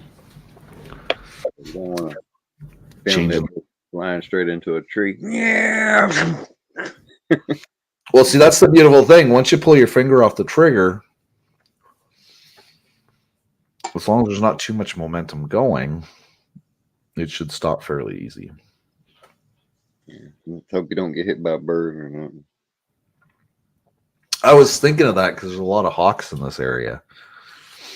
I was like, man, maybe a hawk will think that that's a smaller bird of prey and try and take it down. I seen one that was terrible the other day. It was on a short, and it was this dumbass hawk flew up into a damn owl's nest. Was gonna try to steal some eggs or something, and he fucked around and found out. Two owls sitting up in there. I seen that video. That was really cool. I was messed up, man. I felt bad for that hawk. Yeah, but it's nature. Lucky they didn't show the ass whooping he got, because I doubt he made it out there alive. Right. And them It wasn't the owl, like the owl was like pinning it up against the wall or something, and then it was pecking it or something like that. Yeah, that's what they wanted to do, but that's why he got back in the corner, back away from him and shit, because, just like they can peck him, if they fuck around and find out too, he can peck back. Right. Yeah. I watched one of those exact same type of bird take a pigeon out from the top of a hotel, and that's like 8 stories up, maybe 9 with the roof. They hit it in the air and they just went down. You see 2 birds lock up or something, they go down in a spiral. Right. Spiral down. I was sure I was gonna come over there and see 2 dead birds, but no, he was standing on top of that sumbitch, and you see where his first impact is a pile of bird seed shit with that pigeon done ate a bunch of bird seed that day. And then everywhere he slammed into the ground because they just grabbed him and just started smacking him against the ground. Everywhere he hit, little pile of bird seed, little pile of feathers. But at the beach, the wind blows them away pretty quick. I got the photo. I'm gonna try to clean it up a little bit because it's a little blurry. He was whooping that thing's ass. And then when he seen me, drug him over there behind the air condition, whooped his ass over there a little bit. And then next thing I know, I turned my back again. He was gone. And he took off with that son. He's like, you ain't watching me. I was like, damn. And I had seen him. The pigeons were paranoid as shit. So he did a perfect strike on them son bitches because they was watching. They had one on each corner. And anytime another bird would come flying anywhere near them, because there's a lot of seagulls and pelicans flying around that area, they would take off and then come land back and pace around a little bit and then settle down. And you can see they was looking around and shit. They paranoid as shit, but he still got them.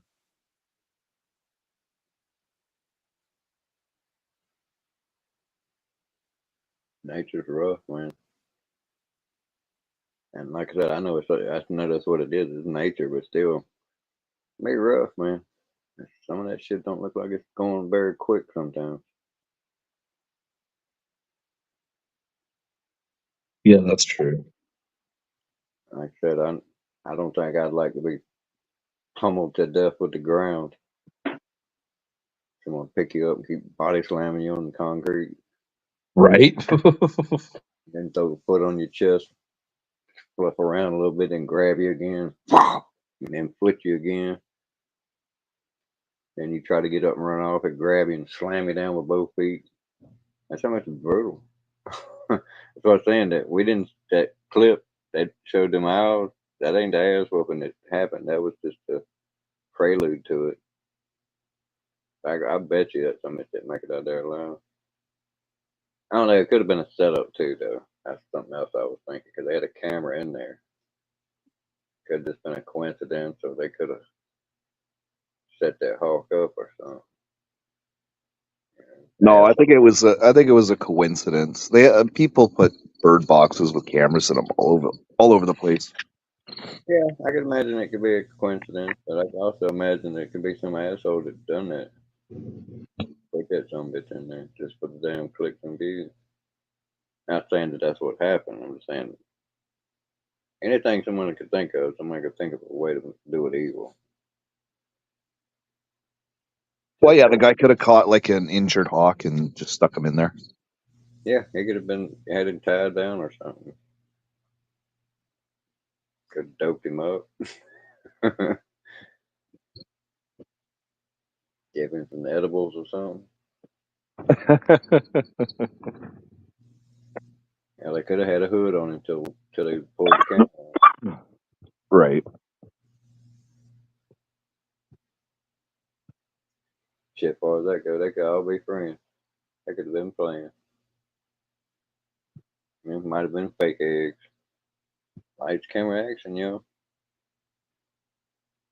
But I'm still not really cool with watching that type of shit. Pretty bloodthirsty shit. Seen some that is messed up images when you see one animal chewing on the ass end of another animal and that other animal still ain't gave up yet. Bro.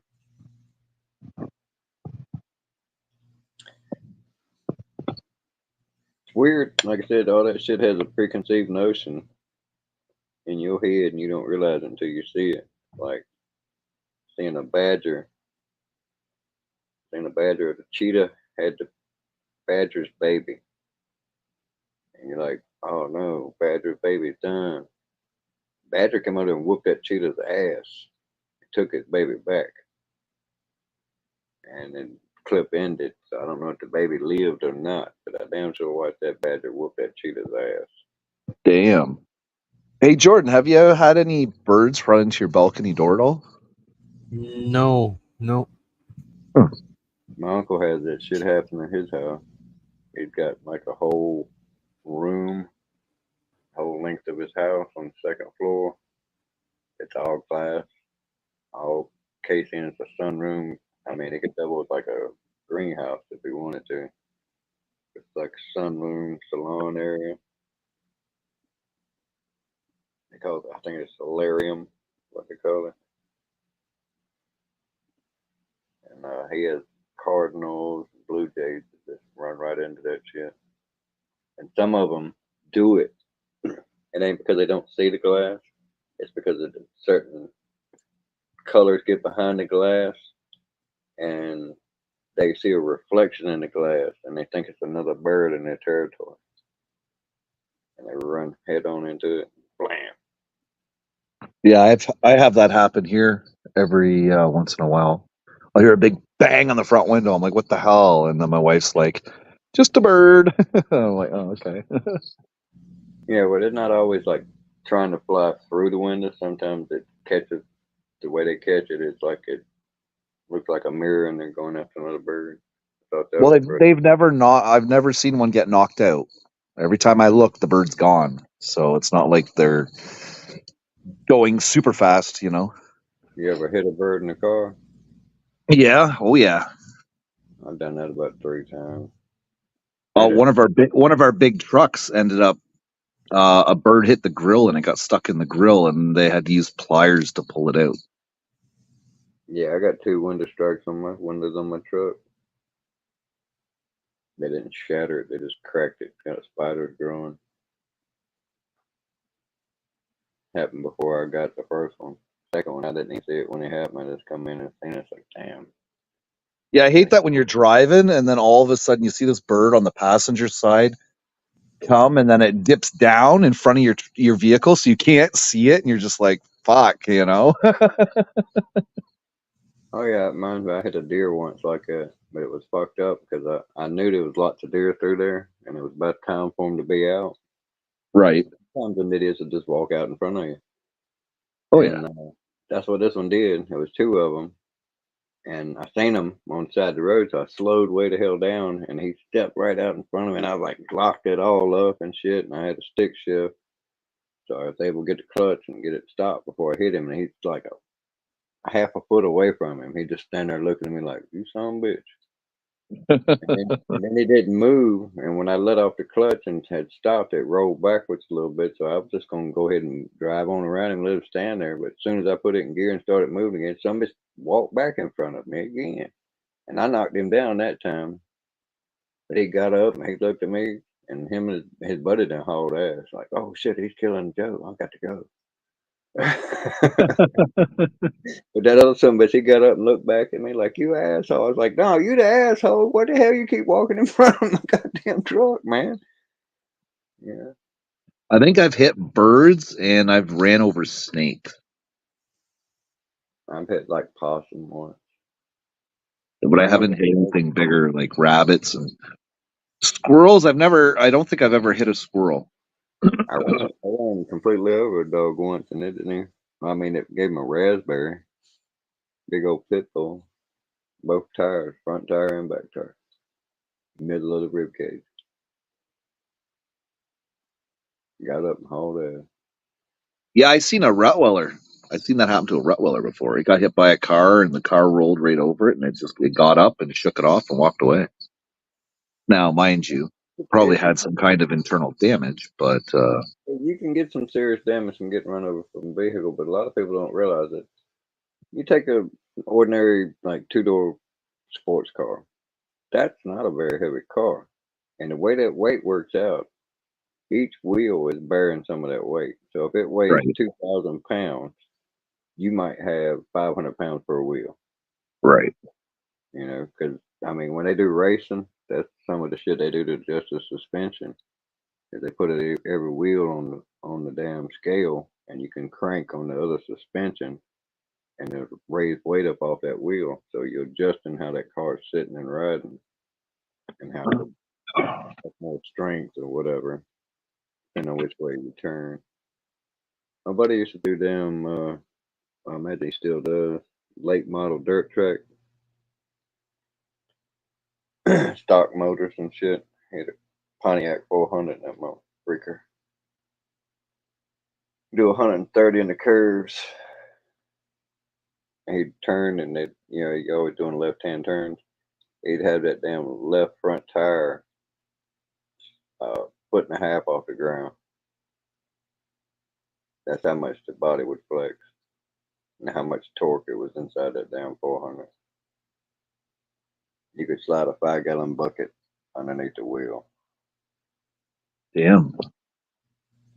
And that's just like all of them. They all do that. If they're not doing that, they're not getting on it. And it's like in the straightaways, they own it, and they get in the curve that they let off of it.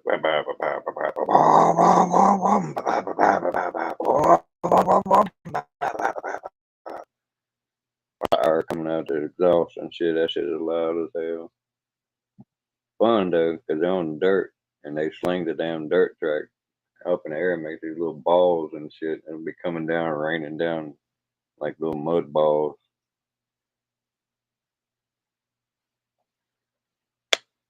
They got them all over North Carolina.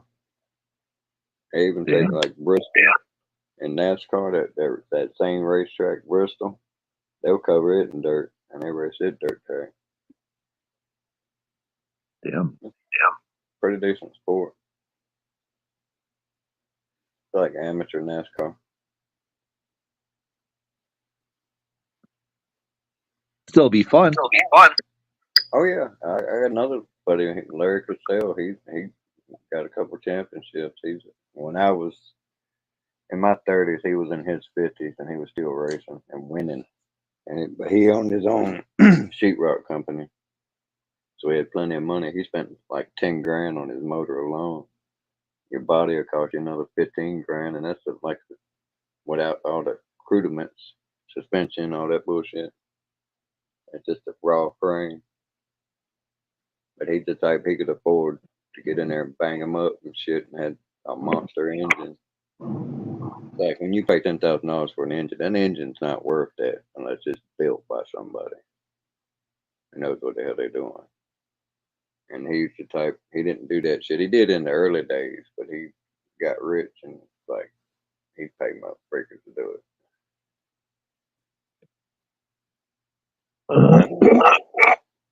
I got a cousin, he's in NASCAR too, in the pit crew. I think he's on the Sattler team. Can't remember if he's a tire guy or a gas guy. Not that that's all they do. That's all they do during the race. Right. The rest of the time they're just working on it, tuning it up, fixing shit, replacing shit like that.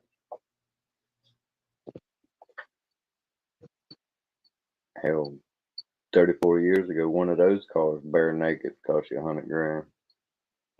Motor cost you another $100,000. Tell them what it is now.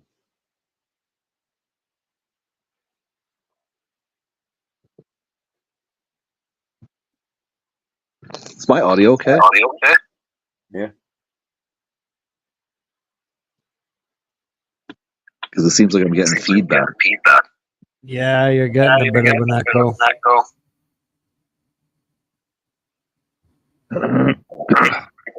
Stop doing it. Well, I just reloaded it. Well, I didn't hear nothing, so Jordo could be lying. You lying, Jordo?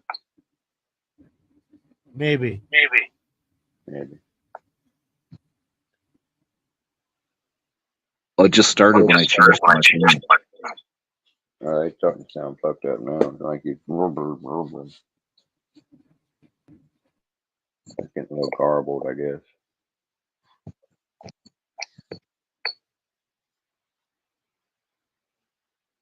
Here's some snapping and popping and shit. Okay, say something, Freakin'. I'm gonna mute up.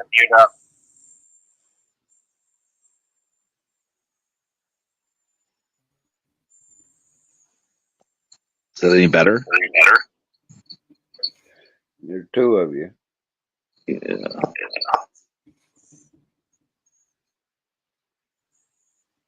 That one on the left keeps looking at me.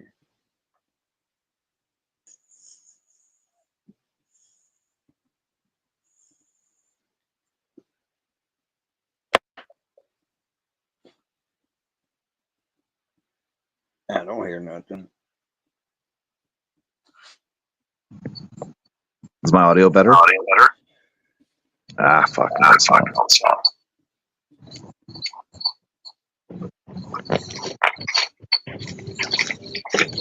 Mine is it?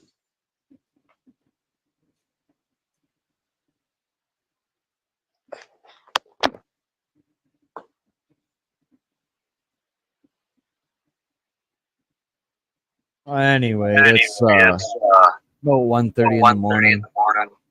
I think I'm gonna drop off.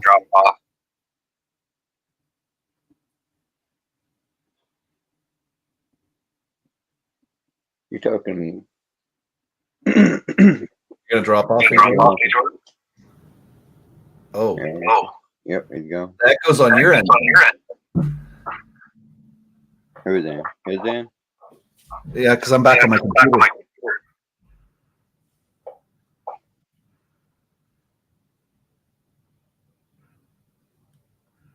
I ain't really heard a whole bunch. I heard a little garble there for a minute. Some popping and snapping.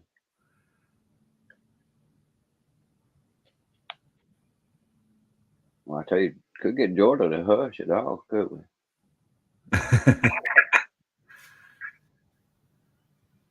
Yeah, there's an echo on your end. I ain't got nothing on, man. I ain't got one tab open. That's it. See, I just muted you and I'm not getting any feedback. I'm going to unmute you and then I'm going to mute myself and then I want you to talk. Okay, I'm going to mute. Alrighty, what do you want me to say? Do.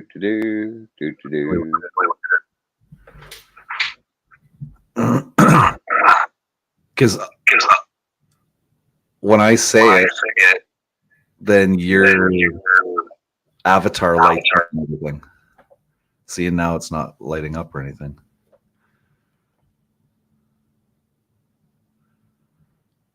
Goddamn technology. Good night, Jordo. Yeah, you're too loud. I had turned my damn sound down about halfway because Nitro was loud, and then you was pretty excited during that conversation too, so you was kind of loud too. So it should be fixed.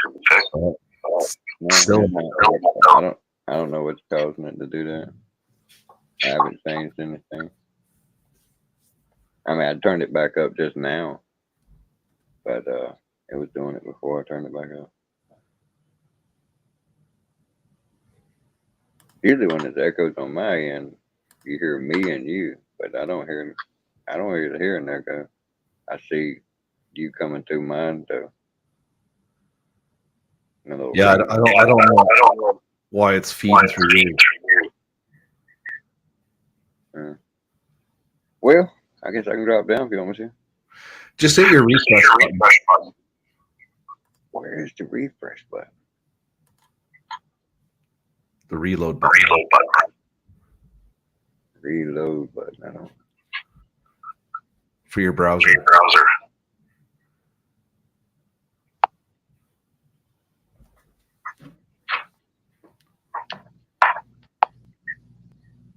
Is that it? Talk. Hello? No, it's still there. I don't know, man.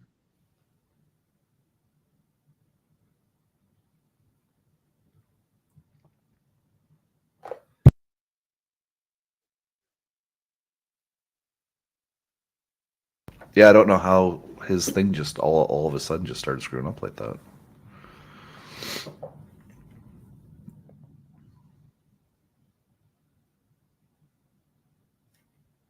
Here, let me see here.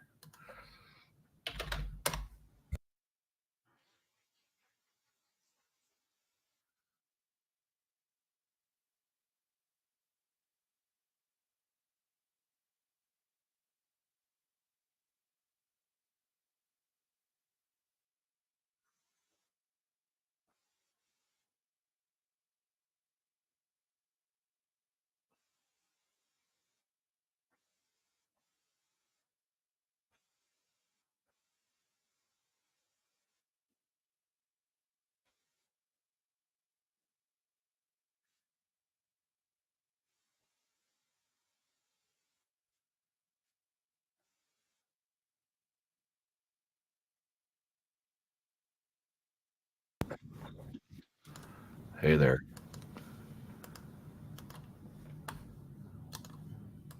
Anyway, it's about 1:30 in the morning. I think I'm gonna drop off.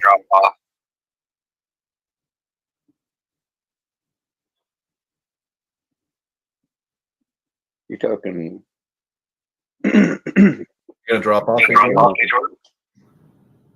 Oh, Yep, there you go. that goes on your end. Who's in? Who's in? Yeah, because I'm back on my computer.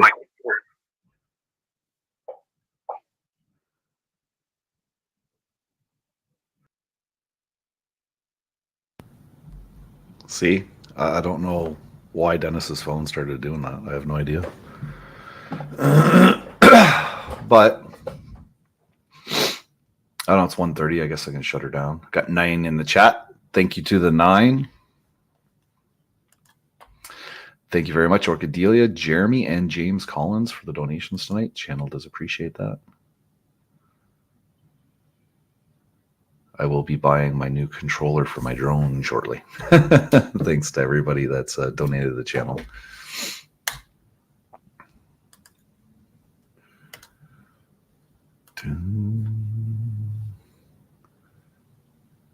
Wasn't hearing it here. Alrighty, ladies and gentlemen. That concludes another episode of the freaking show. Like, share, and subscribe because it does something. What it does, I don't know. And until next time, peace.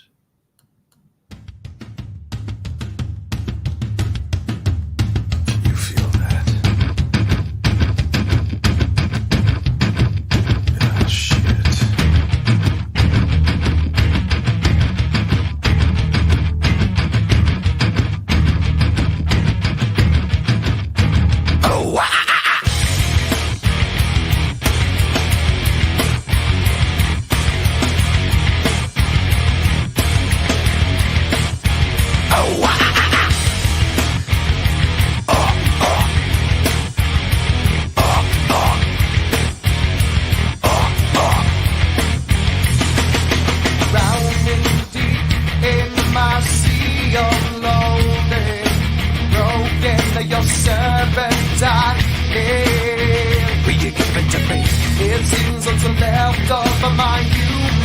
inside is slowly changing in me. Will you give it to me? Looking at my own reflection, when suddenly it changes, violently it changes. Oh no, there is no turning back now. You've woken up the demon. Yeah, get up, come on, get down with the sickness. Get up, come on, get down with the sickness. Get up, come on, get down with the sickness. Open up your hate and let everyone to make. Get up, come on, get down with the sickness. You mother, get up, come on, get down with the sickness. You fucker, get up, come on, get down with the sickness. And this is the gift that has been given to me.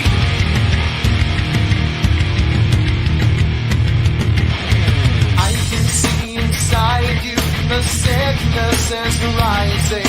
Don't try to deny what you feel. Will you give it to me?